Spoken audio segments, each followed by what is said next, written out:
After a long night last night, Josh Beckett looks to get the Red Sox back on track in the Bronx.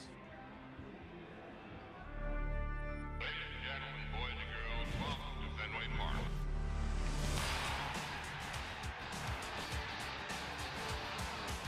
They struck him out, and the Red Sox win.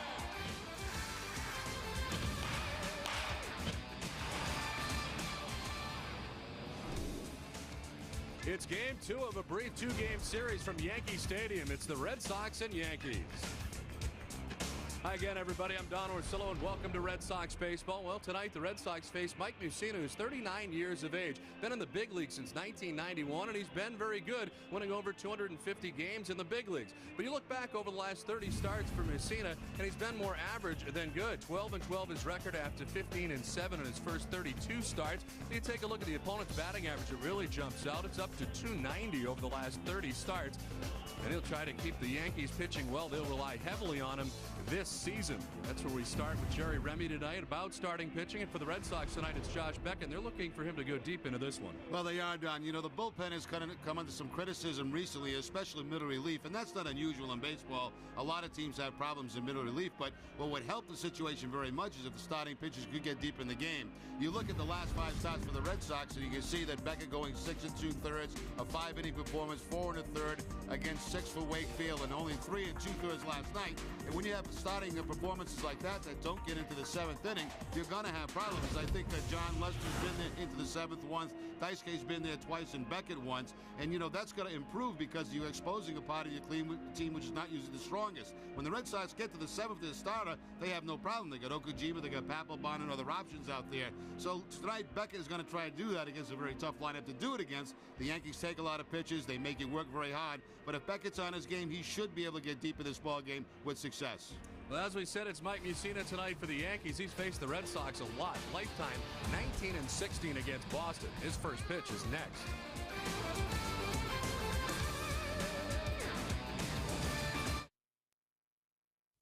Third base side front row. Yeah! Where's the kid's glove, buddy? Foul balls, pal. What if a screaming lion is coming at that kid's head? You're not gonna catch it. You're gonna have a beer in one hand and a sausage in the other. We'll stop at Olympia, grab the kid a glove. There's one right around the corner. The best brands, the lowest prices, the greatest service. Get it at Olympia Sports. I got a glove and a new hat. Nice. Now to break it in. Spit in the middle and rub it around. The glove, kid. Spit in the glove. Uh-oh. Get it at Olympia Sports.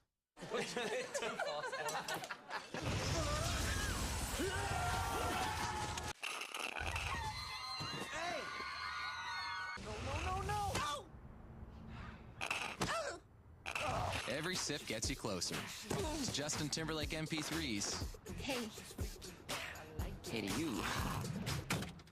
HD TVs. Hi. Millions of songs from Amazon MP3 and more. Sign up at PepsiStuff.com. I am your idea. I gotta fly. I gotta move. I'm out of the box and in the network.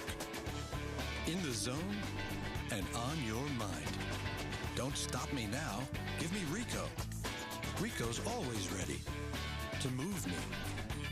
Send me. Here, there, everywhere. This is how we go. Let's go. Rico. Comcast doesn't just connect me to the internet. They connect me to my music, my contacts. They connect my friends to my videos and my photos. They connected me to Susan, then Darlene, then Jenna. And when I needed a mint-condition 4-barrel carburetor, some guy in Tennessee named Earl. I need internet service that connects me to a lot more than the internet. Get connected with Comcast high-speed internet. Just $24.99 per month for 6 months. It's Comcastic. April, when seasons collide. Boston Bruins playoff action. Boston Red Sox baseball. Side the park home run. Tonight, when your teams play at the same time, catch Red Sox baseball on NESN and follow Bruins playoff action on CNA. 2 great games, 1 great night. Find your NESN Plus channel at NESN.com. And the Red Sox walk off with the win. Closed captioning provided by Finagle. Whether it's breakfast, lunch, or supper, don't settle for average food. Go beyond that. Finagle, go beyond good. Boston Red Sox baseball in Essen is brought to you by Southwest Airlines, Nissan, Rico, your New England Dodge dealers, Shaw's, your local Lincoln Mercury dealers, and by Sovereign Bank, the official bank of the Red Sox cable network. Hey, good evening once again, everybody. Welcome inside Yankee Stadium for the second game of this brief two-game series as the Red Sox look to bounce back after a long, tough loss here last night in the first game of the series. As the Red Sox getting through last night with some good news, as we mentioned off the top, that Kevin Youkilis was okay. Terry Francona happy about that development today after what looked to be kind of a serious thing leaving the game last night. Yeah, he was limping around, no question about that, after fouling the ball off his toe. And I really expected, Don, that he may not be in this game tonight and maybe for a couple of days. But Youkilis got up this morning. He felt okay. He called Terry Francona, told him he was ready to go in the lineup. So that's good news for the Red Sox because Youkilis is off to a great start offensively. Well, the Yankees take the field tonight on what is a spectacular day today in New York and a beautiful evening. As the Yankees take the field, let's check out the Red Sox starting nine. It's Jacoby Ellsbury who leads it off in center field. Dustin Pedroia at second base. David Ortiz at DH with Manny Ramirez in left field. Kevin Youkilis at third base tonight. J.D. Drew in right. Jason Varitek does the catching. He bats seventh with Sean Casey back in there batting eighth at first base. And Julio Lugo bats ninth at shortstop. The starting pitcher is brought to you by Infinity, and on the mound tonight for New York is Mike Mussina. Mike Mussina's record on the season is 1-2. The win coming in his second start against Tampa Bay. His losses against Toronto in his first outing, and the Red Sox last time out in that ball game against the Red Sox. 5 2/3, 8 hits allowed, and 4 earned runs. He gave up that home run to Manny Ramirez. He did have no walks and 1 strikeout. Since becoming a New York Yankee, his record against Boston teams 10-10 with a 4.04 ERA. The Yankees are fifth in the league in defense. They've made 9 errors in their 16 games. It'll be A-Rod at third base, Derek Jeter the shortstop, Robinson Cano at second, and Jason Giambi at first. Left to right, Johnny Damon, Melky Cabrera, and Bobby Abreu. And Chad Mola once again behind the plate doing the catching for the Moose, Mike Mussina. Now the umpiring crew tonight, Larry Van Ober has the plate with Mike Everett at first base, Mike DeMauro at second base, and Tim McClellan is the umpire at third. Where available, this telecast can be heard in Spanish by selecting the SAP button on your television remote. Enjoy the game. Buenas noches, amigos. Well, as I mentioned, very comfortable conditions tonight. Nothing but blue skies above as we start this one at 69 degrees. With the right to left wind at 3 miles per hour. And as I mentioned, clear. Spent a lot of the day in the 70s today in New York. As the Red Sox and Yankees get ready for the second game of the series. It's time now for tonight's leading off segment presented by Firestone. 24 total runs last night, the most in a Sox-Yanks game since the 14-10 Yankee victory in 1956. Also last night, 15 runs scored by New York is the most in a game versus the Red Sox here since 1954. In a 17-9 win, and today is the 55th anniversary of Mantle's legendary 565-foot home run hit right here at Yankee Stadium. Well, it's Jacoby Ellsbury who leads it off for the Red Sox here tonight. Mike Mussina in his 4th appearance of the season, ready to work with the first pitch of this one. As Ellsbury takes ball one, we're underway. El Mussina, as we all know, has that very good knuckle curve. His fastball now anyway be from 85 to 87 miles an hour. He'll also throw a changeup, an occasional splitter.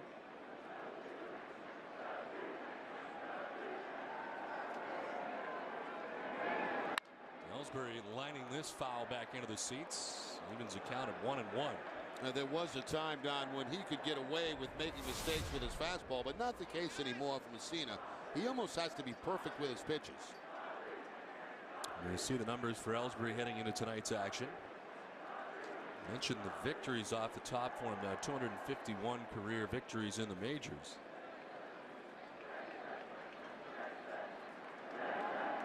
Certainly the Yankees are expecting a lot from him, Wong, and Pettit as they wait for the youngsters to kind of develop at the major league level, and Kennedy and Hughes. But They're hoping that Messina can get him 14, 15 wins this season.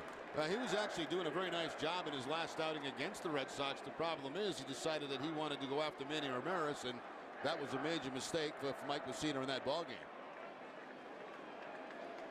He's 39 years old and been a Yankee since 2001, and he hits Jacoby Ellsbury. Well, one thing Messina has never done throughout his whole career is pitch inside. He's always been a guy that's pitched away from the hitters, both right-handed and left-handed. Here he tries to go inside to Ellsbury, which most people are trying to do now, and gets him right off the side of the leg. Now, we saw A-Rod get hit last night, and now we see Ellsbury, but believe me, there's no connection between the two. That's the last thing Messina wanted to do to the leadoff man in the ballgame. So Ellsbury aboard. Here's Dustin Pedroia. Off to the fast start for the Red Sox with a .318 batting average. What a difference a year makes. Hitting under 100 at this point last year. And there are questions as to whether or not he would stick as Ellsbury takes off on the first pitch. Pitches a strike, and Ellsbury had that stolen by a lot. That's number 3 for Ellsbury. Has not been caught. And you're right, Don. Not even close at second base. He got a tremendous jump off Mike Messina. Look at that. 1, 2, 3, 4 before the ball's even headed to home plate. No chance at all for Mola.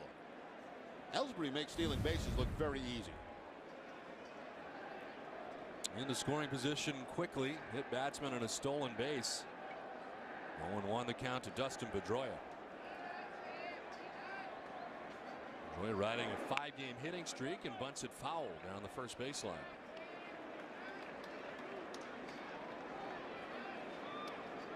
Another multi-hit game last night to Pedroia. 2 hits and 5 tries.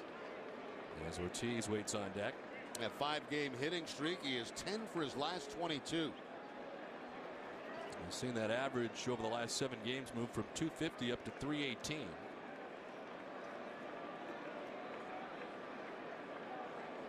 And a great road trip. 6 for 13 so far. Dustin Pedroia.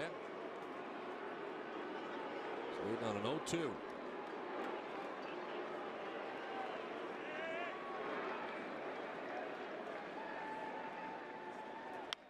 Slaps it foul off to the right. Protects the plate, and it's still 0-2. A very protective swing by Dustin there, and he's trying to move the ball the other way on that big curveball from Messina. Too close to take. He reaches out trying to get the ball to the opposite field, and fortunately fouls it off.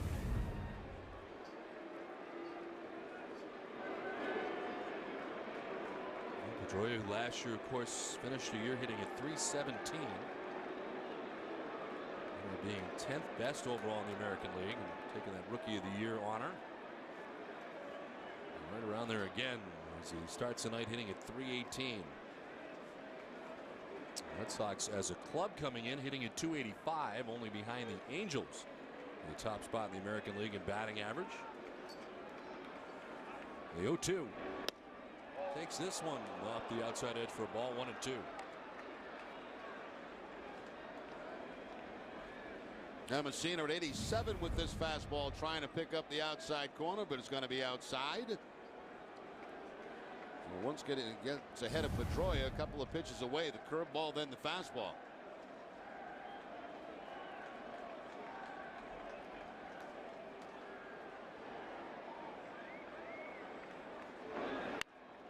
This line down the left field line, foul, knocked down by the ball attendant.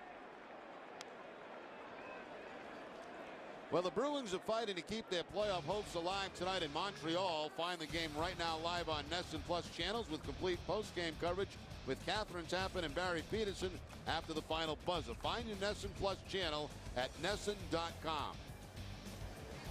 They are just underway, about 2 minutes into that game without a score so far tonight. As the Bruins try to scathe off elimination. A 1-2. As Pedroia protects again and slaps it foul off to the right. A lot of different speeds so far on the curveball from Mike Messina. And a good battle put on by Pedroia, fouling those pitches off.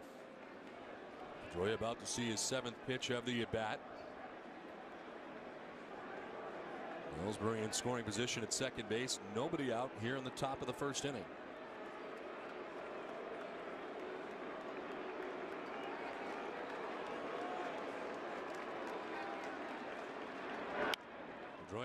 pops it up. See if it's playable for Rodriguez, who comes over. They won't have a play. There's a row deep in behind the Red Sox dugout. Well, Don, I hope we have a baseball game here tonight. I wouldn't consider last night's game a baseball game. You know, I consider baseball like good pitching, you know, some clutch hitting, good defense. I think even the players thought last night stunk. Yeah, you got that kind of consensus talking to some players today that it wasn't fun for anybody last night. But it's easier, as Terry Francona pointed out, at the end of it if you've got to win, which the Yankees did.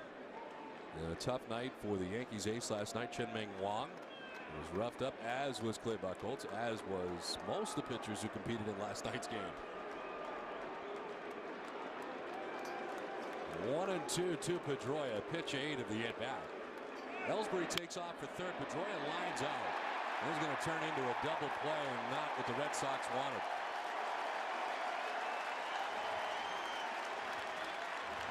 Well, nothing at all you can do about that. I mean, Pedroia hits the ball right on the button, but right at Robinson Cano at second base. And, of course, with Ellsbury stealing in that situation, he has absolutely no chance to get back. So that's a break for the Yankees. I mean, you get the leadoff hit batter a stolen base, but then a hard hit ball, and yet there are 2 outs in the inning.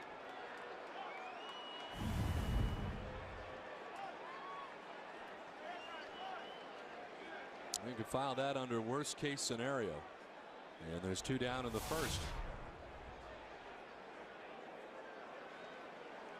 David Ortiz, the DH, in on the left side.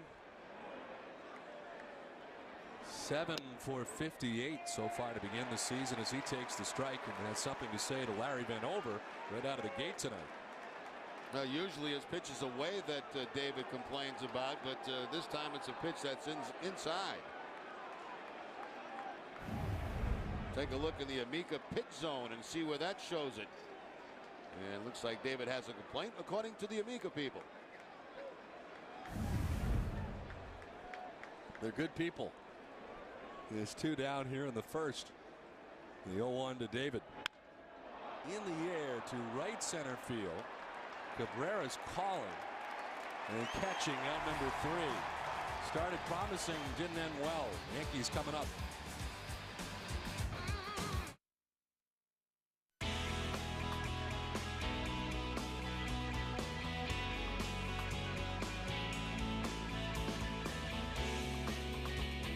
You can fly Southwest Airlines nonstop from Philadelphia to all these cities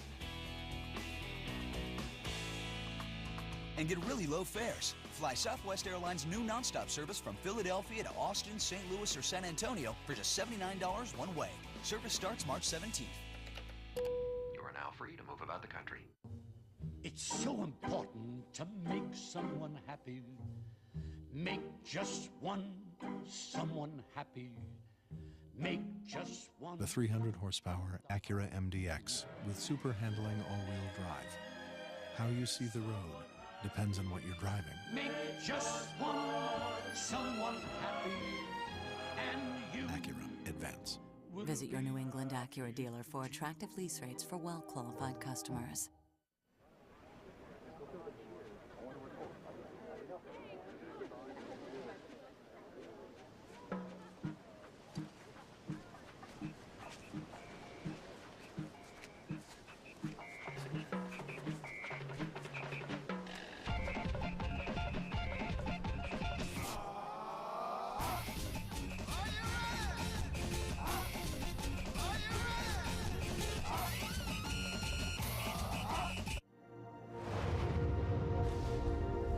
Tested and tested again. The Kia Sedona was the first minivan to earn both the Insurance Institute's top safety pick and the government's 5-star crash safety rating in all 4 categories. The Kia Sedona.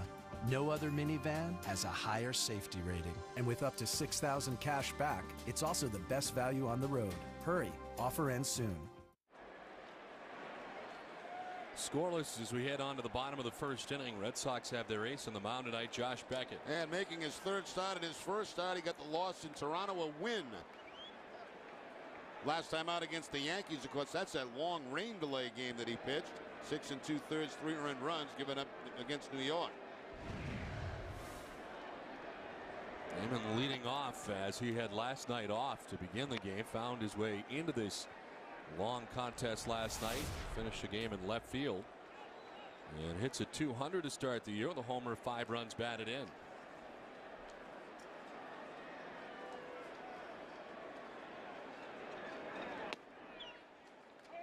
Beckett with a strike, and it's 1-1.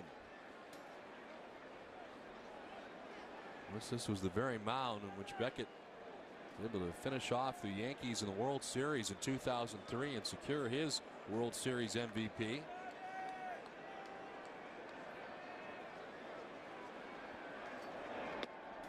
As Damon takes ball 2, and it's 2-1. And 9 times he has faced the Yankees in regular season games in his 5-3 record, but a very high ERA of 6.24.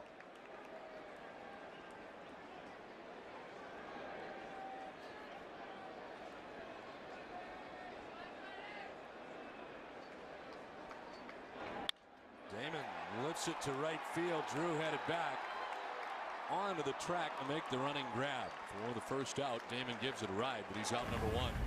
Check out the rest of the Yankees starting 9, brought to you by Rico. Seeing Damon, he's in left. Derek Jeter at shortstop. Bobby Abreu in right. Alex Rodriguez at third base. Jason Giambi at first. Jorge Posada, the DH again, with Robinson Cano at second base. Melky Cabrera in center, bats 8th. And Chad Moeller, who's done a great job filling in as the Yankees catcher. He bats 9th. Johnny Damon is out number 1, and here's the Yankees captain, Derek Jeter. Off to the 324 start. Of course, he did not appear in the 3-game series at Fenway Park when these two teams matched up for the first time. And it's a swing and a miss at the first offering from Beckett.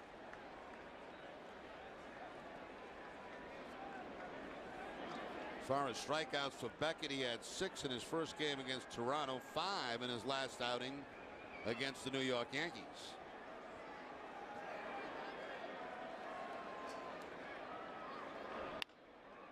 Chops the 0-1 foul. Let's look at the Red Sox defense. 9 errors in 16 games. That puts them 5th in the American League. Kevin Youkilis at third base. Julio Lugo, the shortstop. Pedroia at second. Casey at first, left to right. Manny Ramirez, Jacoby Ellsbury, and J.D. Drew. And Jason Varitek doing the catching for Josh Beckett.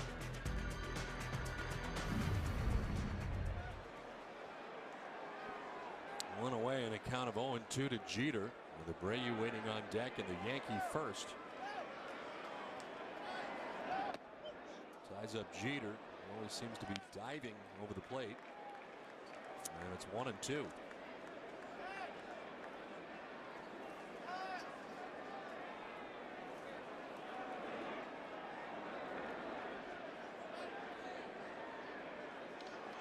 He missed a total of 6 games with a strained left quadricep. He kept him out of the lineup, as we mentioned, last weekend in Boston. This one back, and Beckett, who fields and throws out Jeter. 2 down. First curveball from Josh Beckett, and a little tap right back to him to make sure he went down on one knee so that ball wouldn't get by him. And because the easy out at first base on Derek Jeter. And all fastballs in that at bat until that last pitch, which was the breaking ball, and a nice little easy play for Josh Beckett.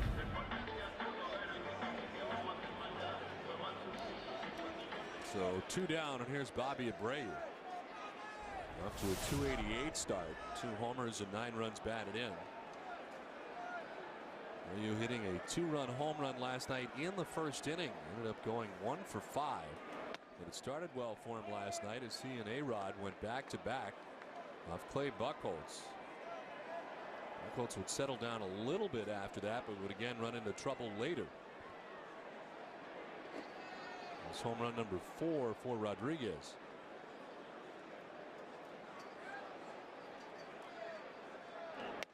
Abreu gets the arms out of the way and takes ball 1. Well, for Abreu, his second-round tripper of the season. And a 2-run shot in last night's game got the Yankees off to a good start. Yes, with that home run, they took a 2-1 lead. There'd be lots more runs after that.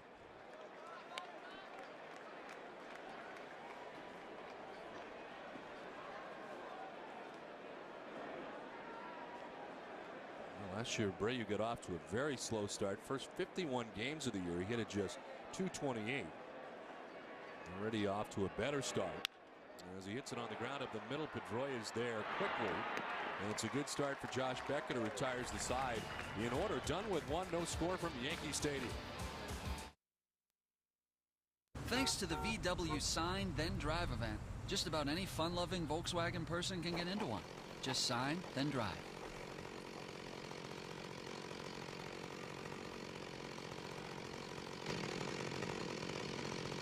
It's hot in here. It's warm. I'm a little warm too. Your keys? The Sign Then Drive event is back. No down payment, no first month's payment, zero due at signing. Now until April 30th. Okay, so you're all set with Verizon Fios. Pretty amazing picture, huh? Wow. Wow. Wow. Wow. Wow. Picture quality the experts call near flawless. This is what happens when Verizon brings fiber optics straight to your home. This is Fios. This is big. You think it's not gonna happen to you? Well, take it from me, it can. And whether it's a broken bone or appendicitis or cancer, you can't afford to suddenly pay a huge bill. You need health insurance. That's why Massachusetts is now requiring everyone to have it. And they're making it more affordable and easier to get through the state's health connector. Call them or go online. Get information, compare plans, choose the one that's right for you. Hey, don't wait till it's too late. So this Silverado is expected to have better resale value than both Ford and Toyota? Yep. And it cost me less on fuel. Best gas mileage of any V8. Sold. How can I thank you? How about lunch? Chevy Silverado has the lowest cost of ownership of any full-size pickup. Current GM owners and lessees get $4,000 total cash back towards the purchase of an 08 Silverado half-ton extended or crew cab model. Chevy Silverado. This is our truck. See for yourself. Shop and compare at NewEnglandChevyDealers.com. The Bruins are fighting to keep their playoff hopes alive tonight in Montreal. Find the game right now live on NESN Plus channels, including Comcast CNN 8, Charter TV 3, and Cox Sports 3. Stay tuned for complete postgame coverage with Catherine Tappan and Barry Peterson after the final buzzer. Find your NESN Plus channel at NESN.com. Bad start tonight for the Bruins. Bad news. Alexei Kovalev has scored, and Montreal on top 1-0. About halfway through that first period. And it's Manny Ramirez who leads it off here in the second inning in a scoreless game. Mike Mussina had hit Jacoby Ellsbury to start the game. Ellsbury would steal second, but later erased on a double play. And he faced the minimum, as it turned out, in the first. It falls behind the leadoff hitter here in the second, 2-0.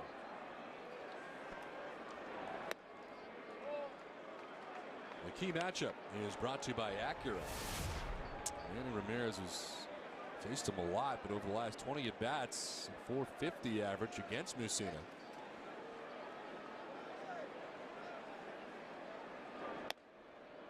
And in his career, Manny Ramirez with 7 career home runs off Mussina.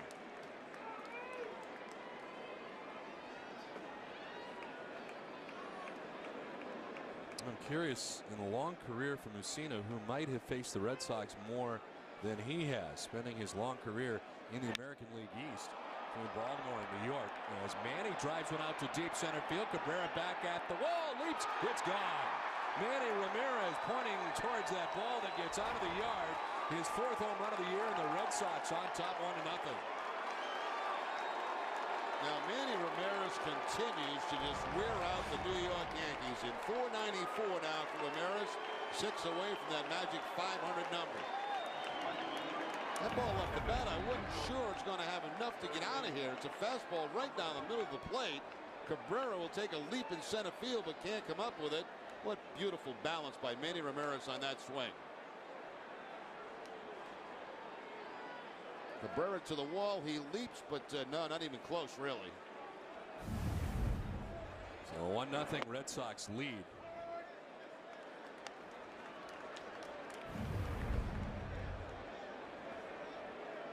.87 miles per hour on the fastball, and the reaction from Mussina. Reading a lot of the comments as the topic was Manny Ramirez in some of the local papers in New York today, and a lot of the writers getting comments from Jeter and A-Rod talking about Manny Ramirez, and they had some incredible things to say about Manny, his balance, power to all fields, and how much they appreciate what he does in his work. Well, you know, it's just about a perfect swing. I mean, when Manny Ramirez is swinging the bat well, as he is right now, and we look at the all-time home run list now at 494, Eddie Murray at 504, and Jim Thome, his ex-teammate. When he's going good, I mean, there's not a prettier swing in baseball than Manny Ramirez. Take a look from the side, and everything's on balance. You know, the weight shift is just perfect. Head on the baseball, driving it up the middle, straightaway center field. A high extension on the follow-through.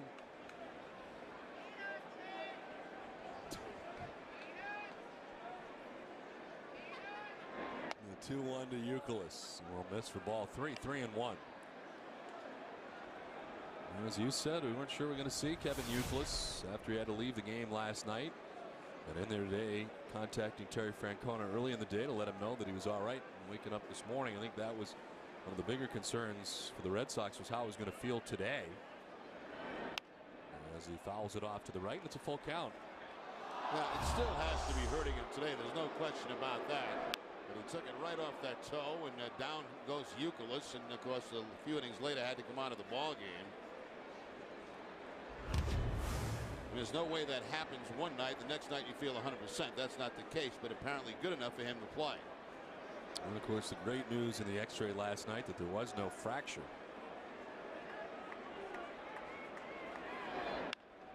Youkilis hits it in the air to left field. Damon a few steps to his left, and there's one down.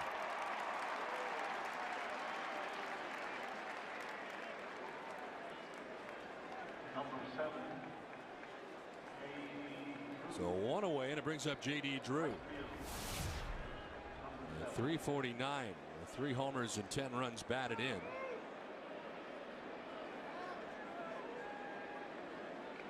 Able to piece together a 3-hit night last night. 3 for 5 in the ball game was Drew.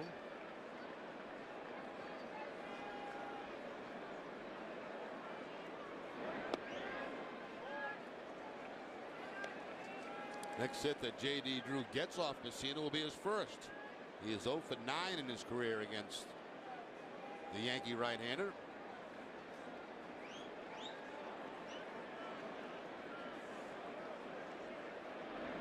It's funny, as long as Mike's been now with the Yankees, I still consider him an Oriole for some reason.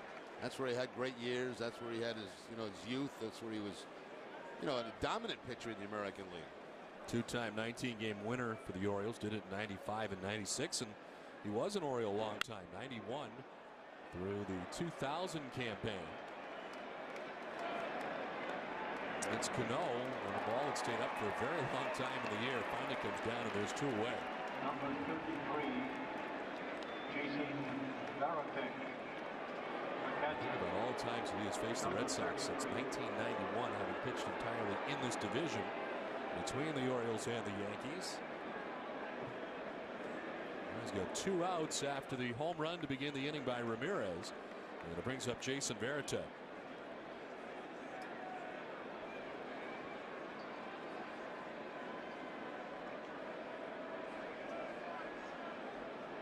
We talked about the age of Messina off the top and how the numbers have become a little bit more average over the last few years.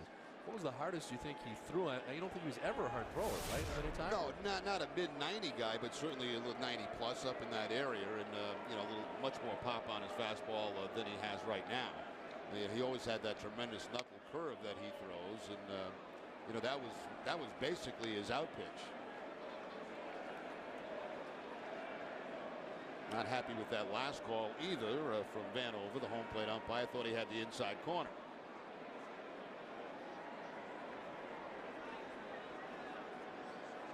As you said, he's a guy who's got to hit his spots, and certainly will need help along that way with the home plate umpire. If he feels he hits those spots, grabs a strike that time, and it's 2-1. No fastball for Varitek on the 2-0 count. He goes to the curveball.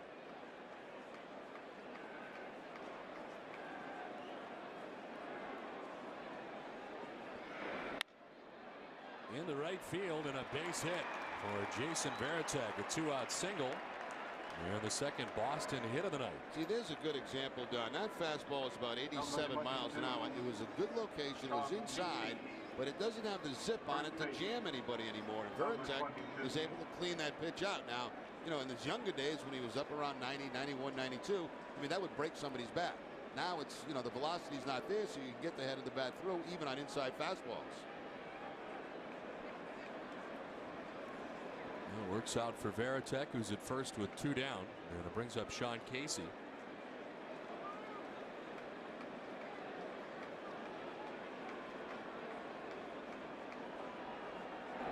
One of the lighter moments of last night's game, the veteran Sean Casey, who had to crawl back to the bag in second on a bluff. Chen Ming Wang.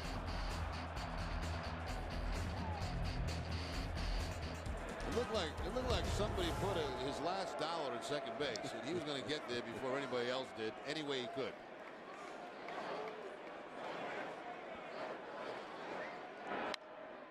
It's down 0-2.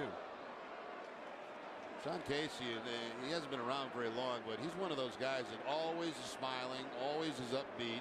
Comes in the clubhouse, he's talking to everybody in the world. He just enjoys being a baseball player.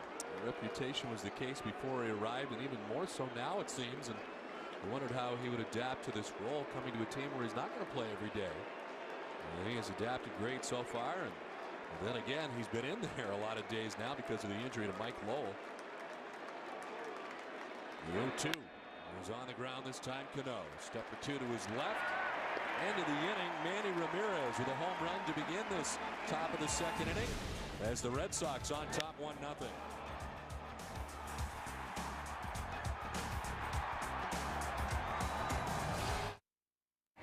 Please, sir, I really don't know what you want me to say here.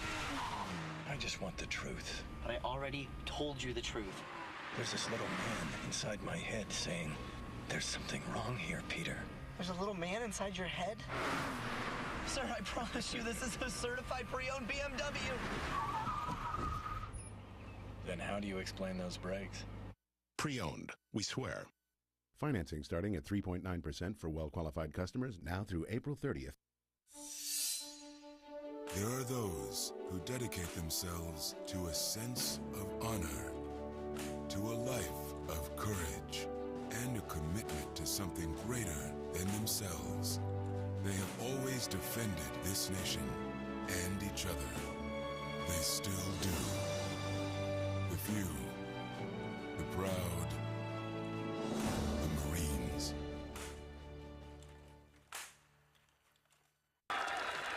It's another home run for Bob's Discount Furniture. Incredibly comfortable and stylish at only $5.99 in your choice of right or left side chaise.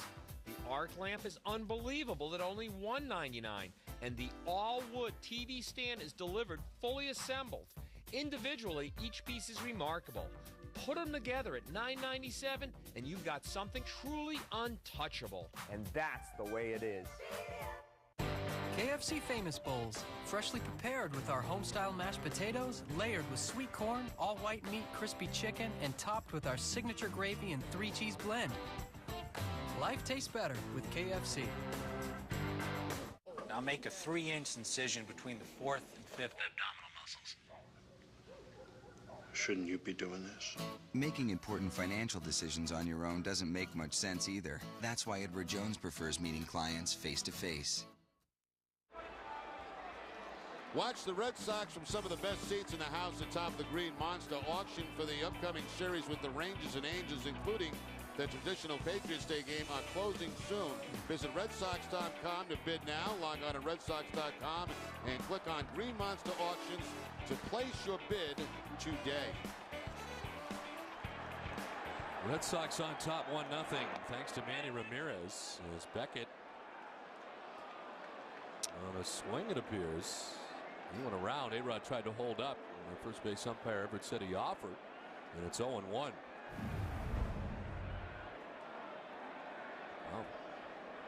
I'm not quite sure he offered at it, but did quite a bit not to. Down 0-1. Rodriguez pops it up. Pedroia to short right. And the first out of the inning.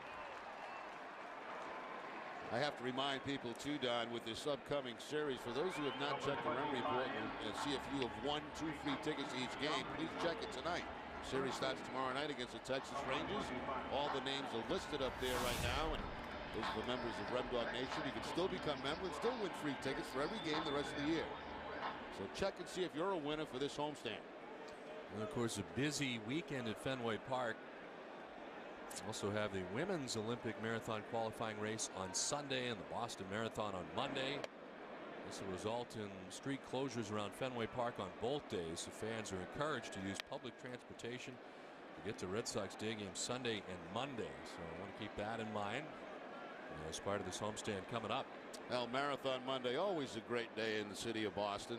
Early baseball game at 11 o'clock. The marathon is my favorites are the ones, not the elite runners, the ones that are running for special causes. Jason Giambi with one out in the shift on. Is the other way to left center, and it's Ellsbury is out there to make the catch for out number 2. 2 down. It's time to check out the league leaders, brought to you by Olympia Sports. And since 2005, win leaders Josh Beckett and Brandon Webb tied at 52 each. Johan Santana, which both teams, the Red Sox and Yankees, were rumored to be interested in during the offseason. Ends up crosstown with the Mets. 2 down, 5 in a row. Out of the gate, retired tonight by Beckett. And here's Posada, who continues to be the DH for the Yankees.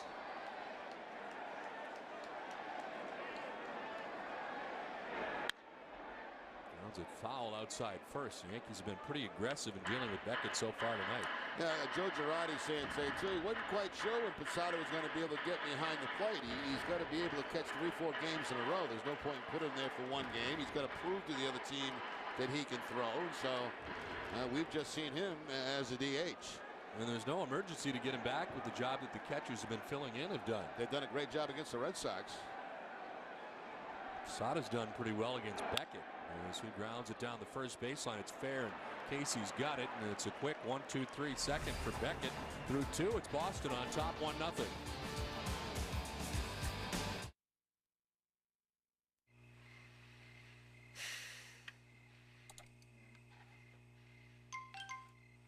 I win. Yeah! I win! I win! I am a winner! I'm a winner. There's a better place to play. I'm a winner. Foxwoods Resort Casino, home of the only poker room in New England. Check out the action at foxwoods.com. April, when seasons collide. Boston Bruins playoff action. Boston Red Sox baseball. Inside the park home run. Tonight, when your teams play at the same time, catch Red Sox baseball on NESN. And follow Bruins playoff action on CNA. 2 great games, 1 great night. Find your NESN Plus channel at NESN.com. And the Red Sox walk off with the win.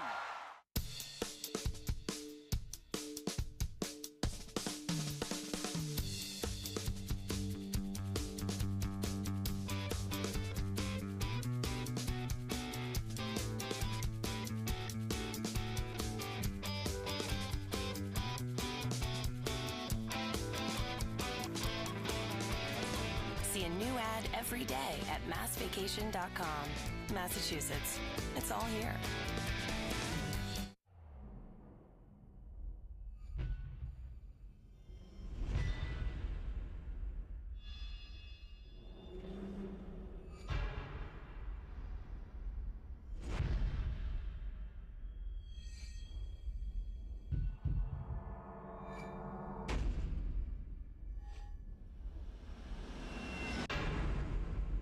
Kawasaki Go Green sales event. Get on the road today with the lowest payments of the year. Manny Ramirez is the difference in this one. The home run to begin things in the second inning. It's got the Red Sox on top 1-0. And it's Julio Lugo leads it off here in the top of the third. Lugo, Ellsbury, and Pedroia.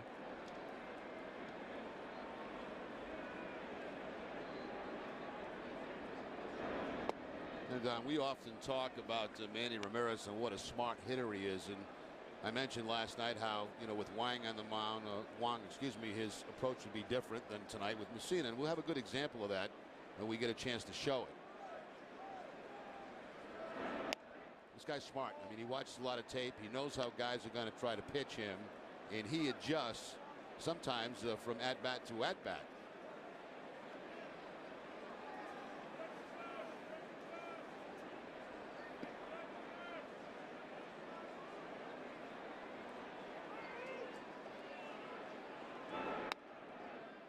For a strike in the count, 2-1.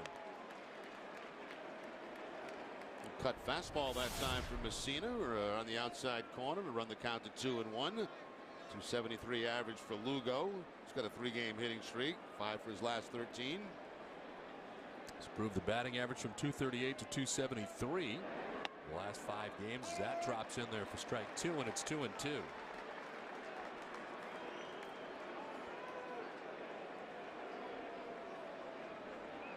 Bruins and Canadiens have finished the first period. Again, it's Alexei Kovalev's goal that has the Canadiens on top 1-0. It's Lugo strikes out to open up the third. First K for Messina. Let's go back to Manny Ramirez, and on the left hand of your screen is going to be last night against Chin-Ming Wang. We mentioned he throws a sinker inside, so watch this foot for Manny as it heads in this direction. See, he's expecting the ball inside. He gets it in and he drives it. Now tonight against Messina, he's going to come straight at him because he knows Messina can't get inside on him. So that ball, he's going right back to the pitcher and straight away center field. So you can see a little bit open against the sinker baller down and in, and straight away against a guy that can't get inside on him. Ellsbury fouls it off to the left, back and out of play. It's amazing as a hitter, it's not that big of a move, but when you're in the plate, at the plate, it feels like a huge move. You're opening up just enough so you can clear those hips out and get to that sinker down and in. He doesn't need that kind of approach against Messina because Messina can't tie him up inside. Well, the approach has worked well so far for Manny. Is the difference in the game as Ellsbury takes the strike, and it's 0-2. I don't know that Manny can be absent-minded at times, but when it comes to hitting and working, there's nobody better at times. And believe me, he knows his place in history. Very aware of where he is in history.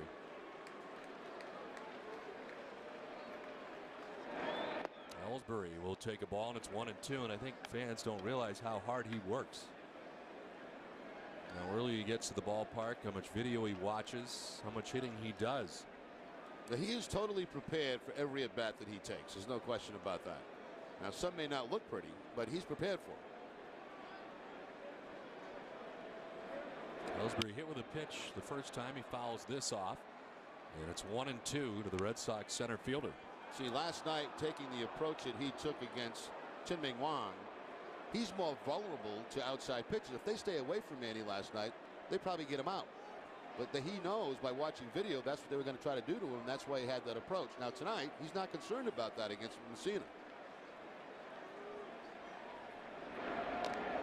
Ellsbury gets hit again. Twice in 2 at-bats. Now again, trying to pitch Ellsbury inside, and this time right off the elbow. Second baseman. Jacoby Ellsbury is going to see a lot of this as we move through the American League, trying to get him out inside. The ball hit him or the barrel of the bat? Looked like the knob of the bat from that look.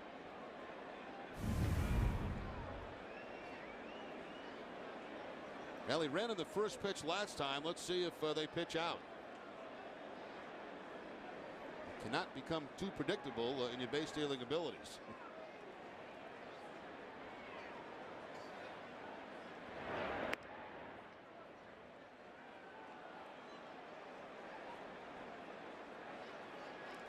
First start to the season for Pedroia with 22 hits, his second in the league in hits. Behind Sean Figgins of the Angels, who's got 24 to start the season. Red Sox will see the Angels as part of the next homestand. The pitch out, and they still may not get him. In fact, he's going to get up and head for third. The throw from center field is not going to be in time. The Yankees guess right, and he ends up at third base. They sure do. And, you know, you expected him to pitch out. He's been going a lot on the very first pitch. And even with the pitch out, no chance at all. Just a poor throw by Mole, the catcher. And everything developed very slowly. I mean, Messina was slow to the plate on the pitch out. So he had to rush the throw. Center field it goes. And Ellsbury at third base. I mean, they haven't even come close to throwing him out, even when they know he's going. Now he's just 90 feet away. The Yankees will bring the infield in with one out. And a count of 1-0 to Pedroia.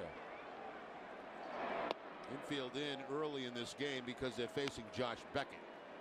Now they know that Beckett can be tough. They know that they might have some trouble scoring runs against him, so they're trying to cut down and save every run they can, even though it's only the third inning. And Beckett's been very good in the first 2 innings, retiring all 6 batters that he has faced tonight.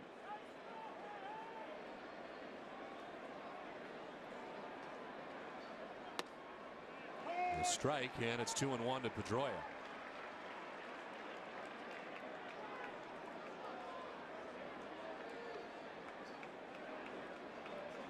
Dustin lined into what turned out to be a double play. Ellsbury, who was at second base, was trying to steal third. And the line drive was picked at second by Cano, and they turned it quickly into a double play in the first. Chops it foul, and it's 2-2. A lot of off-speed stuff to Pedroia from Mike Messina.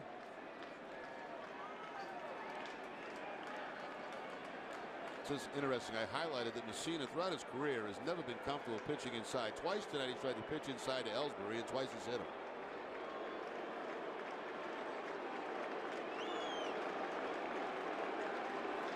Maybe going to what Heedy has. And it's out over the plate. It's Pedroia sending it into center, and the Red Sox will take a 2-0 lead.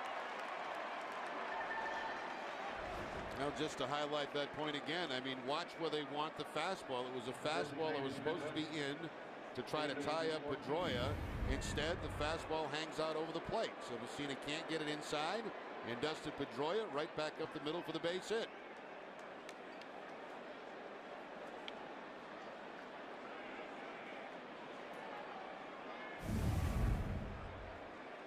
So he hits Ellsbury, and it quickly becomes a run for the Red Sox, who now lead at 2-0. Pedroia is at first, and here's David Ortiz with still just 1 out in the inning. Pitch 51 of the night. Messina's in there for a strike to Ortiz. And flied out to center fielder Melky Cabrera in the first inning.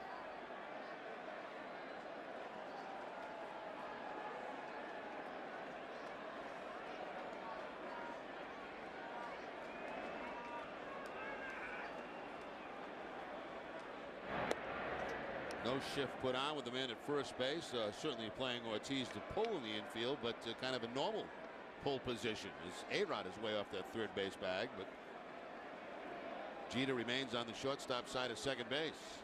And the Yankees do with the outfield what most teams do, and that's play him straight up.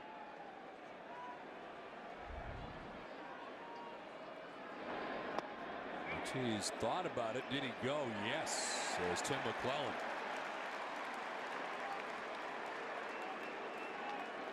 And Tim make that call quicker than he makes the strike call. Get from behind home plate.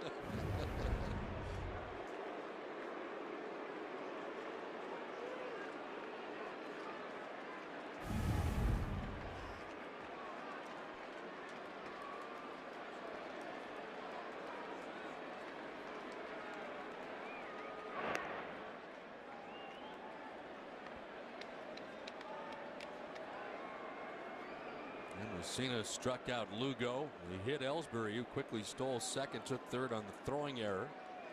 And would score on the single with the infield in by Dustin Pedroia into center field.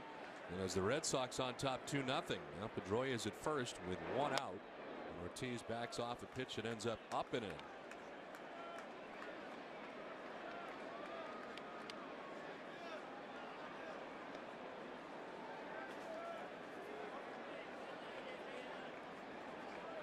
And he waits on deck. He homered in his first at bat.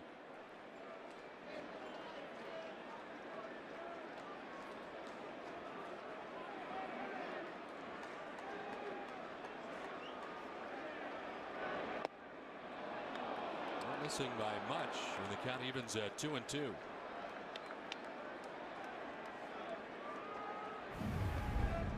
Messina tries to go down and away with that cut fastball, but misses low and away.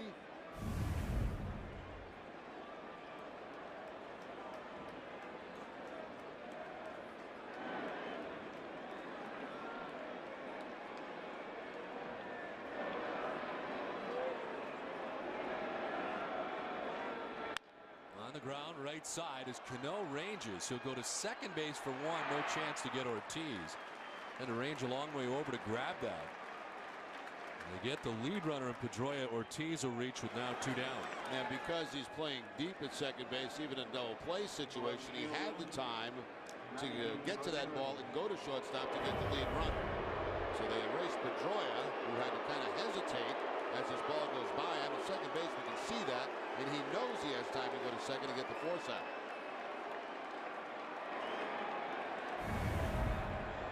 So 2 down, Big Papi at first base. And Manny Ramirez, who homered his first time up.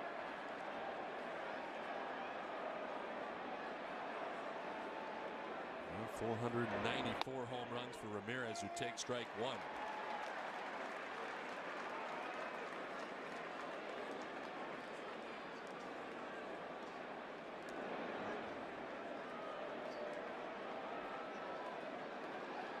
Passes Fred McGriff and Lou Gehrig, had been tied 24th on the all-time list.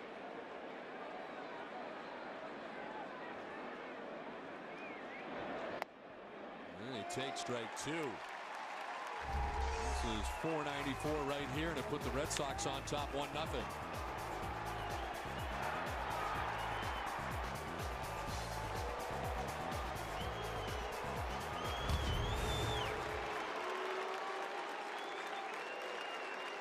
Down 0-2 this time with 2 outs and Ortiz at first.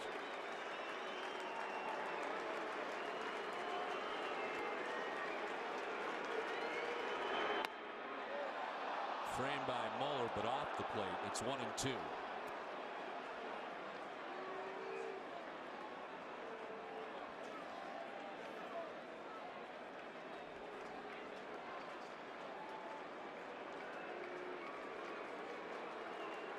Manny do that quite a bit. We've talked about it before. It's like he focuses on something in the crowd to kind of get his eyes right, and then locks in on the pitcher next. And it's 2-2. Especially at home, you notice that when he walks to home plate, he'll stare up toward that third base grandstand area, focusing on something up there. And what do they call that? Visual something. I'm not smart enough to know, but it's visual something. It's kind of like what you do prior to the game. Right. You just stare at the monitor for about 5 minutes. I lock in. I'm very much in the zone. You drop a couple of 2-2s. Right. The 2-2s. It's all practice. The 2-2. Oh, into deep left. Crushed by Ramirez. Damon doesn't even move. He's gone deep again, and this time really deep. 495 home runs for Manny Ramirez. Second of the night. And like that, it's a 4-0 Red Sox lead. I'll tell you what, he has put 2 of the prettiest swings you'll ever see on a baseball you could ever possibly see. That ball was crushed by Ramirez. And Messina tried to stay away from him in that at bat. Now he tries to go inside, and again he leaves it out over the plate. It's almost the identical pitch, and Manny just absolutely loses it. Am I correct in the last 3 times now that Manny's faced Messina, he's hit a home run against him?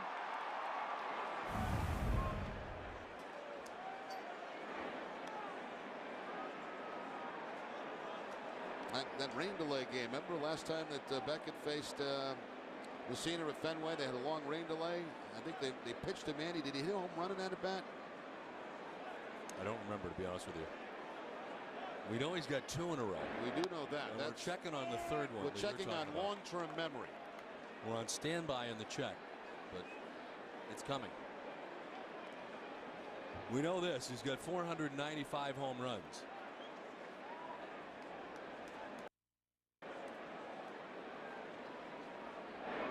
Youkilis, opposite field, base hit.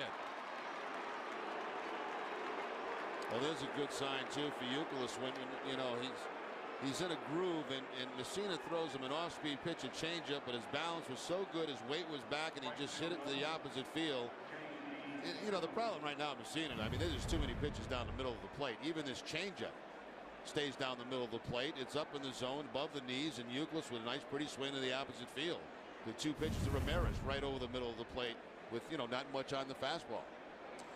The hit off Messina last Saturday was a 2-run double. 2-run double. Okay, yes, so it's 2 home runs and 2 at bats. Okay, so my long-term memory is gone kaput, and so it's 2 home runs and 2 at bats, and of course that when they decided to pitch to Manny, he hit the double to drive in some runs. And a lot of questions for Joe Girardi here in New York after that. But Manny Ramirez on a big night tonight. Red Sox off to the fast start on top 4-0. Dave Island has made a trip to the mound to talk to Mike Messina. Well, you know, it's 2 catches there, Girardi and Pena, and we saw Posada in there trying to figure out how we're going to get Manny out. Well, if you're going to leave fastballs at 88 or 86 over the middle of the plate, you're not going to get him out. We'll try and get J.D. Drew out as he bats with 2 outs in the inning and Youkilis at first base.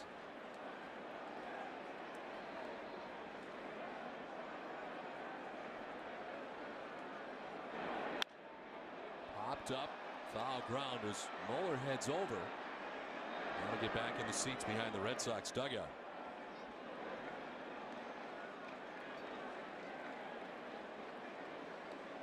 In that game, he did have a home run against Messina. It was the one before the double. So in his last 4 at bats against Mike, he's had 3 home runs in that double when they could have walked him in that double situation. So your memory is not totally kaput then. Well, it's getting there, but 70s were tough. 60s, 70s, they're tough years.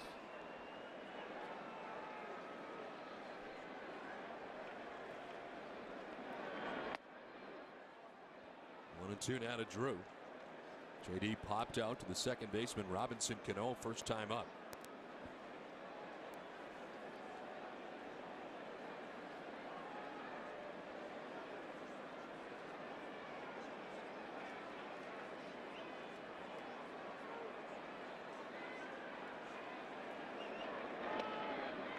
And it's ball 2, 2-2. A quiet Yankee Stadium has watched a show tonight put on by Manny Ramirez. Mike Messina is up to 67 pitches as he works here with 2 outs in the top half of the 3rd inning in what has been a 3-run inning for the Red Sox.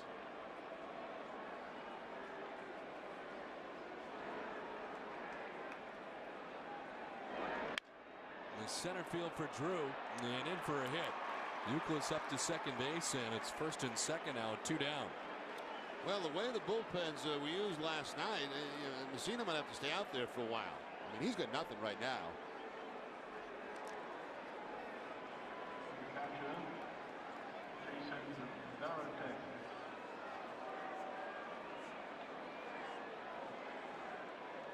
Two on, 2 down. And Jason Varitek bats. He singled to right. His first time up. Red Sox already with 6 hits tonight. By the way, for J.D. Drew, that's his first hit all time against Messina. He was 0 for 10 prior to that at bat.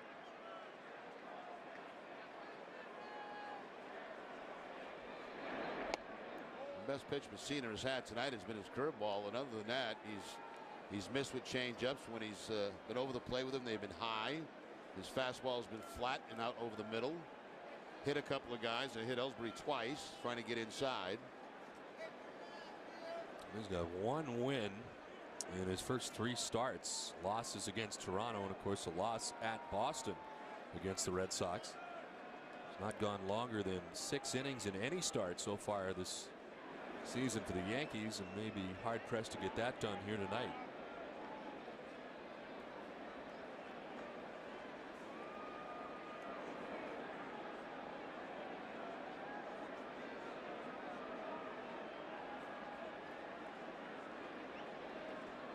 A guy who has won 10 or more games, 16 consecutive seasons. And misses here for ball 2, 2-0. Is he in the final year of a contract here with the Yankees? Don't know his contract situation. I think you're right, though. I think this is his last year. He may just pack it in after this season and call it a career. Call it a very good career. A very long one. But you see stuff like this, it's not the guy you're accustomed to seeing.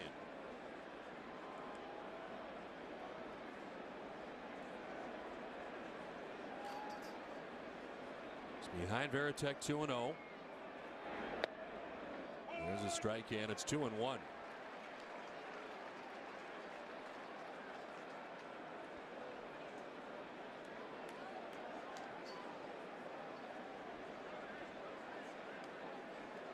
Casey, then Lugo if we get that far. Varitek's the 8th man to bat here in the top of the 3rd for the Red Sox.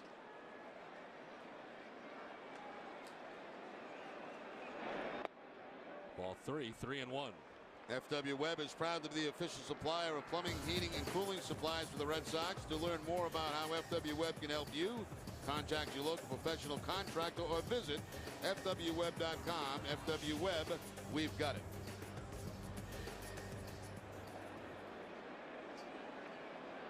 Mussina signed a 2-year contract November 2006. It extends through this year, and that's it. As Varitek gets the bad news from home plate umpire Larry Van Over, he thought he had ball 4.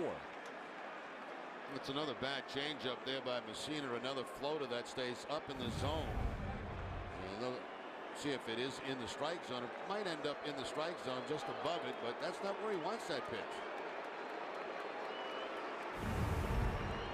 Been a quiet Yankee Stadium trying to cheer Mussina on here with 2 outs and a full count to Varitek. With Youkilis at second, Drew at first.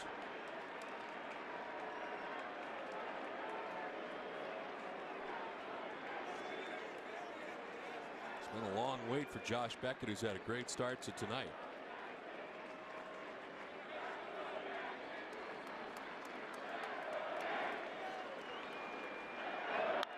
On the ground, foul. Varitek gets a piece of that and grounds it foul by the Yankees dugout.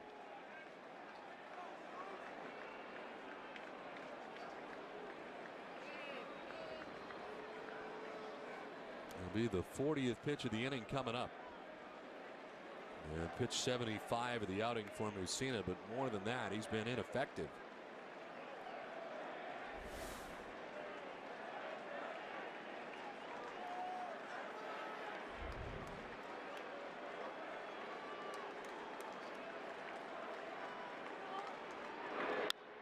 To center field, a base hit for Varitek. Around from second comes Youkilis. To third goes Drew. The Red Sox take a 5-0 lead as Jason Varitek knocks in a run with 2 outs in the inning. Then will Mussina get out of the inning? No, he's been in trouble in every inning, and the only thing that saved him back in the first inning was they had Ellsbury running, and the hard line drive was right at Cano, and they got a double play. And that's the only thing that really helped him back in the first inning. Once again, a fastball out over the plate. Once again, a top spin line drive up the middle. Varitek picks up his 5th RBI of the season. Red Sox pick up their 4th run of the inning. The Yankees are finally going to get some action right now. They do not have anybody up.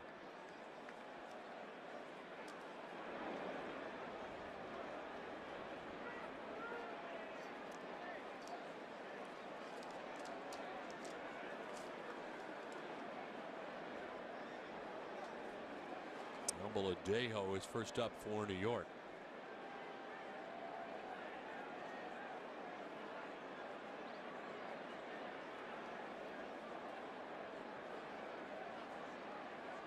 Sean Casey with 2 outs as he takes ball 1. Casey grounded out to second base first time up. He's the 9th man to bat. The Red Sox here in the top half of the 3rd inning as they have scored 4 times. They're taking a 5-0 advantage. Tonight they get their ace going, and Josh Beckett, who's waited a while, retires the first 6 batters that he's faced tonight.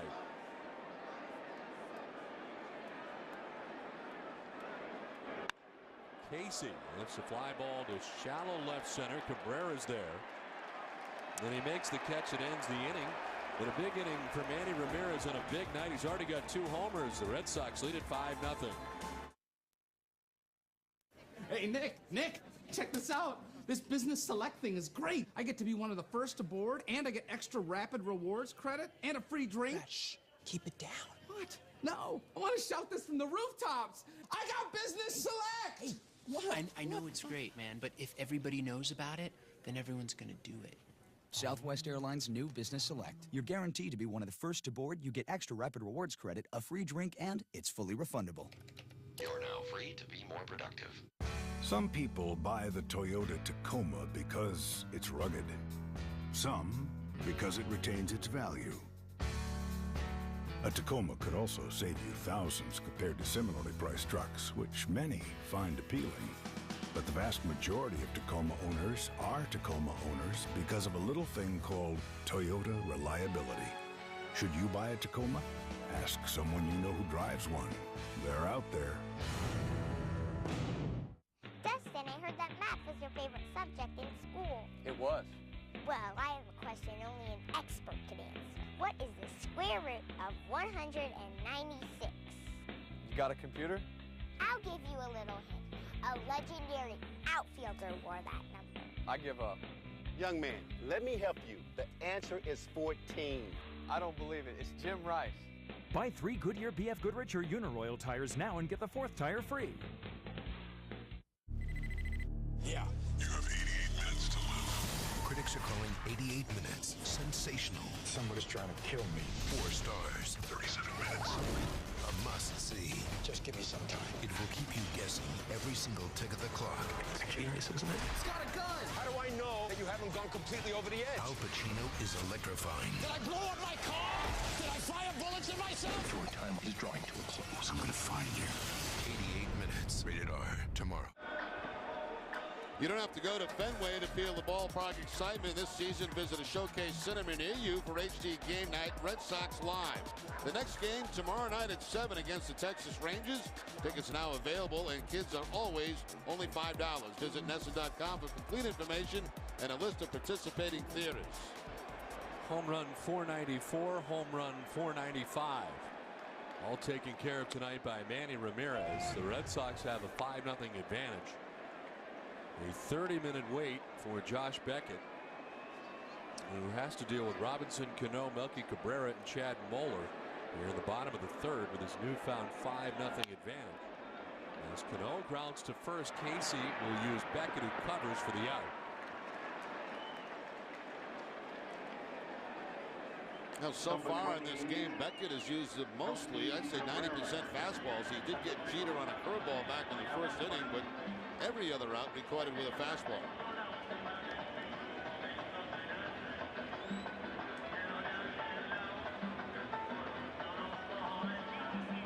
One down, and Melky Cabrera comes up. The center fielder for New York at 295 to start the season. Beckett's used just 20 pitches to get 7 outs.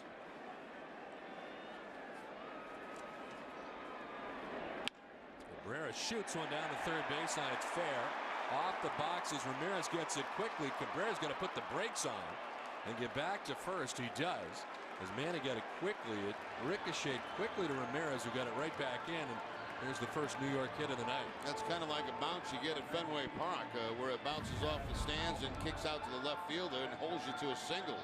Melky Cabrera runs his hitting streak now to 5 games as he takes that fastball right down the third base line. And there it hits at the wall that jets out, very similar to Fenway. And Manny with the quick release will hold Melky to the 1-base hit. 1 out, 1 on. Here's Chad Moeller, who was part of the big Yankee victory last night, contributing with a 3-for-4 night last night, his 3rd straight start. In the absence of both Posada and Molina, he's been the guy as he takes strike 1 from Beckett.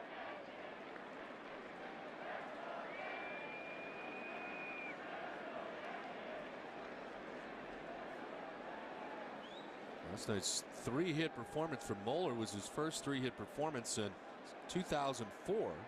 He was a member of the Milwaukee Brewers. He did it against the St. Louis Cardinals. A swing and a miss, and he's down 0-2. Curveball that time from Beckett, and a feeble swing at it from Moeller.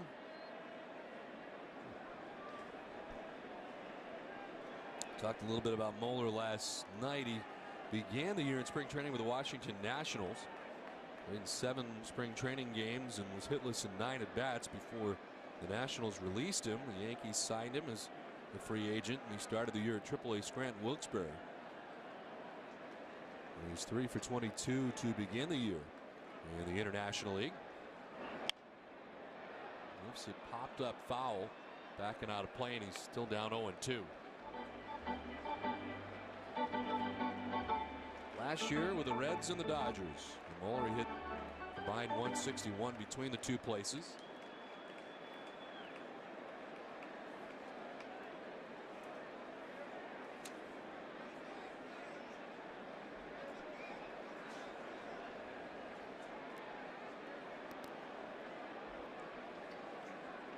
There widens his lead a tad on the 0-2 to Moeller. Grounds it softly. Youkilis got one play and he makes it at first base. Cabrera in the scoring position at second now, 2 down. Well, the Bruins are fighting to keep their playoff hopes alive tonight in Montreal. Find the game right now live on NESN Plus channels, including DirecTV 660 and Dish Network 448. Stay tuned for complete post-game coverage with Catherine Tappan and Barry Peterson. After the final buzzer, find your NESN Plus channel at NESN.com. They're about halfway through the second period, and it's a Canadian still on top 1-0.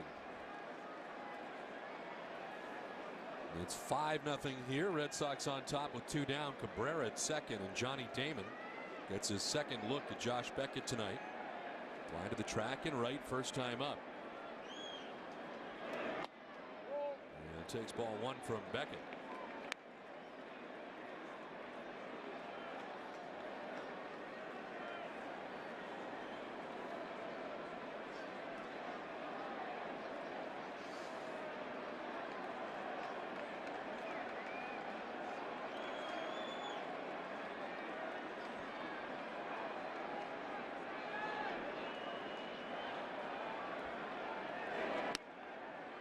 Inside, and Beckett falls behind 2-0.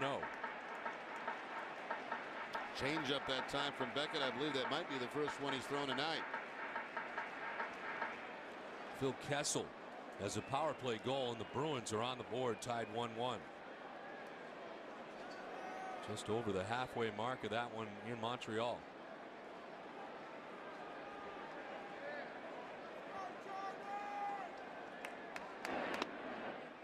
Newman takes the strike in the count, 2-1. Red Sox fans know Johnny Damon will play hurt, and he's racked up a lot of games in every season. He's played at least 140 games in each of his 12 major league seasons since 1996. It's the longest current streak of its kind. No longer a center fielder by trade, as he does most of his business now for the Yankees in left field. Melky Cabrera on a daily basis in center.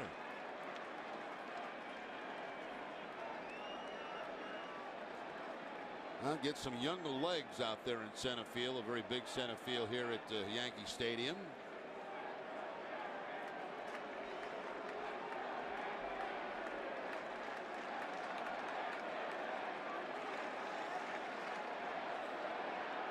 (3-1) to Damon from Beckett. And it's strike 2, full count.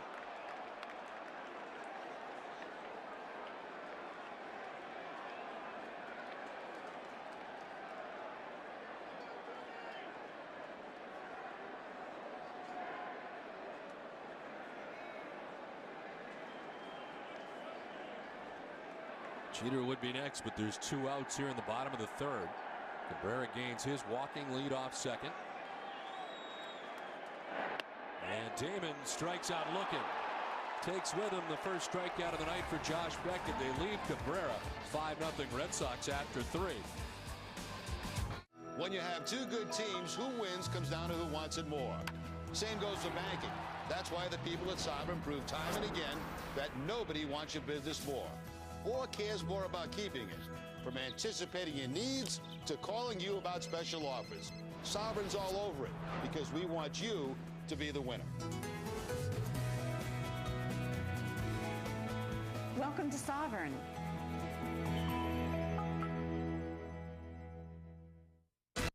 Hi, I'm Ira Rosenberg from Prime Toyota, and this is my brand new building. It's almost finished. Good news is the factory's giving me extra cars. Bad news, I got 300 cars across the street. I don't want to move them over here. They have to go. These are brand new cars, and they're ready to go. So please, anything goes. Come in and see me. I'll do whatever it takes to move those cars. Fabulous deals, fabulous buys. You help me, and I'll help you. Do you get my drift?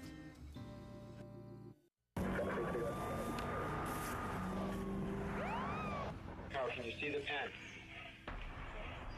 I'm going to ask you to do a test. It's called a one-leg stand. You raise your right foot up, stand on one leg. Stand here just like this. I can't do it. I'm not going to do any more tests. I'm going to place you under arrest for operating under the influence. Maine Beverage Company wants you to know a designated driver is the right choice every time. If you've been waiting for just the right time to buy your next new car or truck, that time has come. Rowe Ford Westbrook is overstocked, so they've drastically reduced prices. Southern Maine's largest selection of new Fords are all on sale with huge rebates, plus 0%, 60-month financing available on most models. This sale is for 10 days and 10 days only, and the no gimmick sale-a-thon price is posted right up front. Plus, you'll get the Rowe Westbrook exclusive, a warranty forever at Rowe Westbrook, exit 48 off the Maine Turnpike.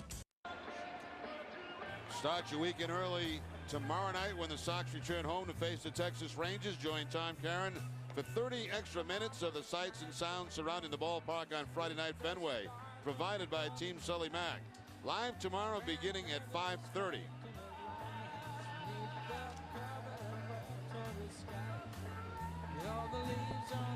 It's 5-0, and the Red Sox on top as we head to the top half of the fourth inning.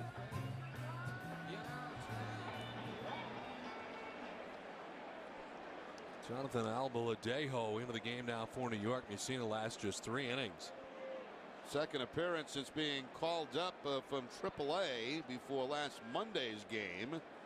Came over to the Yankees from the Washington Nationals in a trade for Tyler Clippard. That was back last December. Made his major league debut last year with the Nationals. Did you hear music in your headset? I did. It's a marvelous night for a moonbeam, something like that. A moon dance. Fouled off by Lugo, and it's 0-2. Lugo, Ellsbury, and then Pedroia in the top of the fourth inning. Did that go out over the air? Yeah, there's more of it. I thought it was. You know, sometimes they just play music in our headsets, and I didn't realize it was going out. So there it is, the music, and there's the moon.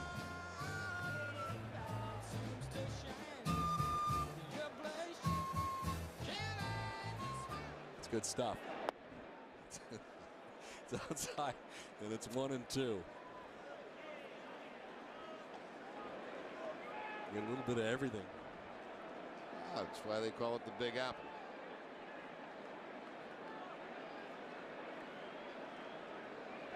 Lugo struck out his first time and now throws the bat away, trying to get out of the way. And it's 2-2. The Red Sox batters have already been hit tonight. Ellsbury twice. And that moving fastball inside and almost got the elbow of Lugo.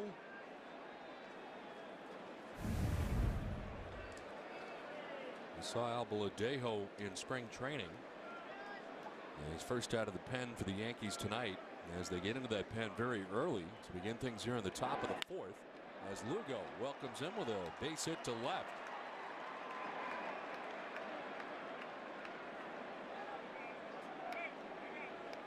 You know, when you see an effort like Mike Messina tonight, it makes you wonder, you know, is there something physically wrong with him? I mean, he didn't have very much at all tonight at all on that fastball. I mean, no velocity, no location. Best pitch was his curveball. Change-ups were left up in the zone. And only 3 short innings for him tonight. He's really only had 1 good outing so far this season, and that was the victory against Tampa Bay. The 6th-inning effort, just 2 hits and a run. It seemed like he had turned some sort of corner after a rough first outing against Toronto, but then had the tough time against the Red Sox, but not as tough as it has been tonight for him, as he's done after just 3. And the 2 home runs by Ramirez with the Red Sox on top 5-0.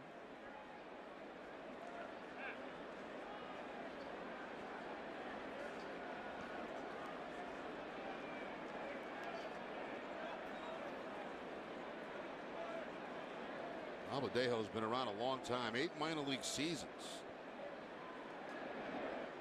Here goes Lugo, and the pitch misses inside the throw. Julio is going to be out.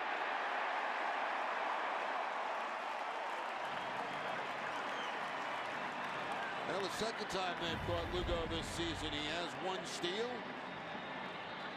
Jeter with the sweep tag at second base. Did he ever tag him? Not sure he did, but he made it look good. And 1 down, 2-0 the count to Ellsbury. He's already been hit twice tonight by pitches. He scored a run and lines one down the left field line foul. Earlier I was kind of wondering out loud about who has faced the Red Sox more than Mike Mussina. Recently anyway, against Boston, it was his 53rd start of his major league career against the Red Sox. 3rd most against the Red Sox all time, trailing Jim Palmer with 57 and Jim Perry who had 54. And there's the answer as Ellsbury hits it on the ground to Cano, and there's 2 down in the inning.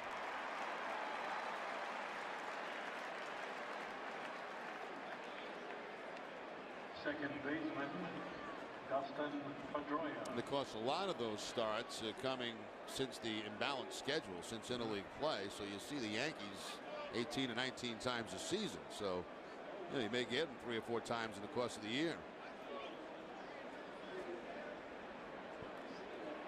So 2 down, Pedroia the batter. He's 1 for 2.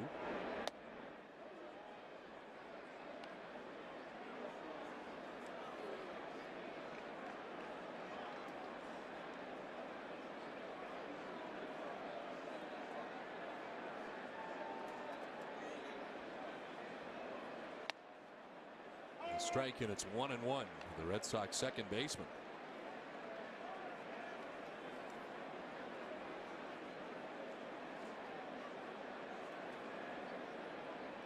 Albadejo making his major league debut last year, 1-1 and 14 relief appearances, an ERA under 2.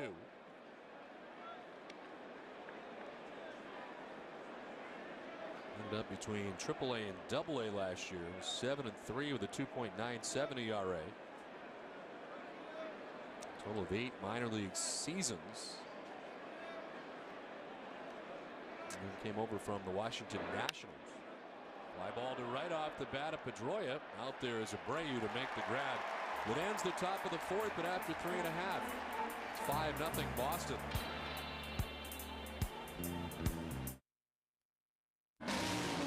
Everything okay, Carl? I'm winning, right? Yeah, but the other drivers think Aflac sponsorship's giving you an advantage.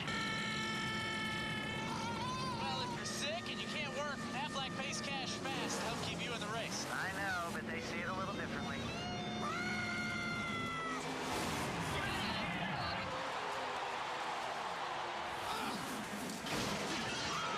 I taught him that. Aflac. Ask about it at work.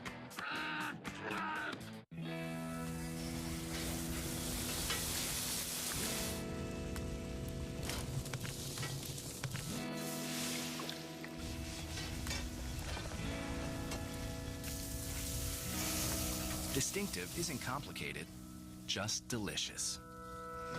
Bertucci's. What's not to love? Our tortellini bascaola with sweet Italian sausage, fresh sage, and portobello mushrooms in a tomato cream sauce. Who could that be? Oh, wow. I'm there for you, buddy. That was Brad. He really wants to vent. You should go. Ready to vent? Let's vent. Let's vent. Introducing the vented wide mouth can from Coors Light. It lets in air for a smooth, refreshing pour. Is he okay? I think we'll be venting a little longer. Frost brewed Coors Light, the world's most refreshing beer.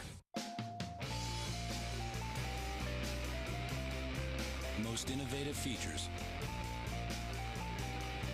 Third row seating. DVD player and gaming outlet. 5-star crash test rating. Best fuel economy in its class. Introducing the crossover that's ready for anything. The all-new Dodge Journey. If you can dream it, do it. Last half of the fourth inning back at Yankee Stadium. Red Sox have blanked the Yankees so far through 3.5. It's Jeter, Abreu, and Rodriguez to face Beckett. And it's ball one to Derek Jeter to begin things here in the fourth.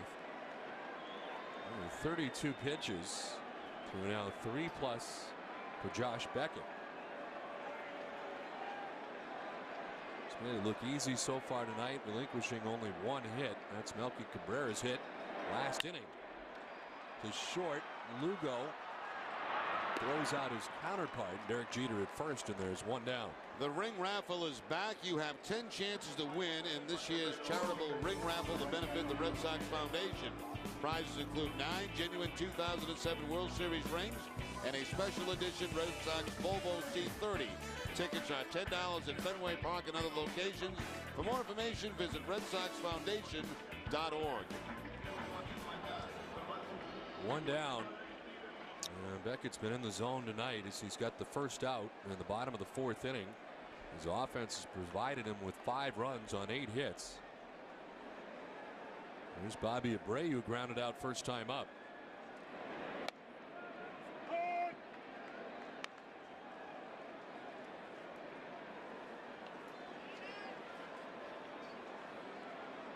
The pitching numbers for Beckett as far as pitches thrown. And it's been the minimum so far tonight through 3 1/3. That's pretty impressive because you certainly put Beckett in the category of power pitcher, and he has not had a 15-pitch inning yet. And the Yankees hitters can be so patient at times. Now, if you throw strike one, they can't be quite as patient. He's been throwing strike one all night. And here's strike two. It's 1-2 now to Abreu.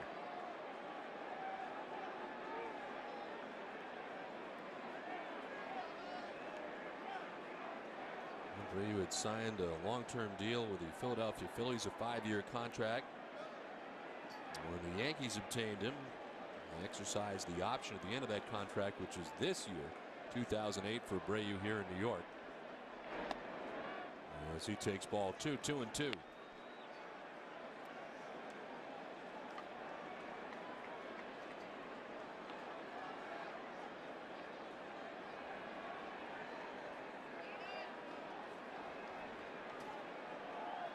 Fastball at 96 miles per hour for Beckett. We understand we're having some difficulty with the gun tonight. As into right field, Abreu's got a 1-out base hit. His second hit of the night for New York. And a 7-game hitting streak now for Bobby Abreu. Not real good numbers against Beckett. Only 170 coming into the game. He did have a couple of home runs, but there's the curveball that stays inside. And Abreu with the line drive base hit to right field. So 1 out, 1 on, and A-Rod's coming up. He popped out to second base first time up.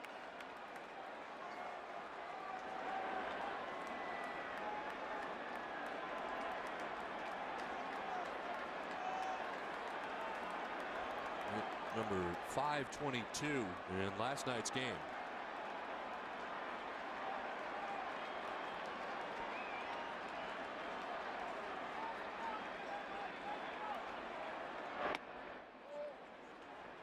One from Beckett.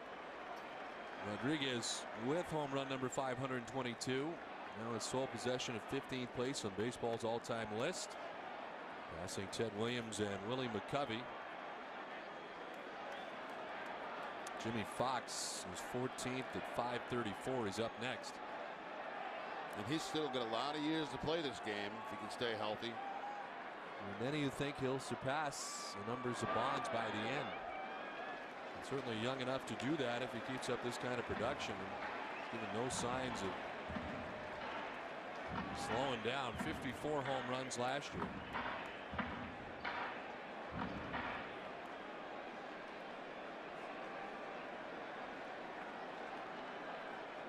He's ahead 2-0.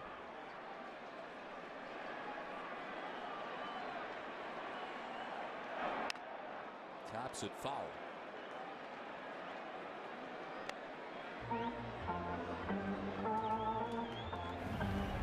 Let's take a look at that last pitch in the Amica pitch zone.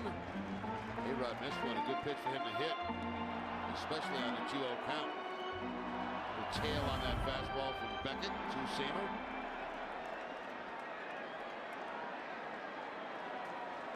Rod last year winning his 3rd American League MVP, his 2nd in 4 seasons with the Yankees.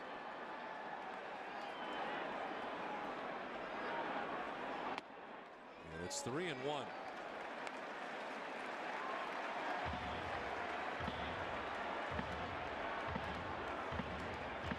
Both the hits tonight for New York have come with 1 out.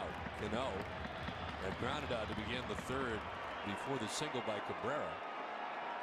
This inning, Jeter grounded out before the single by Abreu, stands at first.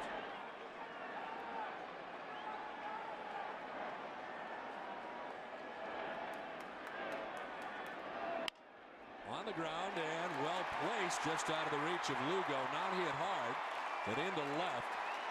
And the Yankees have runners at first and second with 1 down here in the 4th. Almost to the identical pitch that A-Rod got in his 2-0 count. This time he does make contact, and this time he finds that little hole between 3rd and short. And he comes in and he'll kind of tempt telling Abreu to go to 3rd base. So it's 2 on, 1 away. And it's Jason Giambi who flied out to center field first time up.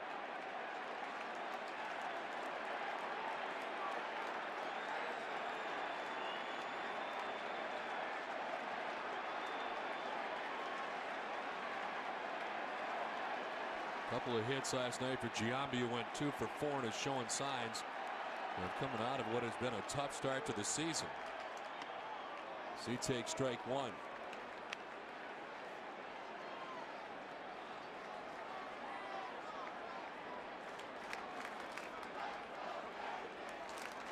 He was 5 for 36 to begin the year. And a tough trip that included Boston, just 2 for 20 to 2-part. 2 solo home runs off Mike Timlin.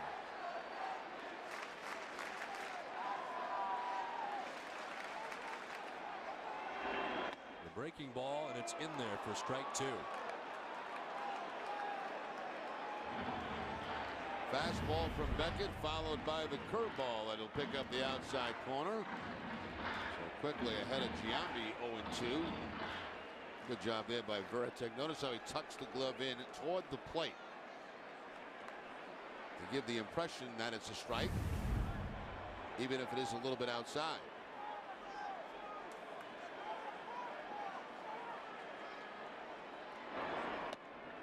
Outside that time, Giambi doesn't chase, and it's 1-2.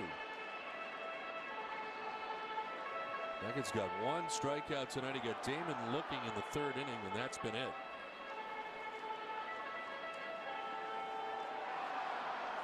We've seen kind of a pattern early so far this season with Beckett. You got to think it's because of the lack of spring training, but throwing hard early and then seemingly kind of running out of gas a little bit in the middle innings and seemingly tired. A swing and a miss as he strikes out Giambi. 2nd strikeout for Beckett, 2 down. He showed up 1 curveball and not a bat, and he basically challenged him the whole time with fastballs. Veritek sets up inside. They get the fastball that tails out over the plate. And Giambi becomes the 2nd strikeout victim for Beckett. Tune in all season long for Bob Store's easy 1-2-3 play. Bob Store's your destination for Red Sox gear, top brand footwear, casual clothing for the entire family. Bob Store's, the official apparel store of the Boston Red Sox. 2 down, runners at first and second. Posada the batter. A swing and a miss. That registered at 90 miles an hour on the scoreboard here at the stadium. They called it a fastball, but no, that's his changeup.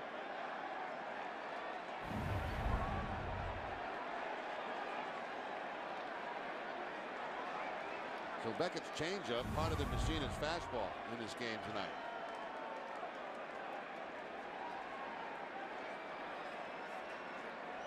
Won the count to Posada. And time called. Beckett has not given up an earned run in his first 3 innings so far of the season. I want to get back to that point just briefly. Your thoughts on why it may be that he's starting so strong at times and seems to be a little bit tired as time goes on. You think it's a lack of spring training? Absolutely. And the fact that he had to spend some time, rehabbing himself, not doing the work that other starters were doing. And as we've said in his starts, this is kind of like the end of spring training for him. What was the highest pitch count that he's had so far in a game? The high 80s? Look, 92 in the first one at Toronto, 88 last time out. So, I mean, he's up there above 90, but still the stamina isn't exactly the same as it would be, say, 3 or 4 starts from now.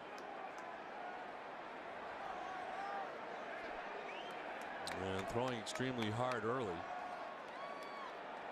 Very hard at Toronto in that first outing that he had.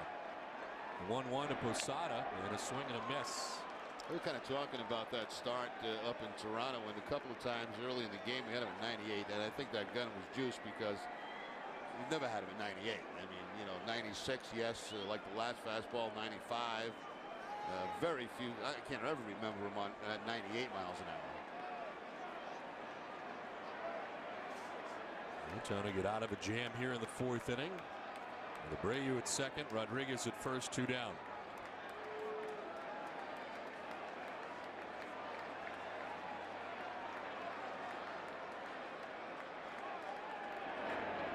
Breaking ball, and it's in there for strike 3. Posada knew it. Back-to-back Ks for Beckett.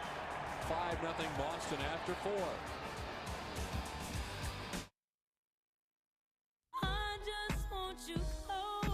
Continuous half hours of soft rock to make your workday fly by. And lyrics that won't embarrass you in front of your kids. Magic 106.7, the soundtrack to Boston's workday. You're about to meet your match at your New England Ford dealer.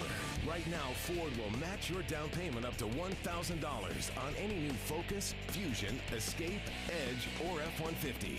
With up to $2,000 customer cash, your down payment plus Ford's $1,000 match, you've got up to $4,000 towards your down payment. Or get 0% financing plus up to $1,500 cash back on a new car, truck, SUV, or crossover. Drive one today at your New England Ford dealer. Ugh, itchy eyes. I need fast relief, but it's gotta last. Bausch & Lomb Aloe Eye Drops. Fast relief that lasts 12 hours, 3 times longer than the leading eye drop. Aloe works. Try it free at samplealoe.com. Coors Light. It's a frost-brewed beer. It's a beer brewed down as cold as 34 degrees. Aged cold. Filtered cold. Put into bottles, cans, and kegs. Cold. Why? We know you like cold beer. So ask for a beer with a taste as cold as the Rockies. Because refreshment isn't everything. It's the only thing. Frost brewed Coors Light, the world's most refreshing beer. KFC Famous Bowls, freshly prepared with our home-style mashed potatoes, layered with sweet corn, all-white meat, crispy chicken, and topped with our signature gravy and 3-cheese blend. Life tastes better with KFC. What's the soundtrack to Boston's workday? Magic 106.7. Continuous half hours of soft rock to make your workday fly by. Magic 106. Top of the 5th, 5-0 Red Sox on top as Ortiz sends one to right. Abreu there to make the grab. 1 pitch, 1 out in the 5th. Take a look at Manny Ramirez's last at bat when he hit the home run, and you'll notice early in the count everything from Messina away from Ramirez, and he patiently just waits, and he waits, and he waits.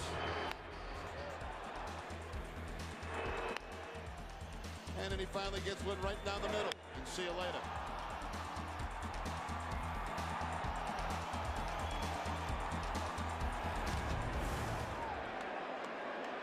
One down, Manny's 3rd at bat of the night.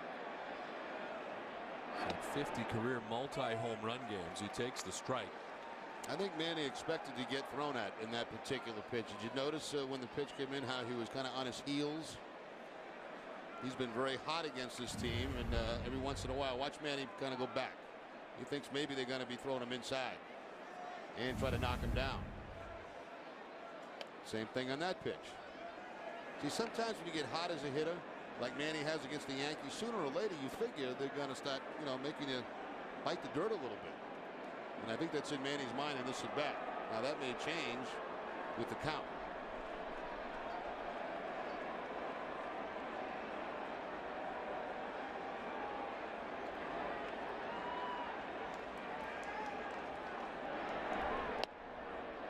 And he takes ball 2, and it's 2-1.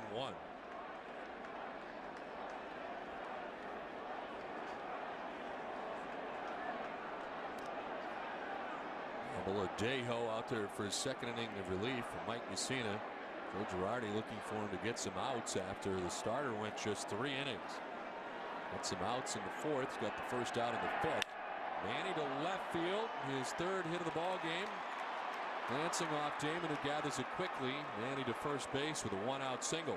Here's how the thought process works when you're in Manny's situation like that. First 2 pitches, I think he thought that they were going to dust him. I really do.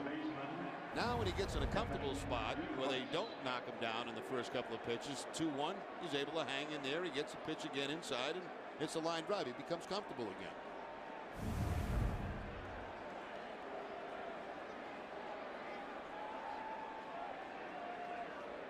So there's 1 out. Manny's at first, and Kevin Youkilis coming up.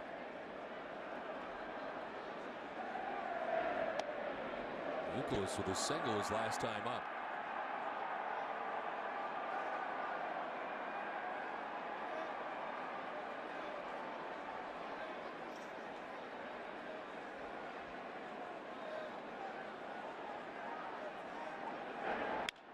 To left field. Damon coming in, plays it on a hop.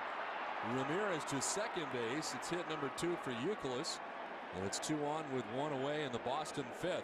Now the foot not bothering Kevin Youkilis, at least at the plate tonight. A couple of base hits for him, one to the opposite field, and now pulling the ball. Actually a very nice play out there by Johnny Damon. If that ball gets by Damon, that's certainly a run for the Red Sox. He just did everything he could to knock it down.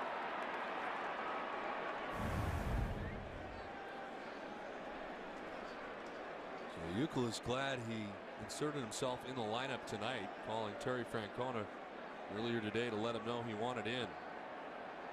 And he's got 2 hits and 3 at-bats here in the 5th inning. J.D. Drew, 1 for 2 tonight.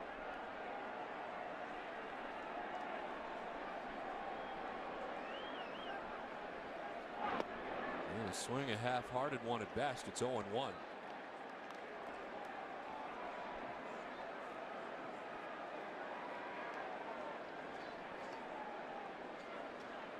Red Sox out hitting the Yankees 10-3 and on top 5-0 as they bat in the 5th. And Ramirez at second base, Youkilis at first, and 1 away.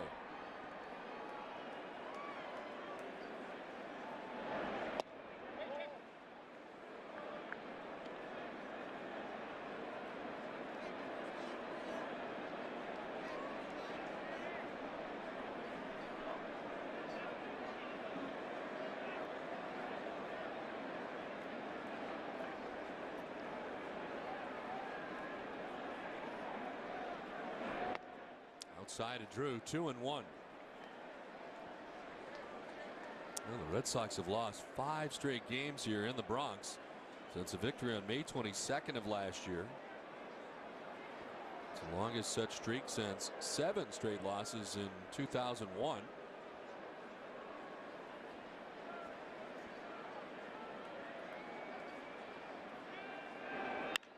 Drew to right.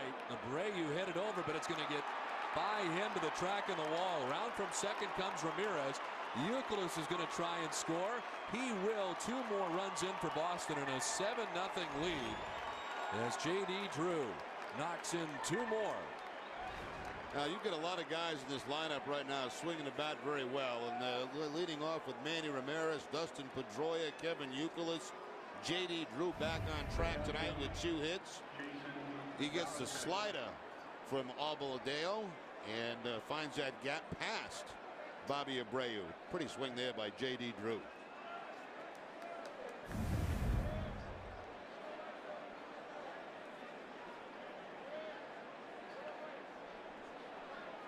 So second double of the year for J.D. RBIs 11 and 12 on the season. Stands at second after 3 straight hits off Jonathan Oladejo with 1 out in the 5th. Get the Sunday Globe's award-winning sports coverage every week. Call 800-984-5335 today for 50% off home delivery. The Boston Sunday Globe. Start the week off right. Lots of music tonight. REM, the selection this time. 1 out, runner at second. I don't know if I should sing the promos or just... No, go with it. Huh? Read them or sing them? You can dance with them. Huh? Sure. Is that music going on over the air? I think it is. I should sing the promos. I ignored it the first time, because I thought it wasn't, but it is.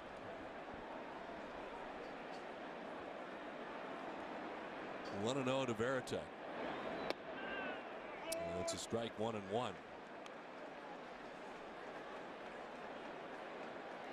Oh, did you hear that? No, they only talk to you. Yeah. All the music they're playing tonight has the word the moon in it, because there is a full moon tonight. That looked full to you? I didn't think it was full. Where? The moon. They showed it earlier. I didn't think it was full. Well, let's get a look at it.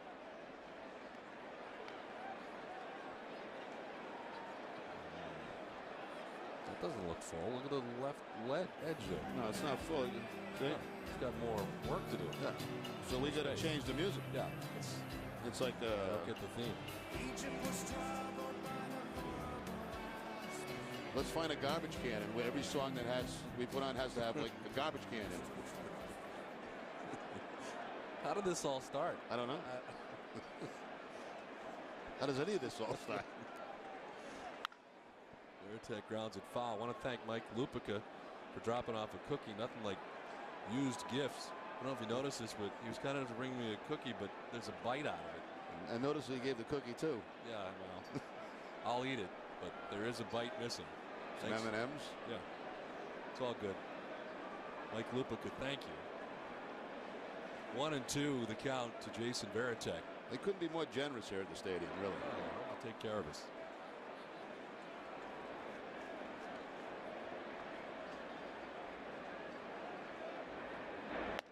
By the way, did we get the lovely Sadie Zillow in the shot? I think we might have. Who was married to a high-ranking Yankee official. She's with us in spring training, of course, every game here at Yankee Stadium. It's not a Steinbrenner she's married to, but this guy's very high. Way up. Matter of fact, he's so big here in New York that he's one of those guys that wears a sport coat with, stuff in the, how you put that stuff in your pocket in your sport coat. The handkerchief pocket. Yeah, it kind of flips out. He wears that now. That's how big he is. It's a new development too. Never wore that in the past, but he's getting bigger by the day. And 2 outs here in the 5th inning. Varitek striking out for the 2nd out. Why are you standing? Because my back's killing me. Tokyo got me, Don.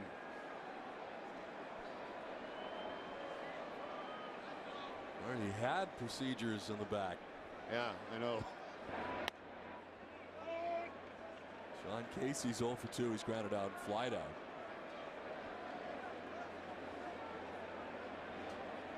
I don't like doing games standing up. I'm not used to it. I don't concentrate as well standing up, but you have to relieve some of the pressure.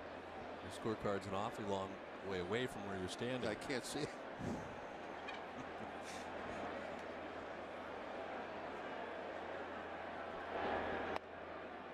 Strike 2, and it's 0-2. Well, the Red Sox with 7 runs on 11 hits. They got 2 so far here in the 5th. Chasing Mussina after just 3 innings tonight.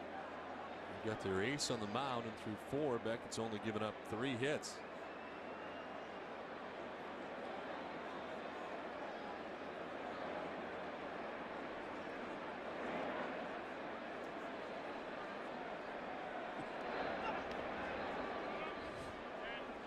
That's more inside information. Having a good time. When we bump out of the city, they call it, when we bump out, the inning's over. There's going to be bump out music by a group called Garbage. So the trash thing's coming into play. See, it's not a full moon. You can change the theme on a dime. It's amazing. It's just like that.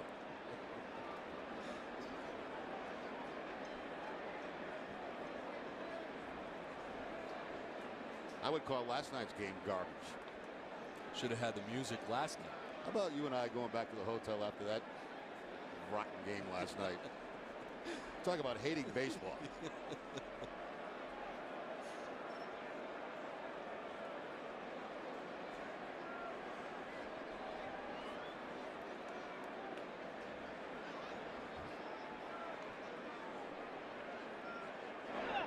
Breaking ball, and it's strike 3 to Casey. Back-to-back strikeouts for Abaladejo. Let's hear some trash music. As it's 7-0 Red Sox.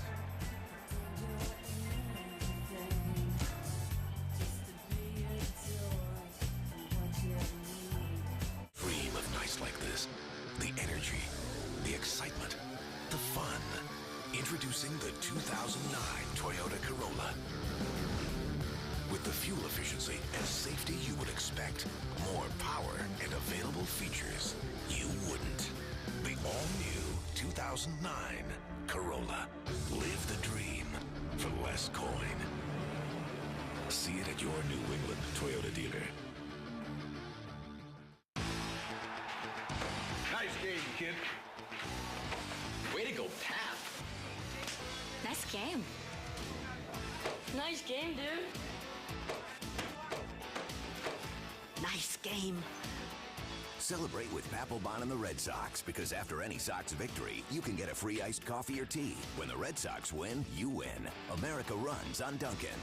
Buy a flatbread or pizza the day after the Red Sox win and get a free 16-ounce iced coffee or tea. Where to, fellas? No, wait, let me guess. Fine Arts Museum. Actually, we're going to the game. Yeah!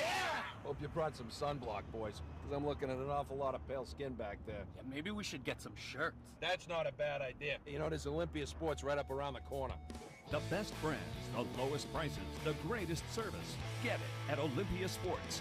Ah, much better, boys. And now we don't have to worry about spelling anymore. That had to be taxing. Get it at Olympia Sports.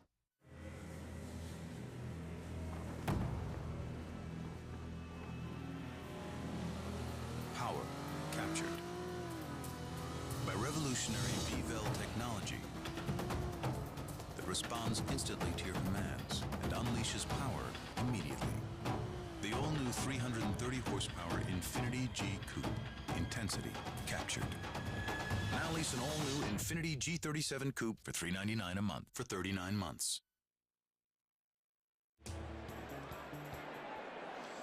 Last half of the 5th inning back at Yankee Stadium at 7-0. Red Sox on top. Robinson Cano leading it off for New York. And taking strike 1 from Josh Beckett. Thrown 52 pitches as he works here in the 5th inning to 7, 8, and 9 in the Yankees order. You got Cano to ground out first time up. Now he dribbles one down the first baseline, and Beckett will just pick it up, throw him out. Now, pretty much Beckett has pitched to contact tonight. It's only a 3-strikeout night for him. He's got quite a few ground ball outs in this game tonight. So economizing on his pitches, getting some early outs, and just with the doctor ordered, really, for the Red Sox. So 1 down, and Melky Cabrera. He's stepping in. He singled his first time up. 3 hits tonight for the Yankees. They're all singles.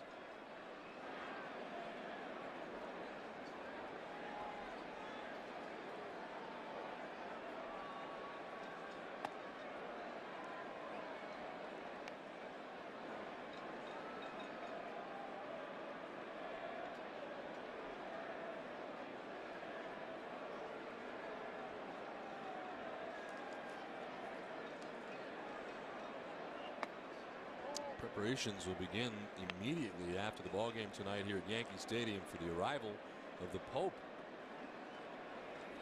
He was down in Washington today at the new Nationals Stadium. And all of New York getting ready for his arrival here. All kinds of security things going on here at Yankee Stadium in preparation.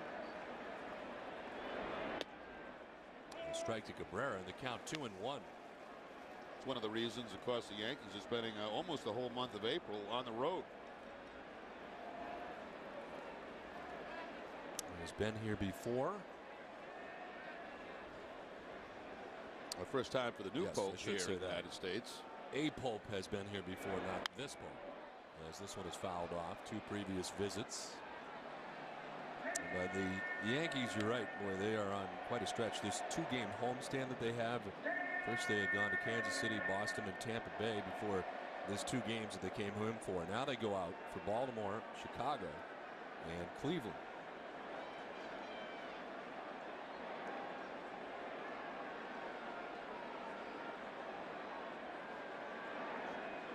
Two and 2 the count. And it's ball 3, full count. The pitching line is brought to you by Nissan. And for Beckett, that's 58 pitches. And 4 1/3 so far. The 3 hits, as I mentioned, all singles, not walked anybody. He's got a full count here to Melky Cabrera with 1 out.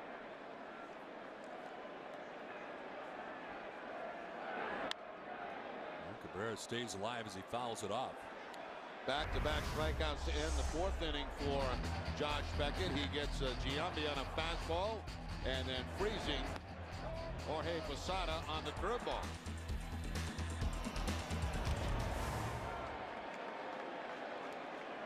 Another strikeout in the game was a Johnny Damon. That was on a fastball back in the 3rd inning.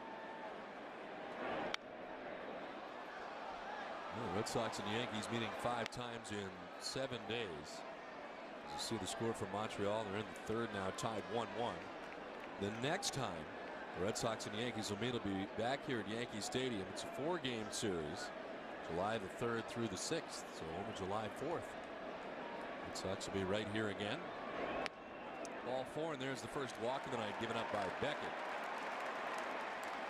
The Sox appeal is returning to Nesson this summer. If you think you have what it takes, come to an open casting call at Bob's store near you and meet Nesson's Hazel May. Hazel will be joining our casting crew in Framingham, Mass. On Saturday and in Saugus, Mass.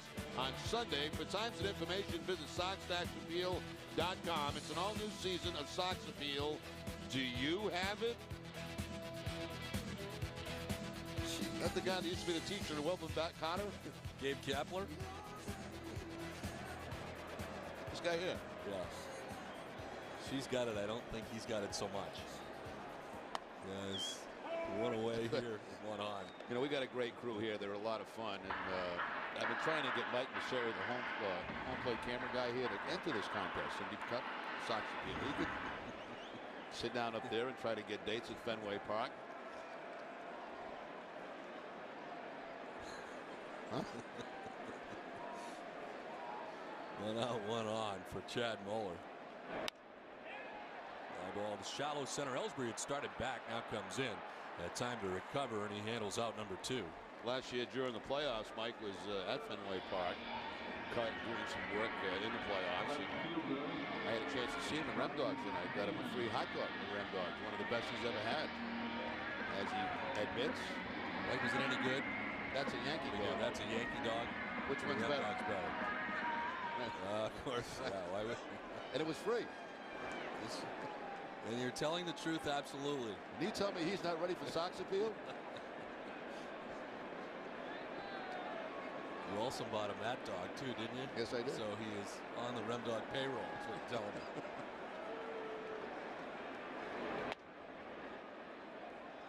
Johnny Damon's 0 for 2. He's flat out struck out.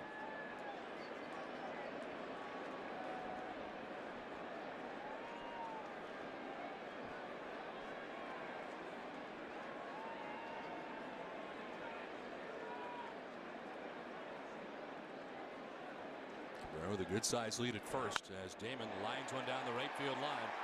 Towards the corner is Cabrera. Heading for third base. He'll be stopped there on the double by Damon. And it's 2nd and 3rd with 2 down. Now Johnny Damon gets out in front of a 93-mile-an-hour fastball from Josh Beckett. Damon, only a .217 career hitter off Beckett, was 0 for 2 prior to this at-bat. But speeds the bat up a little bit on that fastball and hooks it down the line. Of course, very conservative coaching, down by 7 runs, stopping that runner at third base. I was going to say, yeah, you're down 7-0. Yeah. The crowd didn't like it. They were booing. Yeah, they'd have loved it if he got thrown out at home plate down 7-0. They'd have run Bobby Meacham right out of town. 2nd and 3rd, 2 down for Derek Jeter. He was 0 for 2. He's grounded back to the mound, bounced to short.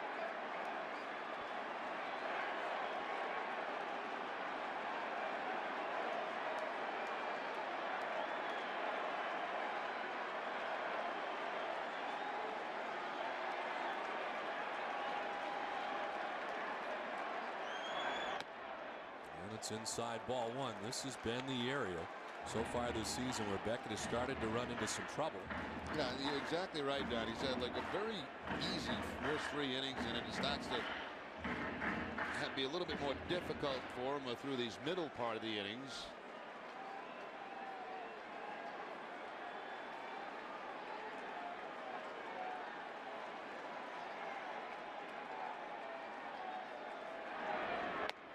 Inside again when he falls behind 2-0.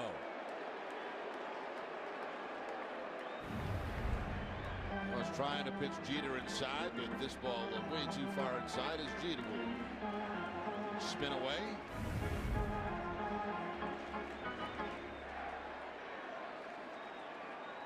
Some good numbers against Beckett, including a home run. It's Cabrera at third, Damon at second, and 2 down in the 5th.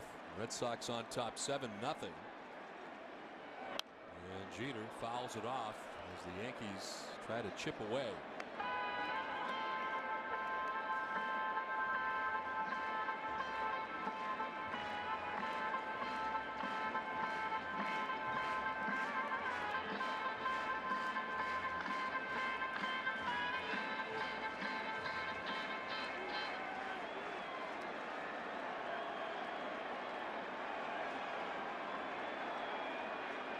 Last 2 innings now, the Yankees have had 2 men on in each inning. Beckett able to get out of it last inning. Now Jeter grounds it by the dive of Youkilis. From third comes Cabrera. Damon's behind him. The Yankees get 2 back, and it's 7-2 Boston. That's what makes Derek Jeter such a tough hitter, and the reason he's a 300 hitter, because he'll use the whole field. I mean, he's very good at going to the opposite field. But even times when you try to get in on him, somehow he's able to get the barrel of the bat out. He's somewhat jammed on this. You can see how tight his arms were to his body, but he's still able to make the contact and get it by Youkilis down at third base.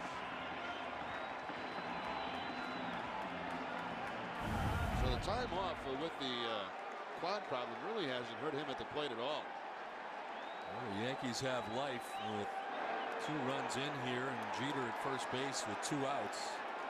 Abreu will try to grab an RBI with 2 away as he takes a ball, and it's 1-0.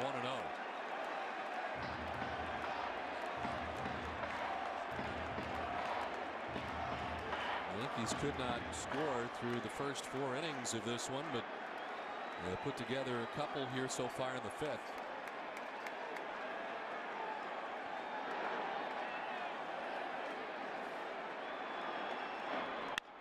To right, and in front of Druid, gets off him into the corner. Jeter coming around from first base. The throw from Pedroia will be close, but not in time. The 3rd Yankees run, and the runs all scoring with 2 outs in the inning.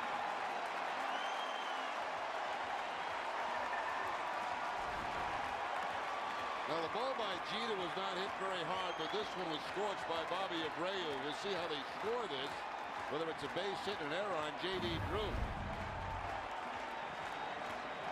Getting that fastball, and you can see these Yankee hitters, Damon in this inning, and now Abreu speeding that bat up a little bit, trying to get out in front of that fastball. Jeter, a little stride toward third base, slowed him up some, but able to get home before the tag. So the Yankees making noise here in the 5th inning.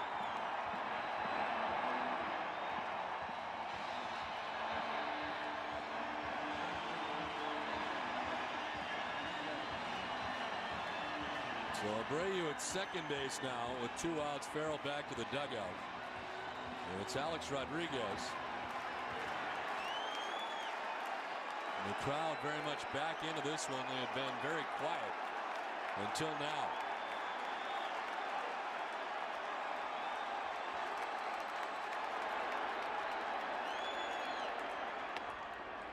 Ball 1. And there's been more of those lately than there had been in the first 4 innings. And it seemed like Beckett was ahead strike 1 all night.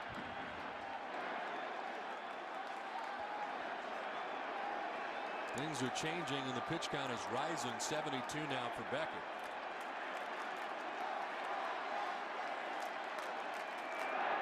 breaking ball.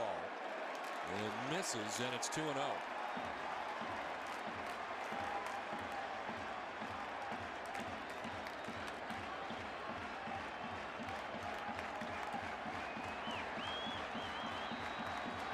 Giambi will be next, but there are 2 outs in the inning.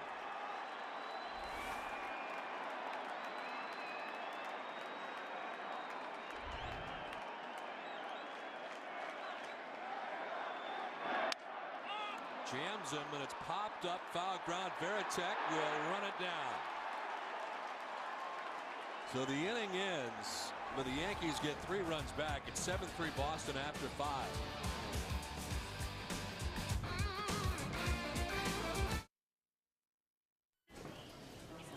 Whoa. Hey. Hey. We followed you from work. Nick, can you share a productivity tip? I use Southwest Airlines. Yeah, Southwest has a ton of non-stops, even on long flights. I mean, just look at all these non-stop. And you can get a ton of stuff done the whole time. No connections, no interruptions. Solid gold! What? Did you say solid gold? Yeah. I gotta get to my gate. Over 3,400 daily non-stops to the places you do business.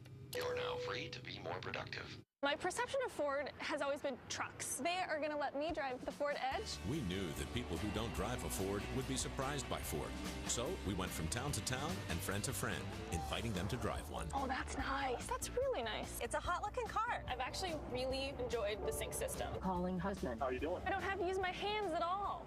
I love that. After test driving it for a week, I'm a believer. Get an Edge with $1,000 cash, plus we'll match your down payment up to $1,000, or get 0% with $1,000 cash. Who could that be? Oh, wow. I'm there for you, buddy. That was Brad. He really wants to vent. We should go. Ready to vent? Let's vent. Let's vent. Introducing the vented wide mouth can from Coors Light. It lets in air for a smooth, refreshing pour. Is he okay? I think we'll be venting a little longer. Frost brewed Coors Light, the world's most refreshing beer. The one luxury 4x4 that started it all still leads the way.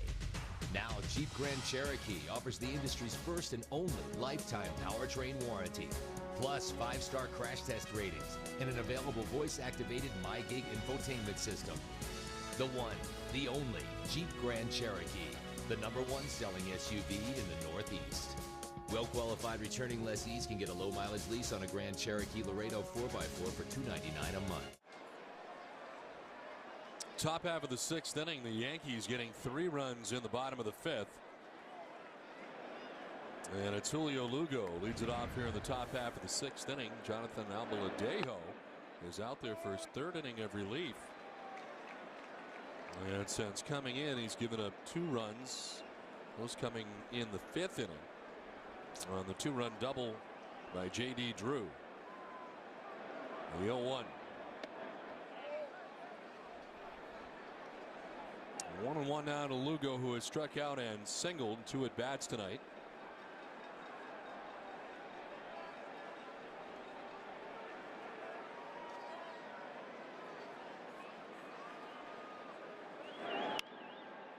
Blue back a second, but Cano is there for the first out of the 6th, and we send it back to Boston for a game break with Tom Caron. TC? Yeah, Don, thank you. It's brought to you by New England Toyota dealers. The Bruins battling back from a 1-0 deficit in their game against the Canadians. Glenn Metropolitan goal, and right there the captain, Zdeno Chara, a shot from the point. His first goal of the playoffs, a power play goal, and the Bruins have a 3-1 lead, their biggest lead of this whole series. Guys? All right, TC, well, that's great news here at Yankee Stadium. The Red Sox on top 7-3. Nice to see him get a power play goal. They've been struggling in that category through the playoffs.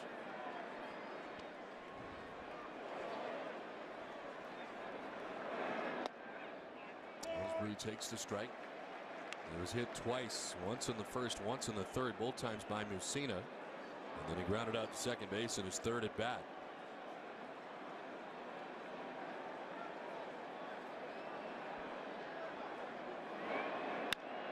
Slice foul backing out of play, and it's 0-2.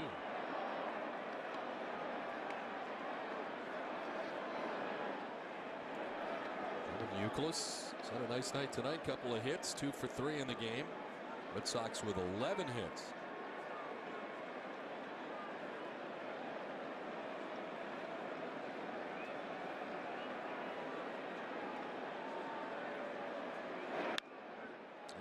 man's hand, popped up foul, and will hang at 0-2. Saw that shot of the crowd behind the Red Sox dugout. Always interesting conversation when you head back to the Red Sox dugout here at Yankee Stadium. There's usually a little back and forth between some of the players and some of the fans. Really friendly people, are they? It's all good natured. Yeah.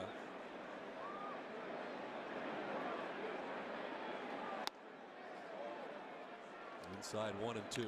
Tell you one thing, when you come to Yankee Stadium like Fenway Park, they know who you are. You know, it's not. You're not going to sneak in under the radar. They know exactly who you are.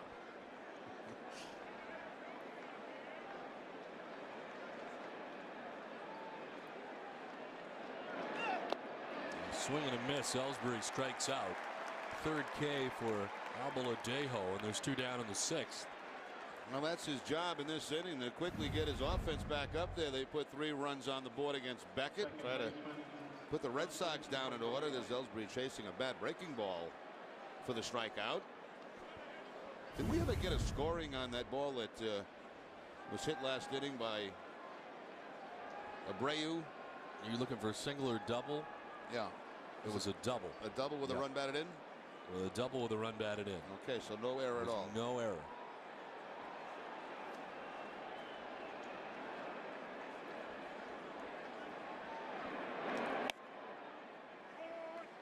Strike 1 to Pedroia with 2 outs. 4 in a row now retired by Albaladejo, who has struck out 3 of the last 4 batters.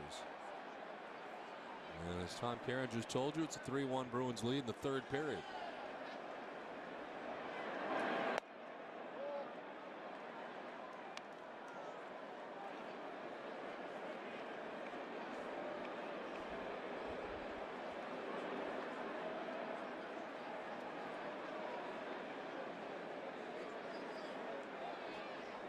Action in the Yankees bullpen with 2 outs here in the 6th, and Albaladejo dealing to Pedroia with ball 2, 2-1.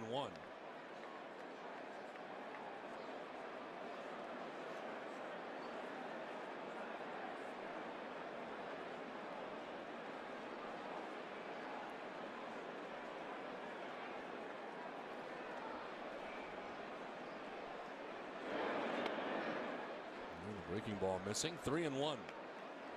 Kyle Farnsworth up in the pen for the Yankees. They get into the pen very early. Mussina going the first 3.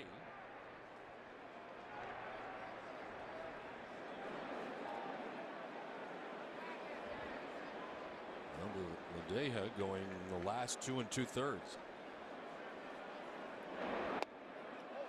There's ball 4. Pedroia down to first base with a 2-out walk. And it is just the first walk given up by Yankees pitching tonight. Tonight, after our Red Sox coverage, stay with us for Sports Desk presented by FW Webb, home of Frank Webb's Bath Centers. You get a complete recap of Game 5 of the Bruins and Canadiens playoff matchup. Plus, Hazel May brings you one-on-one with conversation with Johnny Damon and a look at the new Yankee Stadium. It's all on Sports Desk tonight after our Red Sox coverage on NESN. Dave Eiland making his way out, the pitching coach for New York, as they give Kyle Farnsworth some time to get ready in the pen with 2 outs, and Pedroia at first base. David Ortiz will be next.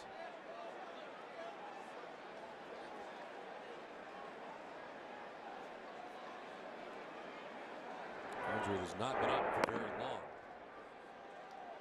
And finally, the home plate umpire heading out to break up this conversation on the mound, and just as he heads out, Eiland heads back to the dugout.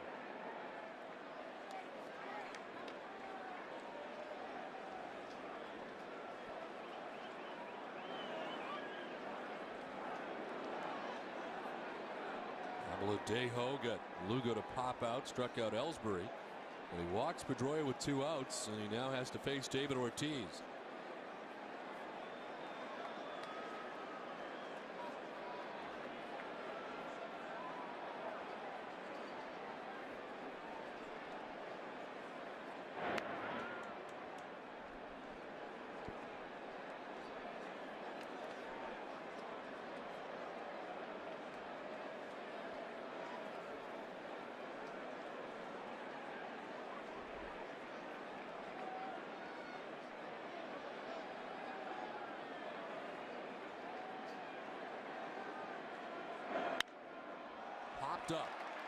Jeter will backpedal to the outfield grass. Now come back. He makes the catch. It ends the inning. The Red Sox strand a base runner. 5.5 done. 7-3 Boston.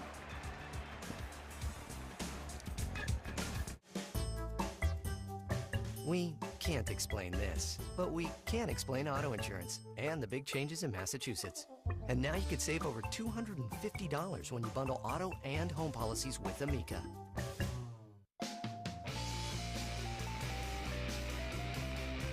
Most innovative features. Third row seating. DVD player and gaming outlet. 5-star crash test rating. Best fuel economy in its class. Introducing the crossover that's ready for anything. The all-new Dodge Journey. If you can dream it, do it.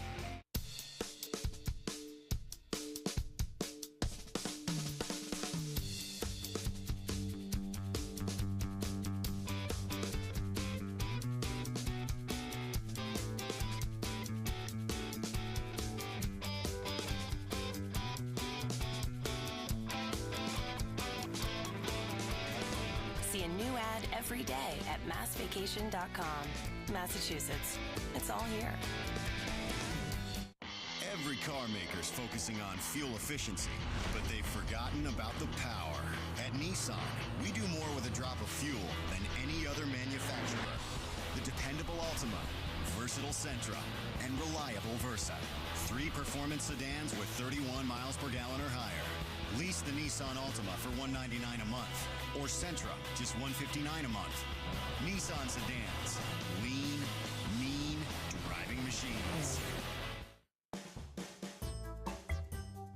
We can't explain this, but we can explain auto insurance and the big changes in Massachusetts. And now you could save over $250 when you bundle auto and home policies with Amica.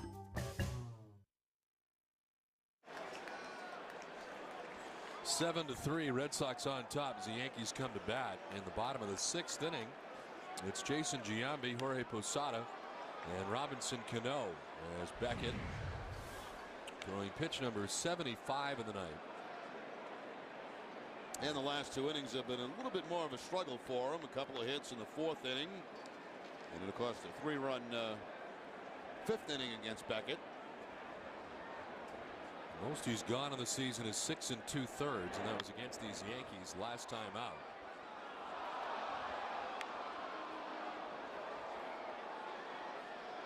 Most pitches he's thrown in any outing so far this season is 92, and that was in the first outing against Toronto. As you mentioned, Red Sox pitchers in the open, as this kid's loving his cotton candy. Beckett has been in the 7th once, Lester once, and twice for Daisuke. This is with the breaking ball, and it's 1-2.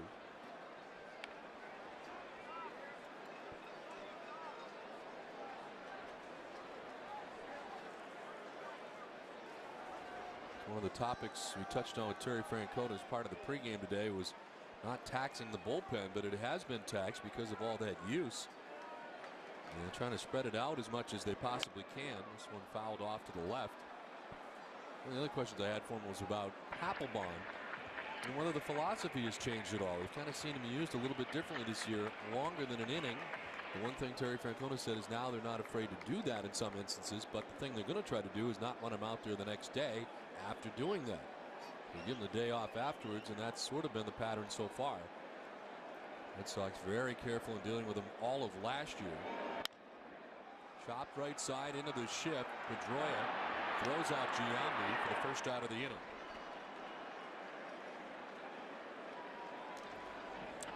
Covidien is a proud sponsor of the Boston Red Sox and the Red Sox Foundation, helping to raise money for life-saving cancer research.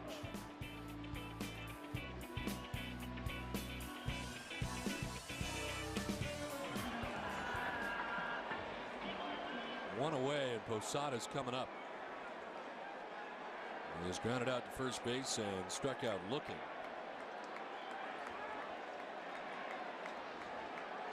Three strikeouts tonight for Josh Beckett through 5 1/3.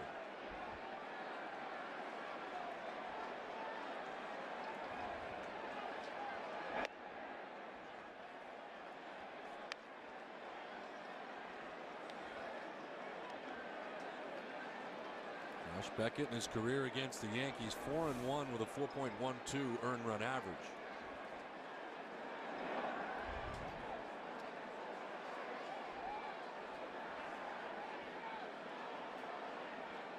And 4 starts last year was 2-1 with a 4.39.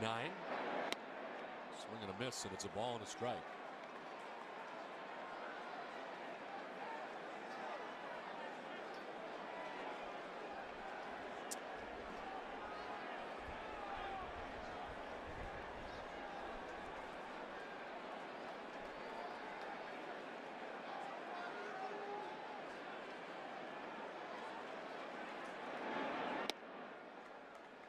Earlier about Beckett being the World Series MVP in 2003. It was the complete game, 5-hit, 2-0 win that really cinched it for him on 3 days rest.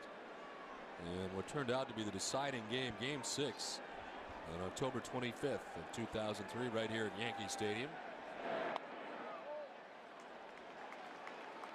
All 3, and it's 3-1.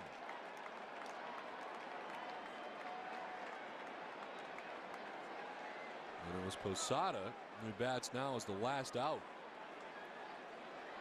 And that complete game effort for Beckett. 3-1. In the air to left field, Ramirez camped underneath, and there's 2 down. And then after that, the Marlins were December. Right away. Right away. Second time that's happened. Oh, look at this. Marlins 4-1 lead, so it's coming back to Boston. About 4.5 minutes left to go on that one.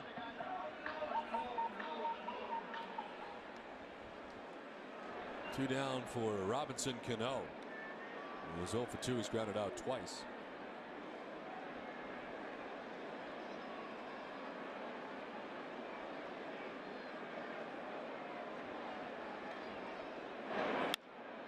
Towards left center field, Manny Ramirez got a good break and he'll get over easily to make the grab.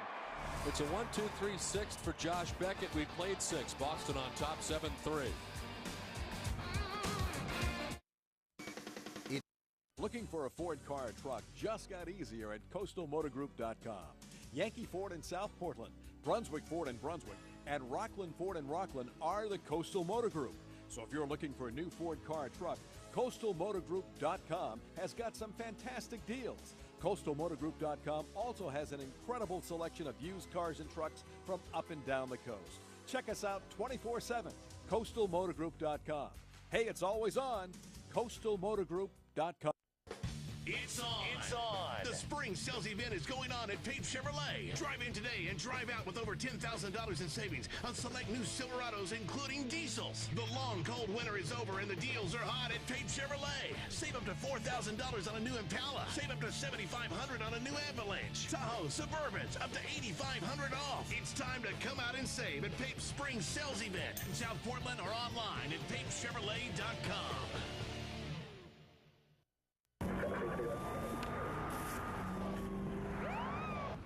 Can you see the pen?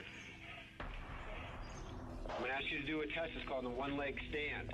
You raise your right foot up, stand on one leg. In here just like this. I can't do it. I'm not going to do any more tests. I'm going to place you under arrest for operating under the influence. Maine Beverage Company wants you to know a designated driver is the right choice every time. If you've been waiting for just the right time to buy your next new car or truck, that time has come. Rowe Ford Westbrook is overstocked, so they've drastically reduced prices. Southern Maine's largest selection of new Fords are all on sale with huge rebates, plus 0%, 60-month financing available on most models. This sale is for 10 days and 10 days only, and the no-gimmick sale-a-thon price is posted right up front. Plus, you'll get the Rowe Westbrook exclusive, a warranty forever at Rowe Westbrook, exit 48 off the Maine Turnpike. The Amica Pit Zone is brought to you by Amica Insurance. Get the right auto and home coverage at AmicaCoverage.com. And let's take a look at all 3 of Manny's pitches that he hit tonight. Right down the middle for Mike Messina. A little bit more inside, but still plenty of the plate. And against the relief pitcher, middle in again. Manny with a perfect 3 for 3 night going. A couple of home runs and a single.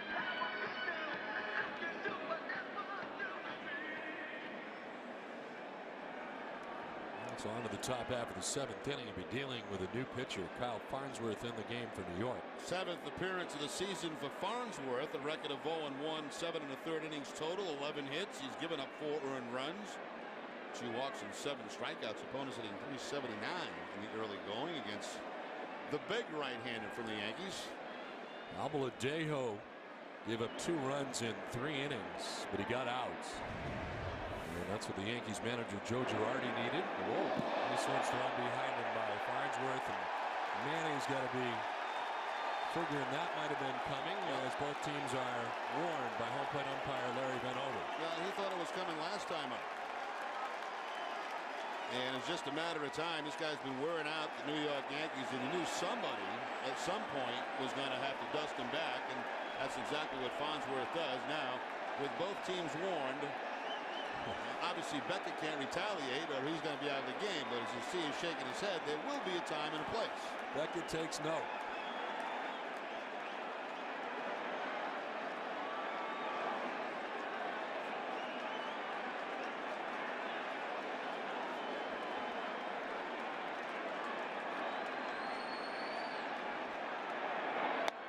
Goes back to business and gets a strike over the outside corner.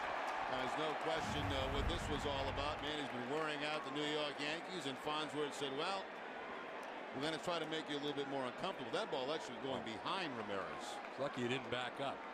He backed up right into it. Half-hearted swing, it's 1-2. If you remember, I said in that last at-bat for Manny, I think he expected it in that at-bat, because in the first 2 pitches, he was back on his heels. You know, as a hitter, you know, it's again about that time you've had too much success.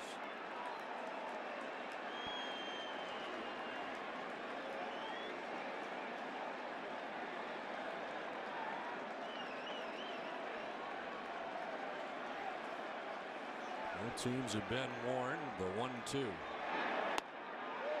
and it misses. 2-2. Now, retaliation could come in this game, and that's to say, if Beckett's getting to the end of the line where you know he's going to be done in the ball game, it could very well come in his last batter that he faces. But it doesn't have to come today. These two teams play plenty more time. Oh, that goes in the books. That's remembered. And knowing the fire of Beckett, I have a hard time thinking that he may not retaliate in this game. The way he runs, as hot as he runs. We'll see. First and foremost is the game, and the game right now is a 7-3 game. The idea is to get a win. If opportunity presents itself, yes. If not,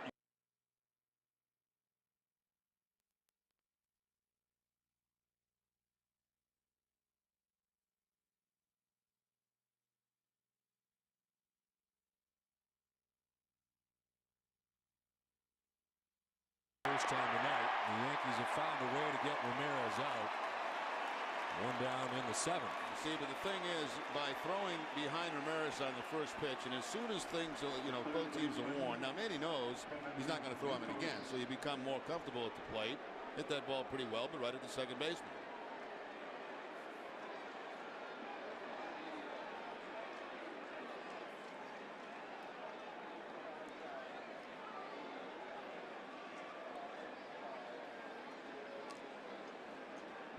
So Manny's out number 1 as he talks it over.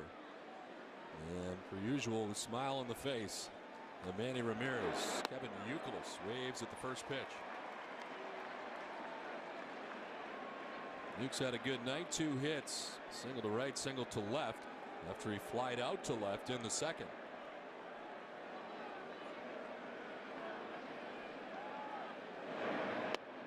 What's interesting too to me is that umpires can eject the pitcher for a game for just that. I mean, if they feel that they're intentionally throwing, which I don't think there's any question. Any question about that? I mean, they could just throw him right out of the game. Don't have to warn him. It seems as if most times they really do warn them, though. Yeah. Very rarely do you see an automatic ejection right away.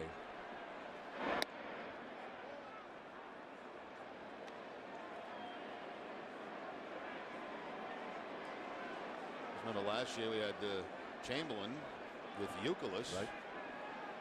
And he was ejected. Did he go? They'll check. No. This time Mike Everett says he did not. Of course, now at the warnings that Beckett does throw, not only will Beckett go, but Terry Francona will go, and the managers. As part of the warning to both teams. Been there, done that.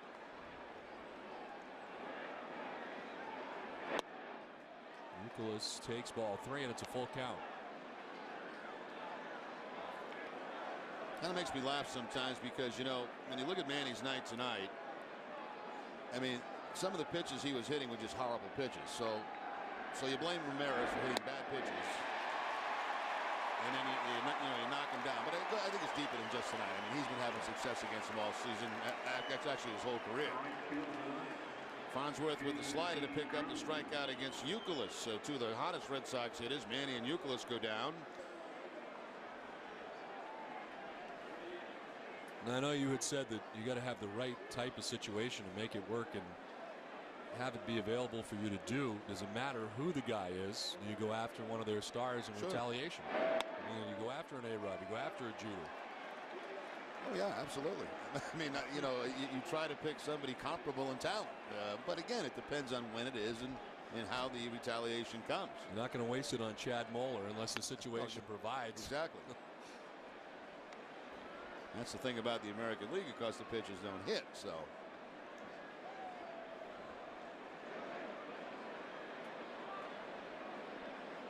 It's a 1-1 to Drew. Softly grounded down the first baseline. He's going to stay fair. He's going to be out. It's a 1-2-3 7th inning. It's 7th inning stretch, and it's time now for a Sports Desk update with John Chandler. Hello, New England. John Chandler in Studio B with a look at tonight's Sports Desk presented by FWF. Well, the Bruins try to stay alive in Game 5. Our coverage takes you up to Montreal. Plus, Celtics playoff schedule is set. We'll take a look at that. And Hazel Bay is in the Bronx with Johnny Damon. All of that after the game. Well, the monster sweep is in full swing, and I'm here with Jerry Remy, president of Red Sox Nation. Jerry, what do you think about the Sox sweeping the championship this year? Well, Elliot, they did it in 04 and they did it again in 07, and I'll bet you didn't know, but since 1989, 39% of world championships were won in sweeps. So the chances are pretty good. There you go, from the president of Red Sox Nation. So if you've been thinking about new furniture, now is the time. Great furniture, great prices, to a great season. Go Sox. Third base side front row. Yeah! Where's the kid's glove, buddy? Foul balls, pal. What if a screaming line is coming at that kid's head? You're not gonna catch it. You're gonna have a beer in one hand and a sausage in the other. We'll stop at Olympia, grab the kid a glove. There's one right around the corner. The best brands, the lowest prices, the greatest service. Get it at Olympia Sports. I got a glove and a new hat. Nice. Now to break it in. Spit in the middle and rub it around. The glove, kid. Spit in the glove. Uh-oh. Get it at Olympia Sports. What's smarter than buying a vehicle with America's best warranty? Buying it while it's on sale. Introducing the Hyundai Dollars and Cents sales event. Now until April 30th, get up to $2,000 cash back on the Elantra, Santa Fe, Accent, and Sonata. With roomy interiors, 6 airbags, available XM radio, and America's best warranty, you couldn't shop any smarter. So stop by Hyundai's Dollars and Cents sales event and check out our unthinkable deals on cars worth thinking about. During the event, get the all-new 09 Hyundai Sonata with up to $1,500 cash back. Hurry, offer ends soon. Coming up immediately following the game, it's W.B. Mason's Extra Innings with Tom Caron and Jim Rice, who will break down Josh Beckett's start tonight in the series finale. Plus, Catherine Tappan and Barry Peterson will bring you complete coverage of Game 5 of the Bruins-Canadiens playoff game tonight. It's all coming up right after the game, and it's live on NESN. Last half of the 7th inning, 7-3, Red Sox on top. As back to the mound is Josh Beckett. It's 8-9-1. Cabrera, Moeller, and Damon expected in the inning. Bruins finish off the Canadiens tonight. 5-1 the final from Montreal. Now, so some disappointed Canadian fans up there in Montreal tonight. And the pressure very much back on them again. Tough for them, as far as I say. And Cabrera singled and walked. He'll be next. As we get things started here in the bottom of the 7th inning. Manny Ramirez thrown behind on the first pitch of the top half of the 7th inning by hard-throwing Kyle Farnsworth.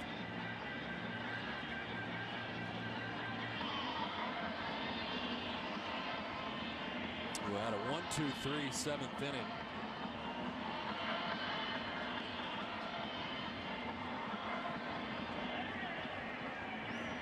This was the first pitch of the top of the 7th. Wondered if it would come early. It didn't, but it comes now. The veteran Farnsworth throws hard. Larry bent over quickly, warning both teams. Now Cabrera to bat here in the bottom of the 7th.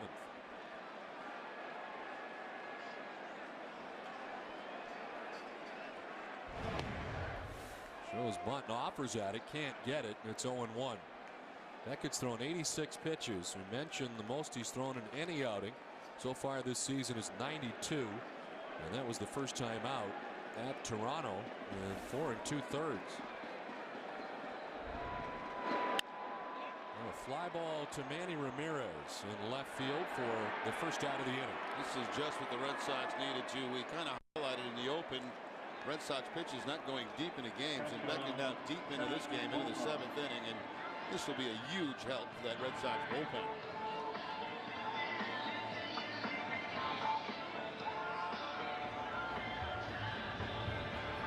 Really taxed the bullpen both in Cleveland and the first game of this Yankees series. David Ardsman getting a lot of work, as is Julian Tavares over the last couple of days, and everybody else.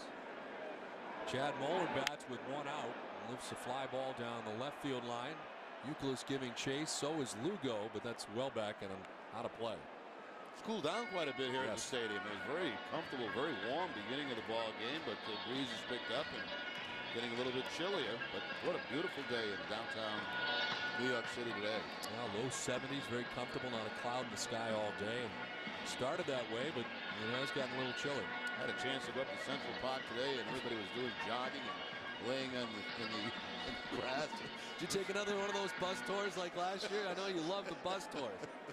Actually, I saw Central Park on TV. It's about as close as you're going to get to it in real life.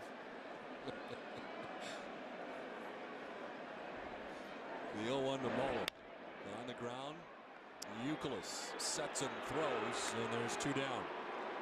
Well, if this is going to be Beckett's last batter of the game, it's possible here, but there's no action in the Red Sox bullpen right now. Beckett, 89 pitches, and he may come out for the 8th inning. Like Johnny Damon thinking that with 2 outs and nobody on? To the back of everybody's mind. The only thing that keeps you a little bit comfortable is teams have been warm, but you know sooner or later something's coming. So sometimes it's better to wait. Keeps them on their toes a little. Or on their heels, I should say. You got to figure Beckett's thinking he's going another inning. As he delivers with strike 1.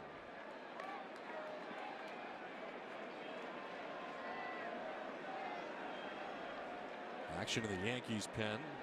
Billy Traber we saw last night. Very briefly. He's up in the pen. The 0-1. Neiman swings through it, and it's 0-2.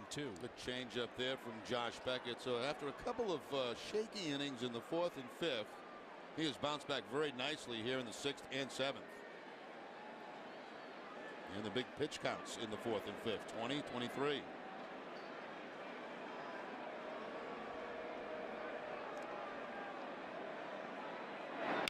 This one fouled off. I wonder what the mindset is of hitters. You know, you want to chip away at the 7-3 situation, but you wonder how the complexion of your at-bat changes now, knowing there could be retaliation. I mean, think about it all that much. I mean, is your complexion, you just want to get through the at-bat?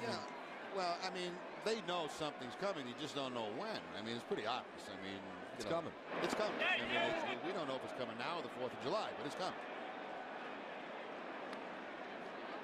I mean, teams don't let that stuff slide. You know, you're picking on, you're throwing behind one of your key members of your club, a guy that's been driving in runs, and I mean, it doesn't necessarily have to be the same game. It could be fireworks next time we come here, 4th of July weekend. Like that one? That's good stuff. A swing and a miss. Damon strikes out. It gets away from Varitek briefly. The put out goes 2-3, and it's a 1-2-3 7th for Beckett. Done with 7-3 Boston. If we were all the same, we'd all age the same way. But we don't. Aveeno Positively Ageless is the first anti-aging serum that actually self-adjusts to your unique skin. With a natural shiitake complex, it accelerates your skin cell renewal. In fact, 73% of women saw reduced lines and wrinkles in just 4 weeks. It worked for me. It'll work for you. Positively Ageless. And for younger-looking eyes, try new Positively Ageless Eye Serum, only from Aveeno, the leader in active naturals. You're about to meet your match at your New England Ford dealer. Right now, Ford will match your down payment up to $1,000 on any new Focus, Fusion, Escape, Edge, or F-150. With up to $2,000 customer cash, your down payment plus Ford's $1,000 match, you've got up to $4,000 toward your down payment. Or get 0% financing plus up to $1,500 cash back on a new car, truck, SUV, or crossover. Drive one today at your New England Ford dealer. When you have two good teams, who wins comes down to who wants it more. Same goes for banking. That's why nobody will take better care of you or do more to earn your business than the people at Sovereign. It's that simple. Because at Sovereign, we want you to be the winner. Open a Premier checking account right now and get a $150 bonus. It's another way Sovereign does more to earn your business.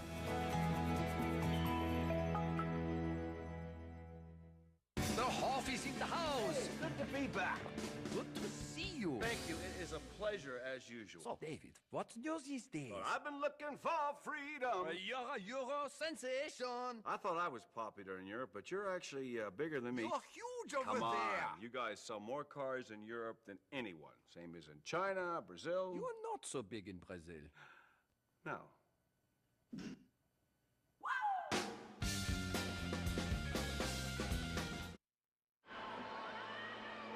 Tomorrow night after Friday Night Fenway at 5:30, join Tom Caron and Ken Mocker at 6 for Olympia Sports presents the Boston Globe pregame show. Live from Yorkie Way, they'll preview Daisuke's attempt to win number 4 as he opens the series against the Rangers. Plus, Kaysen Gabbard and David Murphy will be in town to receive their World Series rings.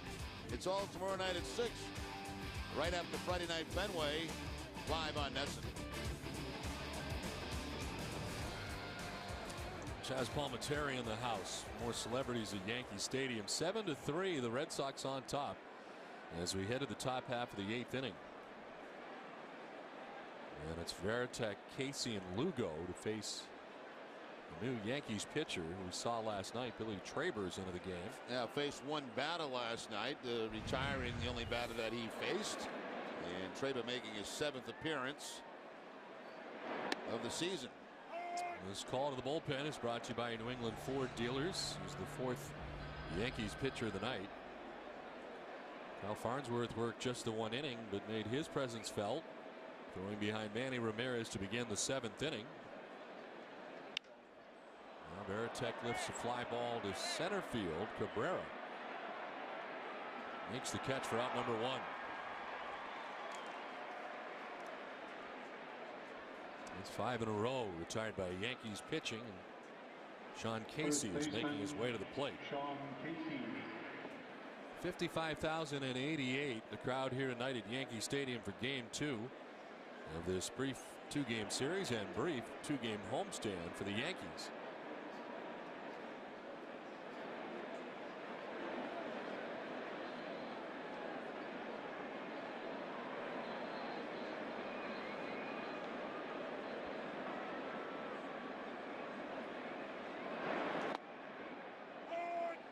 Strike to Casey, who's 0 for 3 in the game tonight.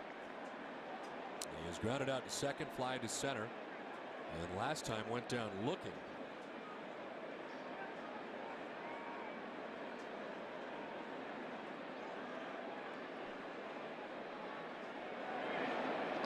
A swing and a miss, and it's 0-2. Beckett has gone the first 7 tonight, and you got Del Carmen and Okajima both warming in the Boston pen.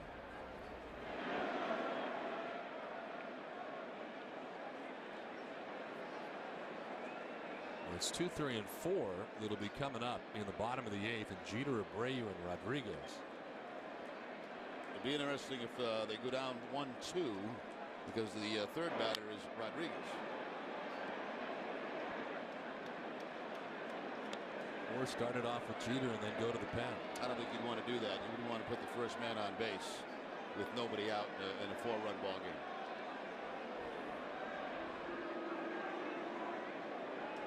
0-2 the count to Casey.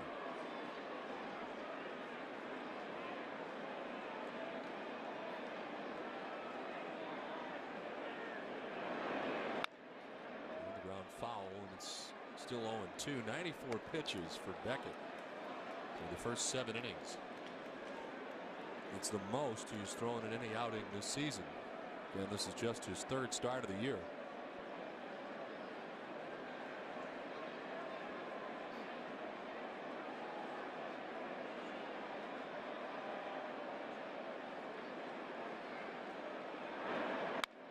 To right field for Casey and in for a hit.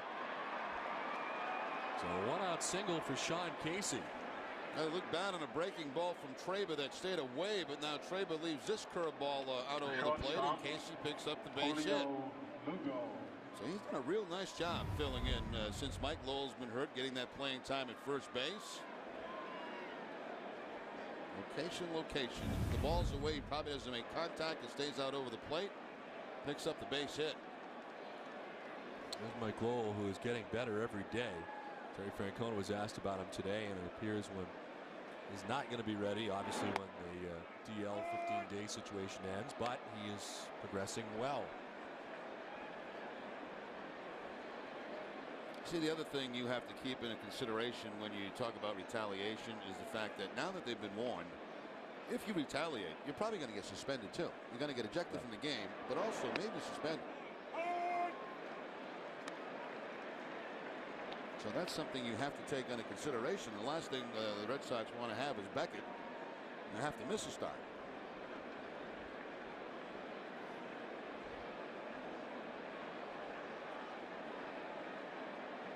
Oh, 2, 1 out, 1 on. Lugo swings and fouls it off.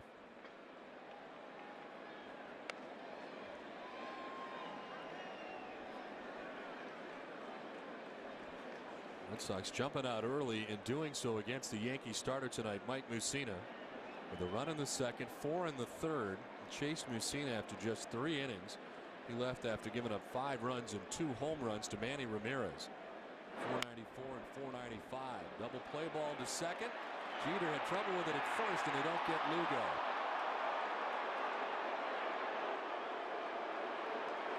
It looked like Jeter had to kind of reach for that feed from Robinson Cano, and that's the difference when you got a guy with speed going down the first base line. There's the flip by Cano, and you see Jeter plays it off to his left. By the time he spins around, it's too late to get Lugo at first base. Ideally, you like that feed right around where the NY is on his uniform.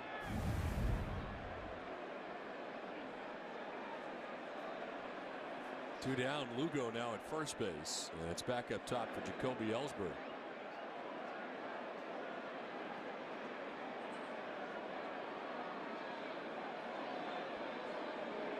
He's been on base twice tonight without the benefit of a hit, although he's been hit twice. He'd much prefer to be doing the hitting, as he grounded out to second base in the 4th and struck out in the 6th after Mussina hit him twice.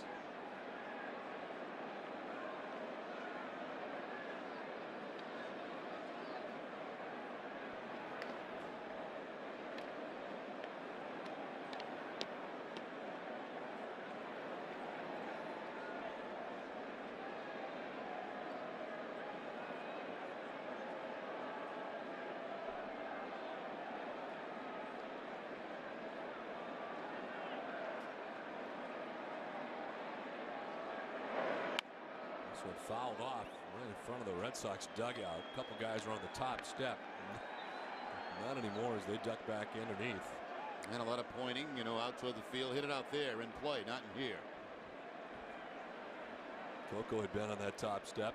Well, Ched Lowry, they're not there anymore. And so screens added here for Don Zimmer a number of years back. It was soft toss to first, and Lugo easily back. Kind of a weird move that he has over to first base. It looks like his back's all disconjointed and stuff. Is that like right yours?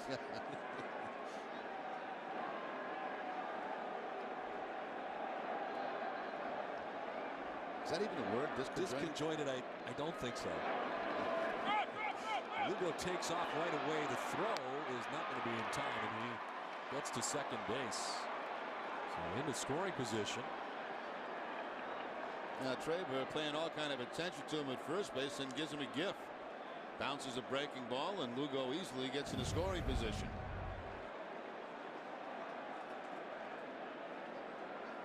Right under the chin of Chad Moeller, and too late to second base to get Lugo.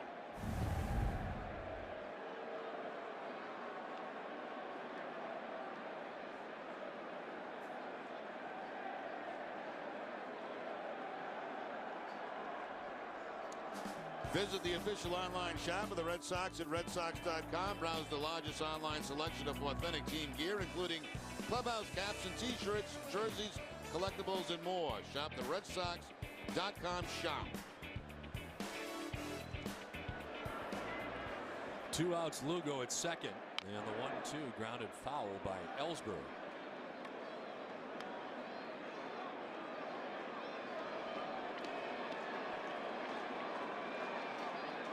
Traber, the 4th Yankees pitcher of the night. Trying to keep this a 4-run deficit for New York, with the Red Sox on top 7-3 with 2 outs in the 8th.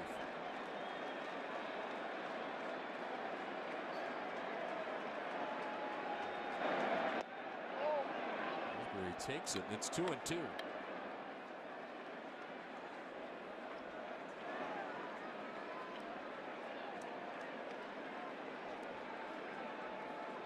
The inning the Yankees have scored was the 5th, and they got 3 runs off Beckett. Since then, he's now retired 7 batters in a row, and again has thrown 94 through 7. As Ellsbury pops it up, Jeter ducks back to short left, but Damon comes on to make the catch. Well, we head to the last half of the 8th. Looks like Beckett's coming back. We'll see what happens when we come back. In the world where power and torque rule, Tundra just drove off with Motor Trend's 2008 Truck of the Year crown. And right now, you could save thousands with Tundra's first ever 0% financing for 60 months, or lease for just $289 a month for 36 months. Tundra by Toyota. Designed, engineered, assembled, and proven in America. Hurry, these offers end April 30th. I have a husband and I have 4 boys. We like to describe our house as a happy chaos. Let's get moving. Breakfasts are crazy. We have 1 vegetarian and one of our kids has type 1 diabetes, so we have quite a variety of needs. I generally have a list in my brain and a list in my hand. I don't want to drive to 5 different stores. I go to Stop and Shop because I don't have to go anywhere else. To go in the grocery store and watch the prices go down, it's really nice.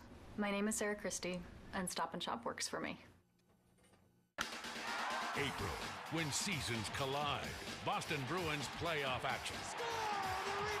Boston Red Sox baseball. Inside the park home run. Tonight, when your teams play at the same time, catch Red Sox baseball on NESN and follow Bruins playoff action on CNA. 2 great games, 1 great night. Find your NESN Plus channel at NESN.com. And the Red Sox walk off with the win. They don't just grow on trees. No, to get an award like this, you have to earn it. By providing more room, more cargo space, and a better way to get in and out. By beating all competitors, including Toyota, Nissan, and Jeep. Mazda CX-9, unanimously voted Motor Trend's 2008 Sport Utility of the Year. Right now, lease an award-winning 08 Mazda CX-9 all-wheel drive Sport for $299 a month for 24 months with $38.74 due at lease signing. Test drive one at your Mazda dealer today.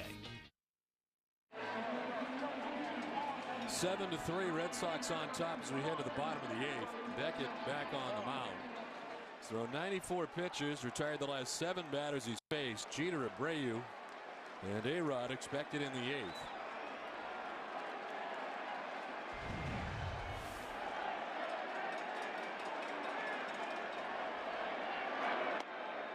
And it's ball 1 to Jeter.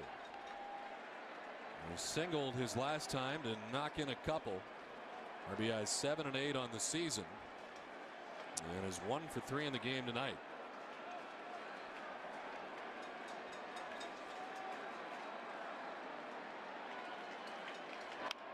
on the ground right side. Pedroia into the dive, picks himself up and throws out Jeter.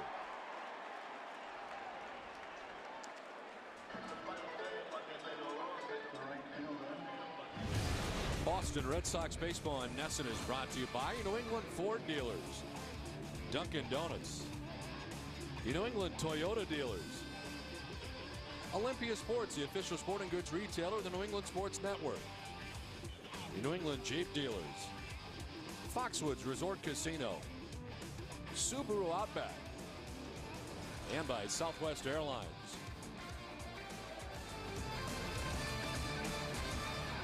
One down for Bobby Abreu.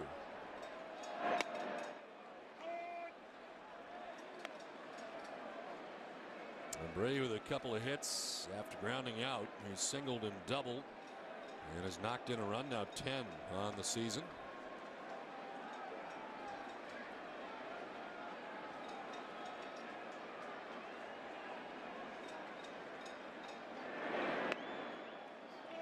The pitch is striking, it's 0-2. The action in the Boston pen is now singular as Okajima is up. It had been Del Carmen and Okajima, just Okajima now.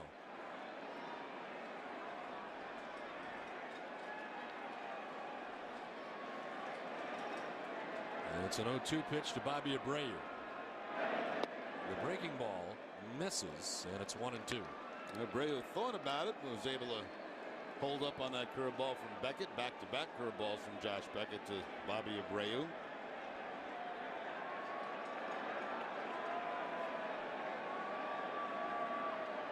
Rod waits on deck.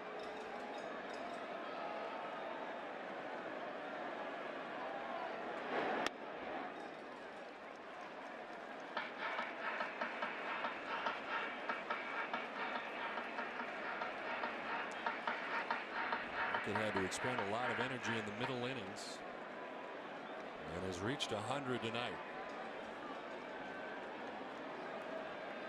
The middle innings where his only trouble existed, and it was the fifth when the Yankees scored 3 times. He strikes out Abreu looking. It's strikeout number 5 for Beckett, and there's 2 down in the 8th. Now after back-to-back curveballs, a fastball to the outside part of the plate for the strikeout. And if retaliation is going to come from Josh Beckett on this evening, it will come now against A-Rod. It's got to be on the mind of A-Rod with 2 outs and nobody on here in the 8th. Because he's not coming out for the 9th.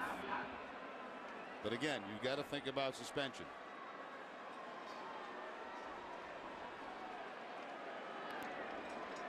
The breaking ball, and it's in there for a strike.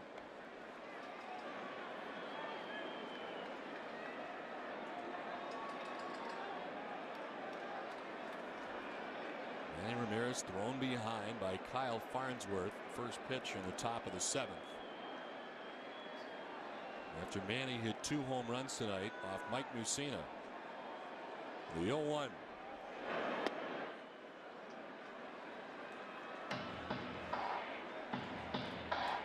Rod with a single in the 4th is 1 for 3 tonight.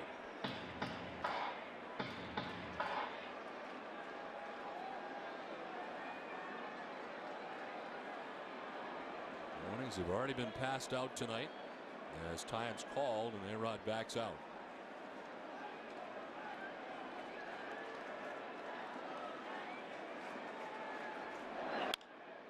Runs it foul outside of third, and it's 1-2.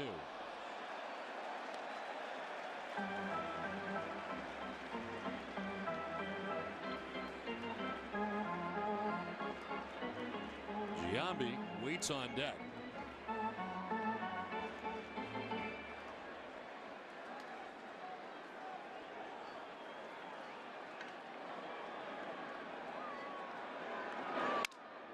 Broken bat, check swing grounder by the mound. Pedroia throws and they get him. A 1-2-3 8th for Beckett. We played 8th, and it's 7-3 Red Sox.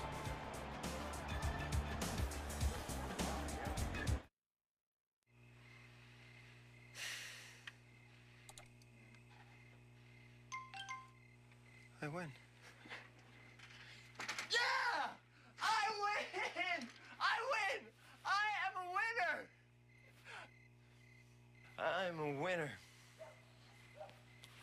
there's a better place to play. I'm a winner.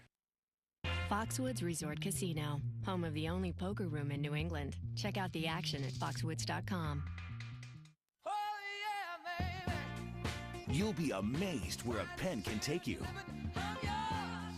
during the Lincoln Signature Event. Now drive select 08 Lincoln vehicles with zero cash due at signing, including the Lincoln MKZ with exclusive sync technology standard. Just sign and drive away in the 2008 Lincoln MKZ with all-wheel drive, plus a complimentary 3-year maintenance plan for only $379 a month. From the fastest growing full line of luxury vehicles, Lincoln.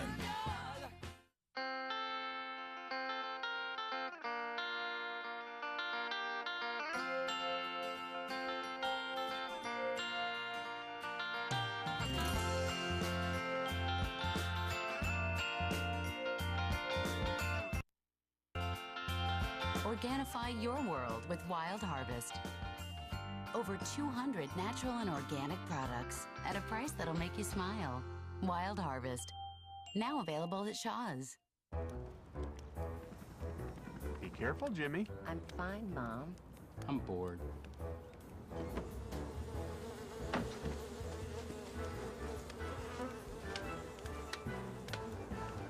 Can you hear me now?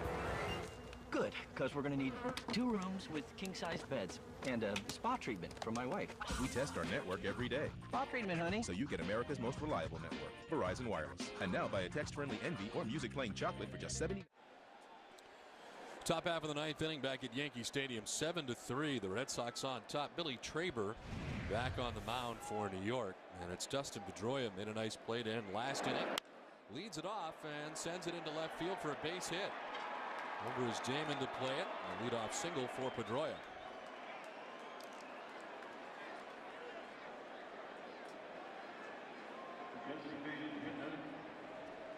This game summary is brought to you by your local Lincoln Mercury dealers. And Josh Beckett tonight going the first 8 innings, striking out 5. Big offensive night for Manny Ramirez, who homered in the second and then would hit .495. His second home run in the 3rd inning. After all of that, he was thrown behind by Kyle Farnsworth to open up the 7th inning. On the first pitch of the 7th, there has been no retaliation. As David Ortiz bats with Pedroia at first base and nobody out.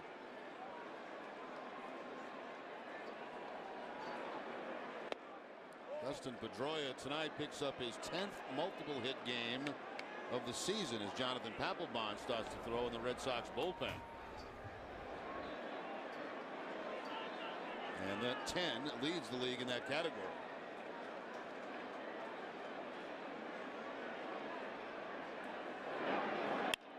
Ortiz to right field. Abreu a couple steps back, makes the catch for out number 1.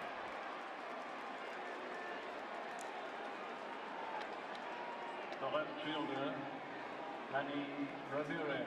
So 1 out, 1 on, and Manny Ramirez coming back up. Mentioned the 2 home runs. Did not mention he also had a single, so 3 hits on the night for Manny.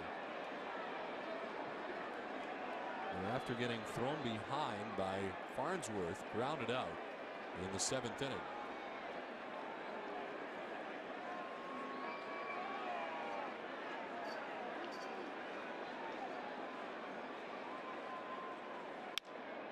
The center field.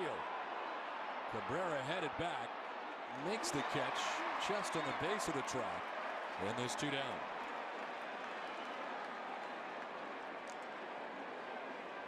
Third baseman, Kevin Youkilis. I'd like to welcome those who watched the Bruins game tonight. They're victorious against the Montreal Canadiens, watching on NESN Plus. Welcome you with 2 outs and a runner at first base here in the 9th. 7-3, Red Sox on top.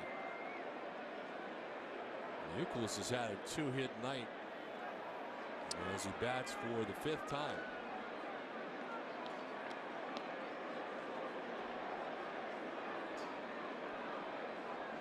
Youkilis, who had fouled the ball off his toe last night, had to leave the game. Back in there tonight, making the start at third base. He takes ball one from Traber. Wearing that protective guard as he did last night in his last at bat.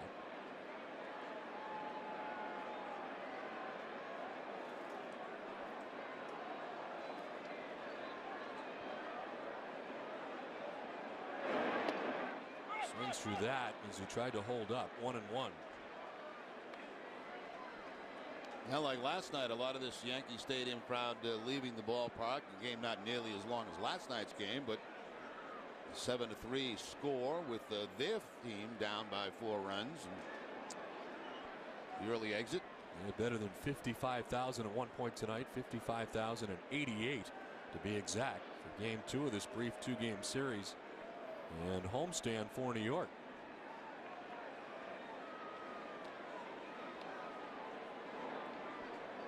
Papelbon continuing to warm up after 8 innings tonight from Josh Beckett. He retired the last 10 men that he faced.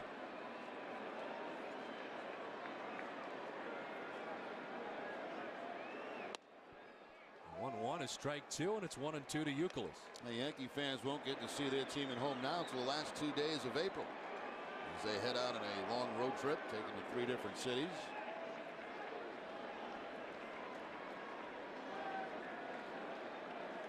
Still hopeful to get a foul ball. He's got the glove.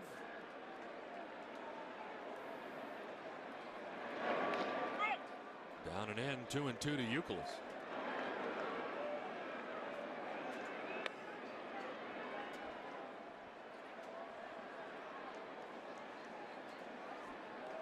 Red Sox with 7 runs, 5 given up by Mussina through 3, and then Jonathan Albadejo came in and gave up 2 runs in 3 innings. 2-2 to Youkilis. On the ground to second, Cano. On to first. We're on to the bottom of the 9th. 7-3 Red Sox.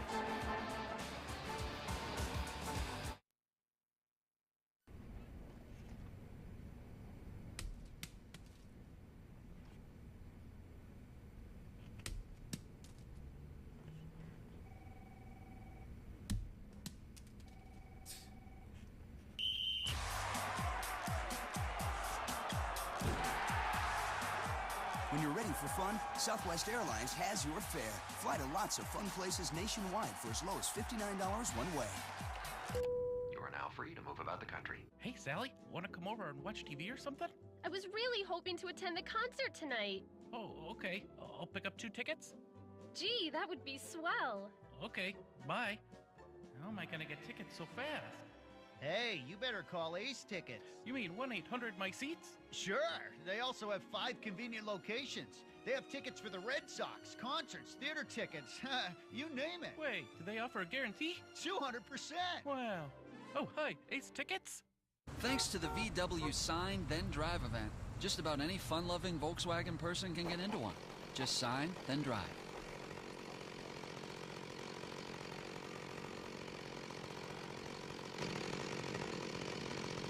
It's hot in here. It's warm. I'm a little warm too. Your keys? The Sign Then Drive event is back. No down payment, no first month's payment, 0 due at signing. Now until April 30th. Leaders do not follow. They pave the way. Never settling for second place or second rate. They glorify the grime and dirty fingernails that are part of the cars that make men roar and drive women wild. Can you smell that? That's 100+ years of wheels spinning inside their heads as they figure out the next big first. Coming up after the game, stay with us for Granite City Electric's Extra Innings Extra with Tom Caron and Jim Rice. They'll bring you all the reaction from both clubhouses following the series finale and preview the 4-game series coming up with the Rangers this Patriots Day weekend. It's all coming up right after the game live on Messenger. Changes for the Red Sox. Joe Thurston had been called up yesterday. He takes over in left field defensively for Boston. And the new pitcher for the Red Sox, the closer, is on in a non-save situation, Jonathan Papelbon. Well, he's had some time off. Last time Papelbon worked was in Cleveland on the 14th, where he picked up his 5th save. had 2 strikeouts in that 1 inning. We saw Okajima throwing, but you know, against this Yankee lineup, I mean, even though you may not get credited for a save because you have a 4-run lead, this is still not a large lead, so you want Papelbon in the game, especially if he's rested. Josh Beckett gives the Red Sox 8 innings, 6 hits, 3 runs. He walked 1 and struck out 5. He finished up very well, retiring the last 10 Yankees that he faced. It's Giambi to lead it off here in the 9th inning for New York.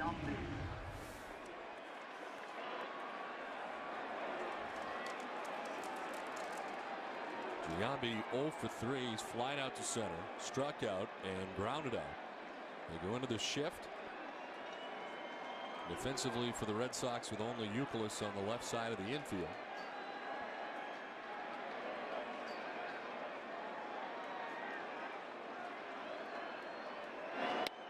And Giambi takes strike 1.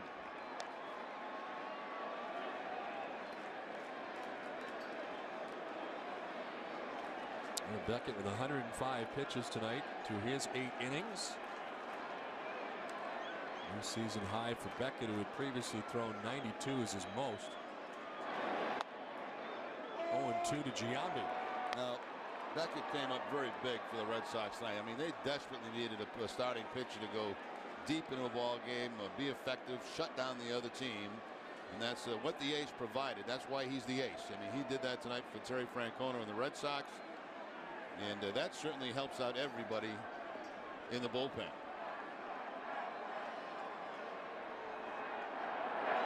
And didn't do anything foolish.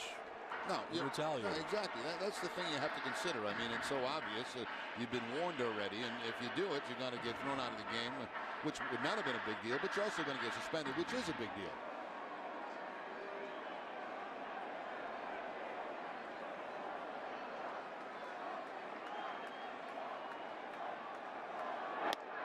Swing and a miss. Giambi strikes out. Papelbon makes quick work of him to begin the bottom of the 9th. Now Papelbon really piling up the strikeouts. That's 15 strikeouts for Papelbon now, with only 1 more in 7 1/3 innings. Rib back with the fastball. Hey, did we get the swish swish tonight? I waited for the swish swish all night, and there was no swish swish. We don't have the radar. That's the problem. The radar, no swish. 1 down for Posada.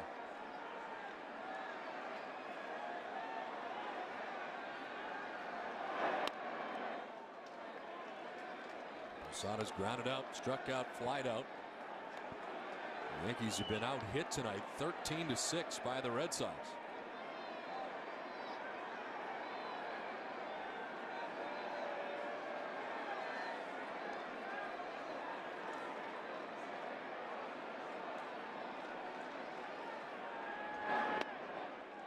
Strike, and it's 1-1. The Red Sox heading home after the ball game. Daisuke Matsuzaka 3-0 against right-hander Luis Mendoza. 0-1. It's the Red Sox and the Texas Rangers in the first of a 4-game series from Fenway Park. Strike 2 to Posada, who looks back at home plate umpire Larry Van Over. I think opposing teams, when the schedule comes out, always checks to see who's playing the 11 o'clock game at Fenway on Patriots Day. Who's going to have to get up early? And it's the Texas Rangers, and it'll be a matchup of Buckholz and Gabbard, a former Red Sox pitcher, who's traded away for Eric Gagne. Also see David Murphy, as you mentioned, who's been playing center field for the Texas Rangers. Didn't we start last year at 10 o'clock? Yeah, it was earlier last year.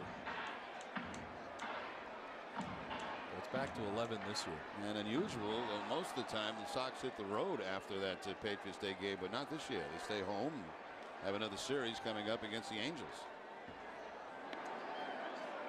So join us for breakfast on Monday. Breakfast with TC. It's like Wimbledon, you know. 1-2 to Posada with 1 out.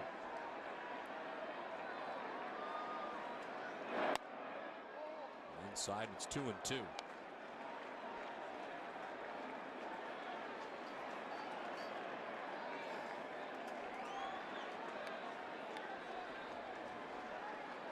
Red Red Sox pitching has retired 11 batters in a row. Papelbon's got his first out of the 9th inning.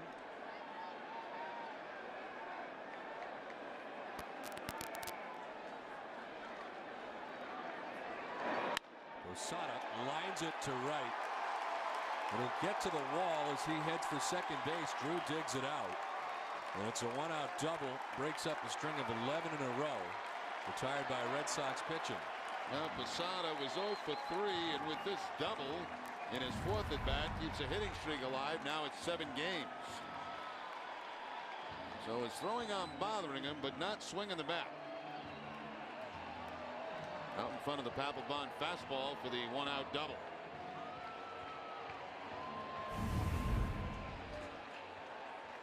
So 1 down, and it brings up Robinson Cano. He was 0 for 3 tonight. A couple of groundouts and a flyout.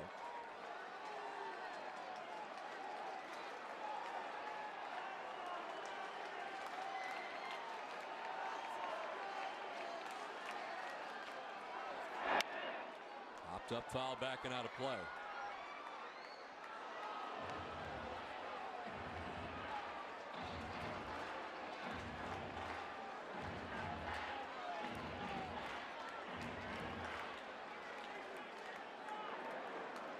Papelbon had retired 9 straight batters dating back to his last couple of outings.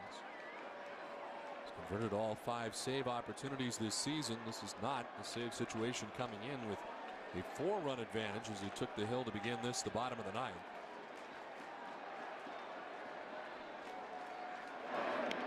In the dirt, kicks off Veritek, and to third goes Posada. Wild pitch charged to Papelbon. It's like the first splitter that Papelbon threw, and throws it directly down in the dirt. Once it gets by Veritek, Posada easily into third base. And Papelbon trying to keep a scoreless stretch going in April. He's pitched 29 2/3 scoreless innings in 27 career April appearances. Posada third with 1 down. And a pop-up foul, back and out of play, 1-2.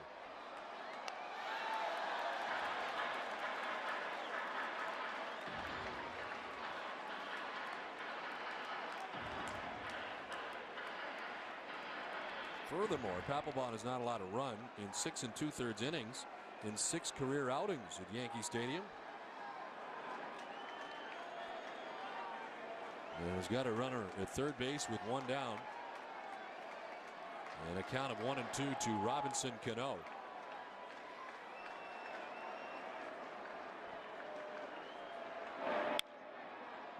Popped up, Youkilis giving chase, Lugo as well, but that'll get back in the seats.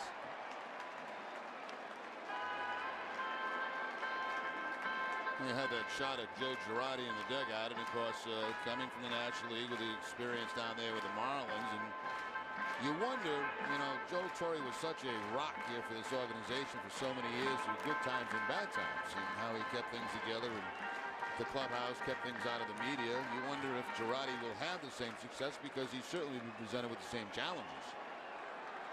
Can't help but have that happen here in New York, as in Boston. This one fouled down the left field line, back and out of play. A few press conferences we've seen him involved in over the last couple of days. He seems to handle the media very well, very comfortable with them, but it still is very early. And things have not gone bad yet. No.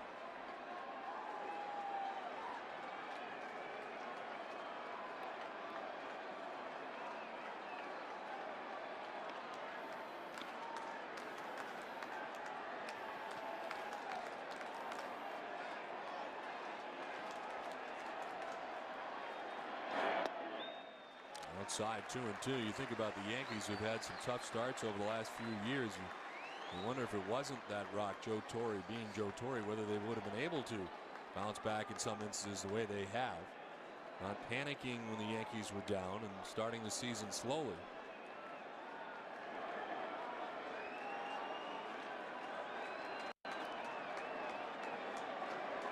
And 2-2 to Cano. Reaches out and grounds it to short. Lugo will pick it and throw him out, but a run scores. As Posada from third base makes it 7-4 now, 2 down in the ninth. Another hitless night for Robinson Cano tonight. That average night in the game at 177 will drop from there. But as we mentioned, you know, good hitters will hit, and he eventually will. But another slow start this year for him. So 2 down, bases empty.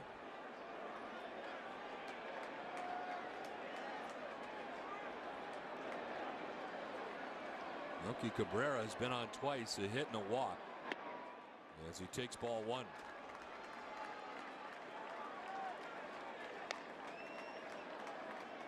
Matsui has come out on deck. He'll pinch hit for Chad Moeller. If we get that far, there are 2 outs.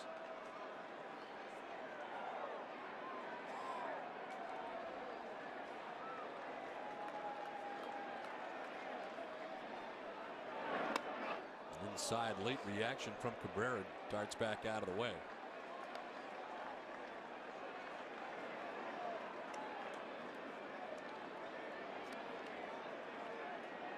The first run that Papelbon has allowed here at Yankee Stadium in his career.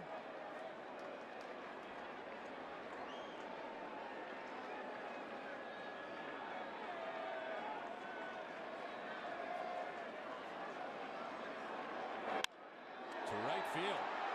Deep and far as Drew goes back. And into that short porch and right just does get in. And Cabrera's homered for the 3rd time this year. The Yankees are now within 2.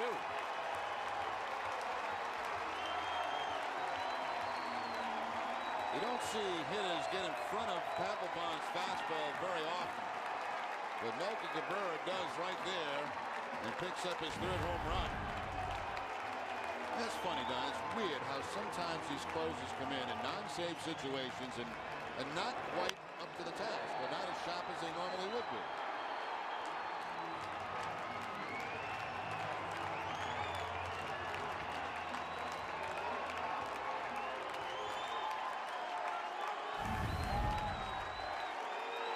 There's Matsui, pinch hits from Moeller here in the ninth.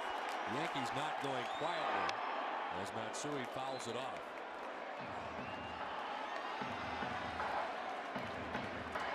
A .327 start to the season with 3 homers.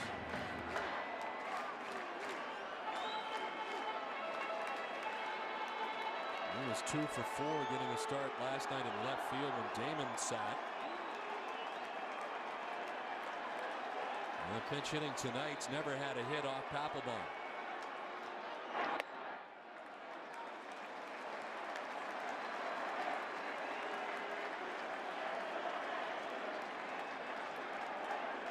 It's never easy.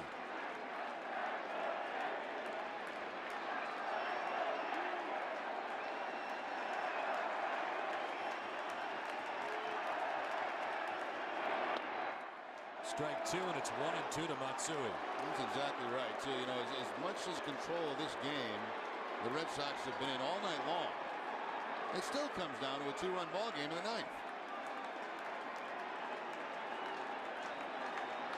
Red Sox at one point had a 7-0 advantage. It's 7-5 now, and 1 out still to get. And it's strike 3 to Matsui as Papelbon gets that out. And the Red Sox split in the 2-game series in New York. The Yankees gathering 2 runs in the bottom of the ninth, but it's not enough as the Red Sox come away with a 7-5 victory. W.B. Mason's extra innings is right around the corner, so stay with us. Jerry and I will be back here at Yankee Stadium after this. Closed captioning for Red Sox baseball on NESN is brought to you by Aflac. Ask about. Ain't it good? Ain't it right? That you are with me here tonight. The music playing, a body swaying in time. Rock me gently, rock me.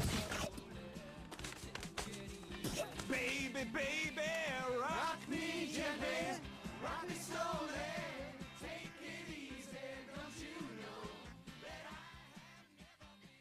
When you have two good teams, who wins comes down to who wants it more. Same goes for banking. That's why the people at Sovereign prove time and again that nobody wants your business more or cares more about keeping it. From anticipating your needs to calling you about special offers. Sovereign's all over it because we want you to be the winner. Welcome to Sovereign.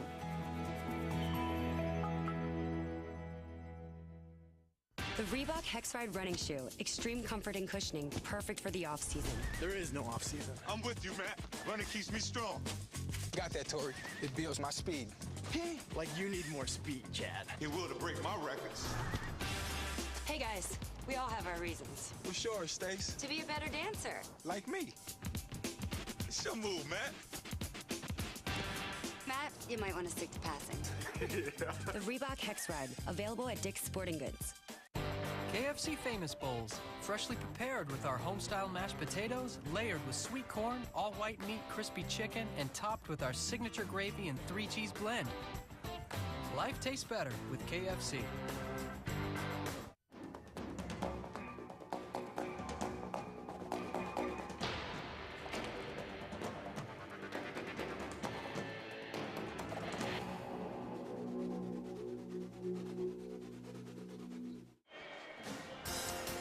Red Sox win at 7-5. Play of the game is brought to you by Foxwoods Resort Casino. Big night for Manny Ramirez. Second home run of the game, number 495 in his major league career. Manny with 2 home runs tonight, plus a hit. Drove in 3 and helped the Red Sox pick up the split here at Yankee Stadium. So again, the final 7-5 Boston. For Jerry Remy, I'm Don Orsillo saying good night from Yankee Stadium. Visit NESN.com or New England Sports Live Online. This has been a presentation of NESN, New England's most watched sports network. It's time now for Tom Karen at the NESN HD Television Center. TC. Thank you, Don. Yeah, Manny Ramirez giving the Red Sox exactly what they needed with a couple of home runs to power a Josh Beckett win in New York. And Phil Kessel giving the Bruins exactly what they needed, an early goal, and they are still alive as that series comes back to Boston. Jim Rice with me here to talk baseball. Catherine Tappan, Barry Peterson talking hockey. We've got it all for you on WB Mason's Extra Innings, and it begins right now.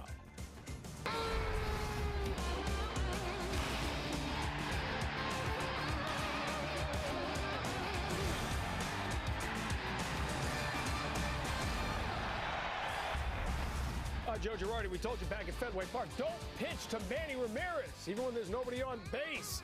Leadoff homer in the second inning, 2-run shot in the third. 5 homers on the season, 3 hits. Manny powering the Red Sox to a 7-5 win. And how about Claude Julien making all the right moves? Phil Kessel back in the lineup, hadn't played since game 1, and he gets the Bruins' first goal tonight. First of 5. 5-1, Bruins win game 5. Game 6 now will be Saturday night at the TD Bank North Garden. We're talking baseball, we're talking hockey. Welcome into our SNHD Television Center, everyone.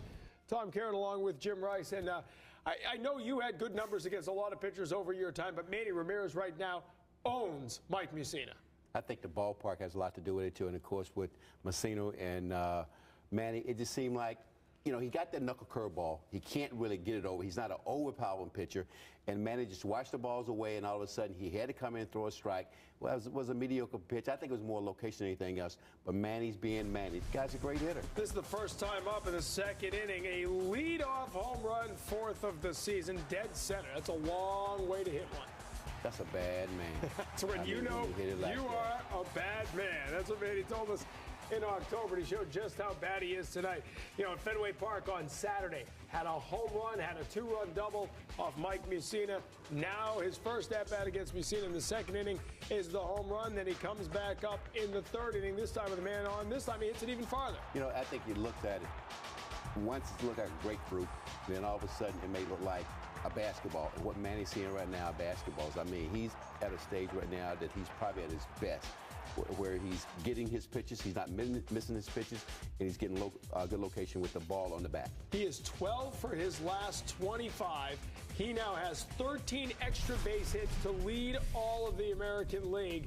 And Manny Ramirez is our star of the game. 3 for 4 in the night. He drove in 3, he scored 3, and he passes Lou Gehrig and Fred McGriff now has 495 career home runs. That is the 24th most in Major League history. And sure enough, Kyle Farnsworth maybe a little late, but he expected it third time up. He was watching for the inside pitch, finally got a base hit.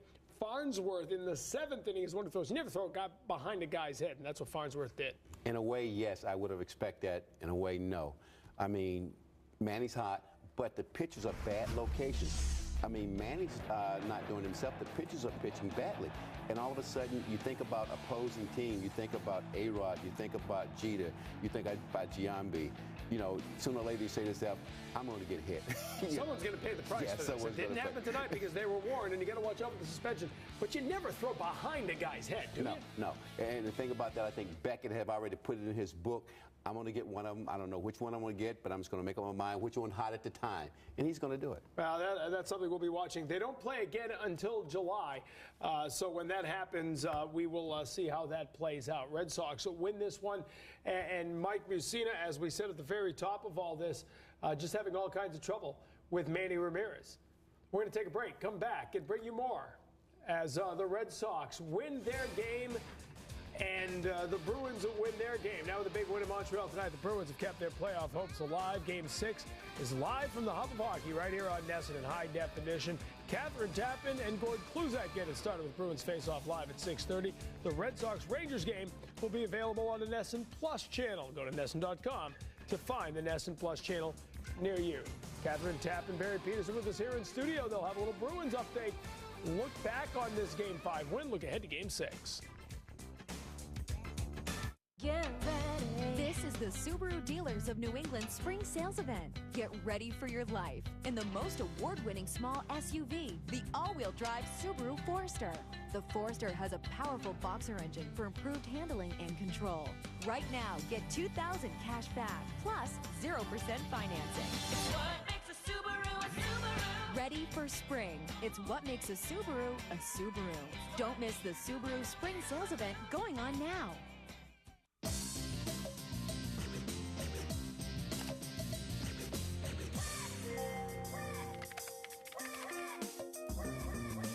Nope. Sorry, I gotta get some paper.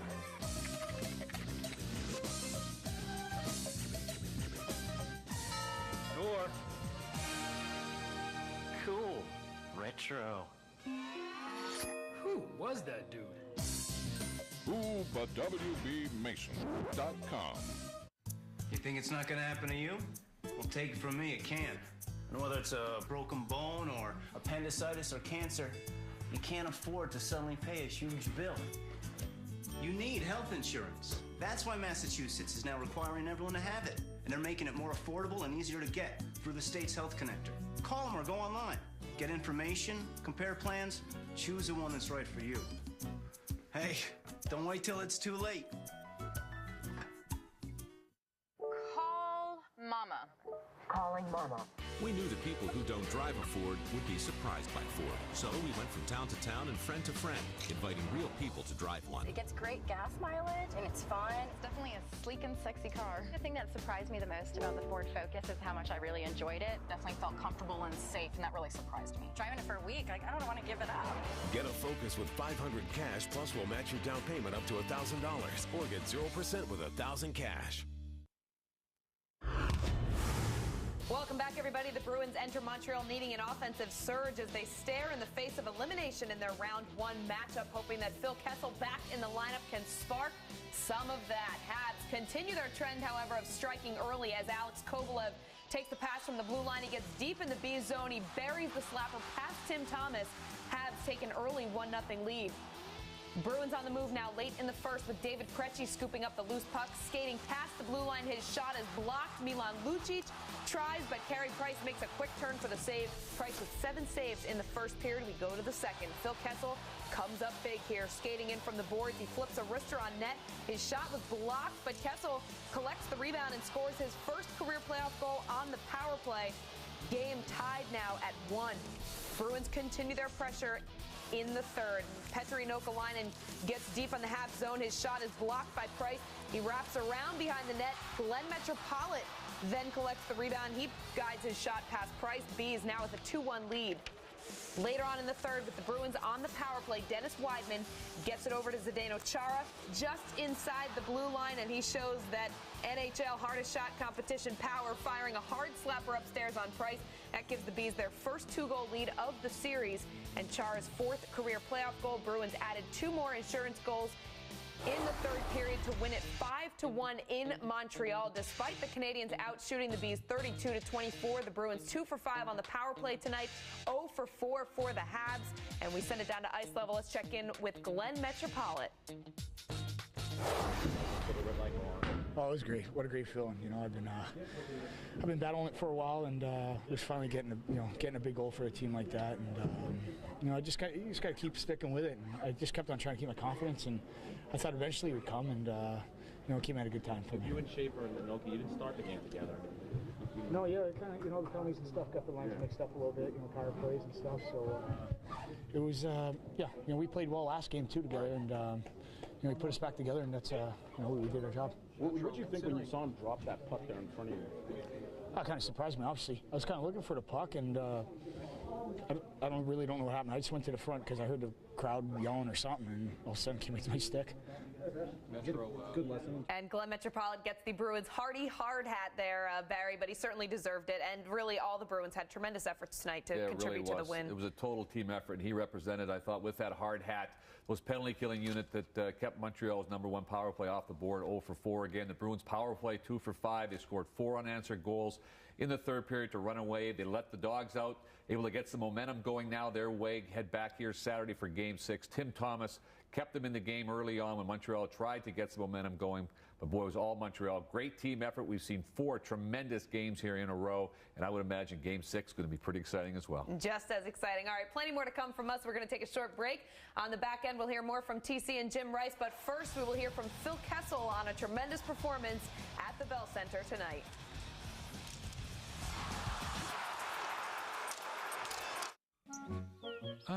Another day in Masonville, where the friendly office supply folks from WB Mason give you your own local service team. Yes, your own driver, sales rep, and service person who know you and your business. Well, over in Office Superstore land, You shipped that order? Ask him. No, him. What order? you get excuses. Now, any questions? Who are those wonderful people? Who but WB Mason? The one luxury 4x4 that started it all still leads the way. Now, Jeep Grand Cherokee offers the industry's first and only lifetime powertrain warranty, plus 5-star crash test ratings and an available voice-activated MyGig infotainment system. The one, the only Jeep Grand Cherokee, the #1 selling SUV in the Northeast. Well-qualified returning lessees can get a low-mileage lease on a Grand Cherokee Laredo 4x4 for $299 a month. We didn't set out to be a getaway car or an art car. We didn't intend to be a part of any subculture or pop culture. We didn't set out to play games or to start a religion. We just made the car, the BMW 3 Series, another expression of independence from a company built on it. For complete details on BMW Ultimate Service, go to bmwusa.com. The 2007 Red Sox championship is not a reward for history and hope. It's for the here and now. This one is for us. Nessa presents Champions Again, the story of the 2007 Boston Red Sox, the definitive DVD of the entire 2007 championship season. Relive it all with Champions Again. Available at these retail locations throughout New England. Kessel comes out with a puck on the goal line. Turns back to the hash marks. Ferentz is cocked. Kessel's shot.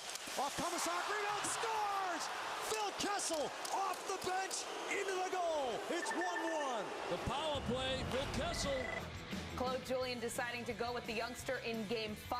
He hadn't been in the lineup since Game 1, a healthy scratch in the other 3 games. Of course, he tallied a goal tonight. Over 12 minutes of ice time, and he threw his body around a little bit as he gets his first career playoff goal. Let's hear what Phil Kessel had to say after the game. Yeah, you know, I think I hit him. First shot, I hit him and just bounced right to me, and I was fortunate. Bounced to me, I just shot it in the net. What does it say about this team when you guys bounce back today with a big win? Yeah, this is a big win tonight. Obviously, they're a good team, so we just got to keep battling hard. It felt not so much like a elation after you scored. It was more like you had a look of relief and kind of, what were you thinking? You were just kind of like, thanks? No, obviously you're happy anytime you score, and just, try to help the team out any way I can. Talk about how you dealt with the games off and how you used it to kind of get ready for this. Well, obviously it's tough. I don't know if you really use it, but you just try to stay focused as you can, and if you get a chance, you try to make the best of it. Motivation? Oh yeah, obviously it's motivation because you're disappointed you got set out. So what can you do? Things hopefully have probably changed at this point. Yeah, hopefully. I thought we played well as a team, and just keep going. Motivation, the Bruins are certainly going to need a lot of it on Saturday night as they bring Game 6 back to the TD Bank North Garden. Yeah, big Game 6 as it is now. The Bruins went up to Montreal, got all that momentum they needed to get. They hung in there. Phil Kessel scored that big goal. It seemed to relax the team, especially scoring on the power play. They'd really been struggling on that part of the game. They went into the third period, scored 4 unanswered goals, and completely silenced the Montreal Bell Center crowd. Now they're to come back to a very noisy Garden crowd. Game 6. Key here is going to be how Tim Thomas and Mr. Price, who have he really struggled the third period, giving up 4 goals. He looked very shaky. Tim Thomas played very well. It's going to be very interesting to see how the young 20-year-old Price reacts. The momentum now is all on Boston's side. It's going to be a very, very interesting Game 6. How interesting to silence the crowd at the Bell Center. They managed to do so, and fans were leaving early. All right, plenty more to come after the break. TC and Jim Rice break down Josh Beckett's performance tonight. But a big win for the Boston Bruins. Marco Sturm and company face Game 6 on Saturday night. More to come after this.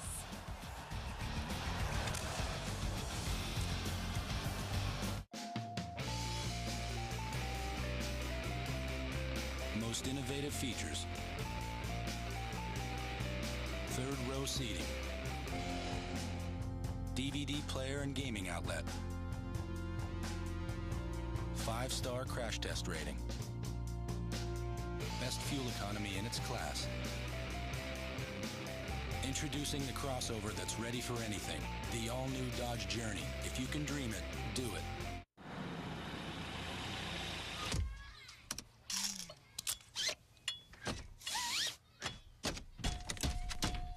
Hey, kids.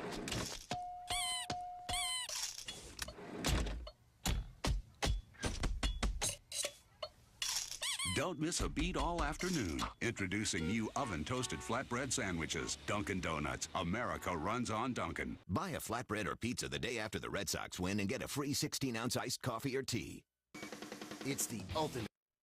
This is Jim Brookshire, age 44. Jim's got a passion for spectator sports, football, hockey, auto racing. Jim's main complaint, he can't see the details. Jim's solution, an HD TV from State Street Discount. At State Street Discount, we can help Jim see all that's possible with our great selection of HD TVs. The right price and the right advice. State Street Discount has all you want. State Street Discount. We'll help Jim see all the possibilities and maybe help with the laundry, too. It's on. The spring sales event is going on at Pape Chevrolet. Drive in today and drive out with over $10,000 in savings on select new Silverados, including diesels. The long, cold winter is over and the deals are hot at Pape Chevrolet. Save up to $4,000 on a new Impala. Save up to $7,500 on a new Avalanche. Tahoe, Suburbans, up to $8,500 off. It's time to come out and save at Pape's spring sales event in South Portland or online at papechevrolet.com.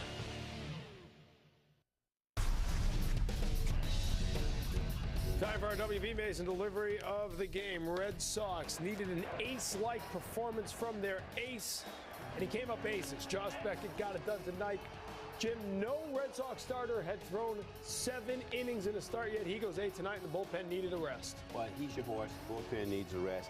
But remember we said something the other night that he said his legs was bothering him. He didn't have a good spring because of the short spring. He said the arm strength there, but the legs just gave away. Remember we said give him 9, we'll take Beckett. He didn't need 9, but he'd take the 8 every day. Take it. 105 pitches, so you're starting to see him get stretched out a little bit. Starting to see Josh Beckett, the Yankee killer that he is, 14 2/3 innings of work now against the Yankees here since Saturday, and including tonight, 11 hits, 3 earned runs in each of the 2 games, and again, longest outing by a Red Sox pitcher this season, because after they threw all those relief pitchers out there yesterday, they needed the rest. Sometimes you need your starter to go deep into the game. Well, you need a lot of them to go deep in the game, but this is your horse, so that's what you was hoping for. You were hoping that this man would be able to go deep. Really great command tonight. Inside of the plate, outside of the plate, had them shifting on the fastball. Couldn't get a good swing at it. Yeah, but the ball kept running inside a little bit. He seemed like he was just trying to overthrow the ball. Was really moving inside, but he kept them honest. He didn't have the Yankees hanging out over the plate because, look, the ball is running. You hang out over the plate, I'm going to hit you. Not trying to, but it's going to hit you. And a lot of ground balls. Had the ball low in the zone, they were pounding it into the turf. But when you're throwing 94 and he got that little snapper on there, and, of course, he can run the ball in, you're off balance right there because you know if you get the curveball, you get the fastball out over the plate, you'll get the fastball running inside. All right, so Josh Beckett gets the win. He goes to 2-1 on the season. All right, we're going to check out what else is happening in Major League Baseball now. Miguel Tejada admits to being 2 years older than the Astros may have originally thought. The Houston Astros shortstop telling the Oakland Athletics when he signed out of the Dominican Republic in 1993, he was 17, but he was actually 19, meaning he's now 33. And again, we have heard these stories before for kids coming out of some of the Caribbean. Had no intention of doing anything wrong, says Tejada, and now I feel like I'm 25 years old, maybe younger. I feel my legs are stronger than I used to be feeling. I feel great. I have a lot of energy.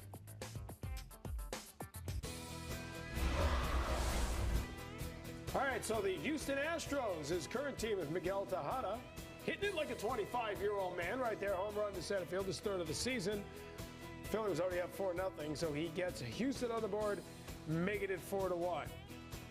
Bottom half of the inning, Chase Utley hits one to right. That's short porch in right field. That's a home run, fourth of the year for Utley, and a 6-1 lead for the Philadelphia Phillies. Bottom of the sixth now, same score. Ryan Howard and Pat Burrell will hit back-to-back homers. Fourth of the year for Howard, sixth for Burrell. Philadelphia goes up 8-1. They win it by a final of 10-2. A 3-for-4 night for Tejada. So obviously that whole story didn't bother him any. Brett Myers gets a win. 7 innings, scattered 5 hits. Texas and Toronto going at it. Roy Halladay against Vicente Padilla. Halladay with a complete game win over Texas last Saturday. Different story tonight. David Murphy with a double here left, former Red Sox outfielder, hitting it well with the Rangers. Drives in Milton Bradley here, 1-0 at Texas with the lead. Then Frank Catalanato with the single to center. Ian Kinsler comes in to score. That makes it 2-0 at Texas. Gerald Laird at the plate here, the catcher with the single here. That'll drive in Murphy to make it 3-0. Texas wins it 4-1, 7 strong innings for Padilla. Halladay gets another complete game, but he gives up the 4 earned runs and a loss.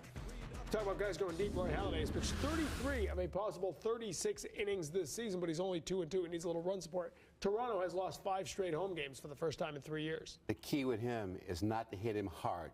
If you notice Texas does not hit him hard, but they scored some runs. You know, sometimes the key to Halladay is swinging early. You know, if he gets ahead of you on a count, you got very little chance of doing anything with that sinker. He's definitely going to give you something to hit. Think about that. You got to take advantage of that. And with him, I mean, I just love to see this guy pitch. It's like he's going out there painting. I mean, here, there, and he's going to get his ground balls. Of course, he got good defense out there, too. But if you hit the ball hard enough, those outfielders are going to catch that ball. You hit them in between the infielders and outfielders, got a base hit. Get that Vernon Wells out there with the Gold Glove collection at home, too. So it's tough to get anything to drop in front of him. With a big win in Montreal tonight, the Bruins have kept their playoff hopes alive. Game 6 from the hub of hockey is live right here on NESN in high definition. Coverage begins at 6:30 with Catherine Tappan and Gordon Kluzak on Bruins face-off.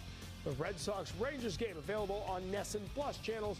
Go to NESN.com to find your NESN Plus channel.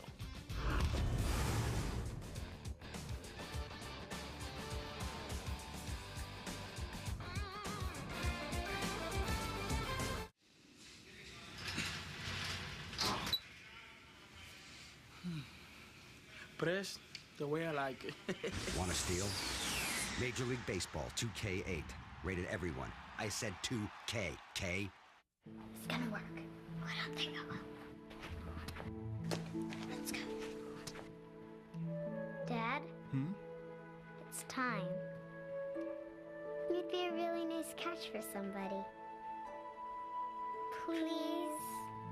Just for Men takes 5 easy minutes, targets only the gray hair, and can start something great. For my girls. Yes! I'm glad we did it. Just for Men. Some powertrain warranties stop at 60,000 miles. Chevy Silverado is covered for 100,000 miles. That beats Ford and Toyota. When you build them with quality, you can back them with confidence. Current GM owners and lessees get $4,000 total cash back towards the purchase of an 08 Chevy Silverado half-ton extended and crew cab model. Chevy Silverado. This is our truck. See for yourself. Shop and compare at NewEnglandChevyDealers.com.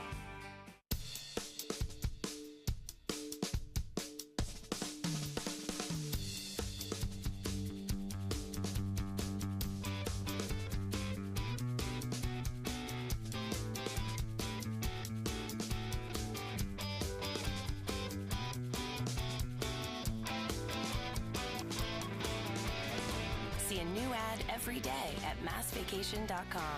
Massachusetts. It's all here.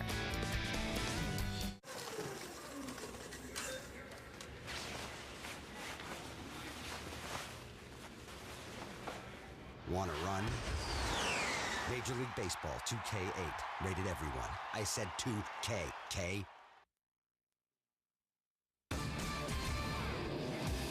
In Case You Missed It is brought to you by McDonald's. I'm loving it.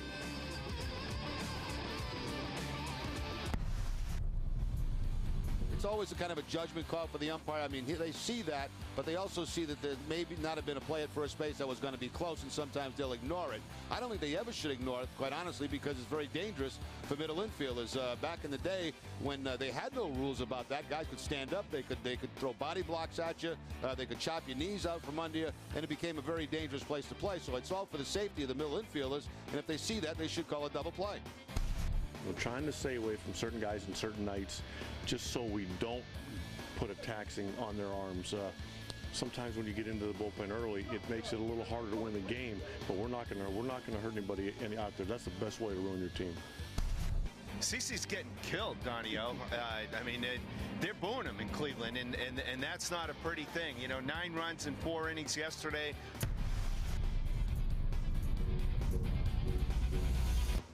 All right, don't forget, tomorrow we get started early as the homestand begins 13 to the next 16 at Fenway Park, 5:30. Friday Night Fenway, presented by Team Sully Mag, gets us started. We'll have a former Red Sox player and now Ranger David Murphy in the house, along with Kason Gabbard as well. We'll also hear from Red Sox wives as they get ready to run the Boston Marathon. Then at 6, Ken Maka back with us as he joins me live from Yawkey Way. Dice came out soccer looking for his 4th win of the year, and the World Series rings presented to Gabbard and Murphy. We'll also preview the big weekend ahead, including the 11 a.m. marathon. Don't forget, coming up next, it's Granite City Electric's Extra Innings Extra. Right now, let's check in with John Chandler for Sports Desk Update.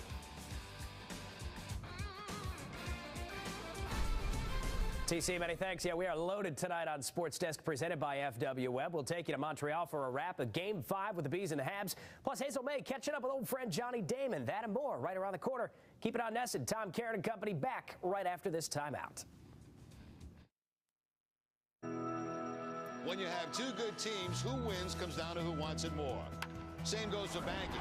That's why nobody will take better care of you or do more to earn your business than the people at Sovereign. It's that simple. Because at Sovereign, we want you to be the winner. Open a Premier checking account right now and get a $150 bonus. It's another way Sovereign does more to earn your business.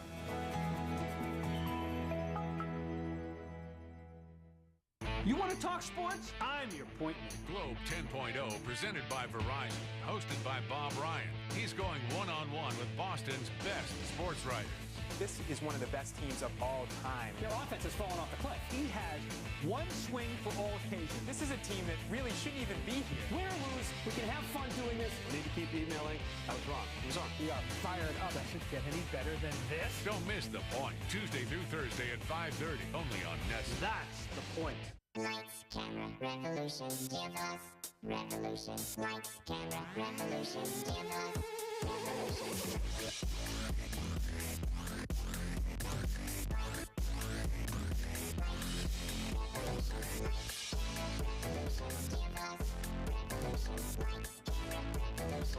Dot It, the ingenious everywhere light.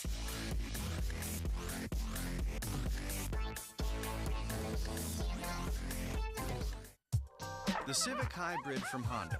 Now everybody knows it uses very little of this, while giving you a whole lot of these. An EPA estimated 45 miles per gallon highway, as a matter of fact. And in the process, saving a bunch of that, without sacrificing those, which makes you very, you know. And to help you decide which APR or leasing opportunity is right for you, just go to Yahoo and search Shop Honda, and then come see us. But hurry, these offers won't last long.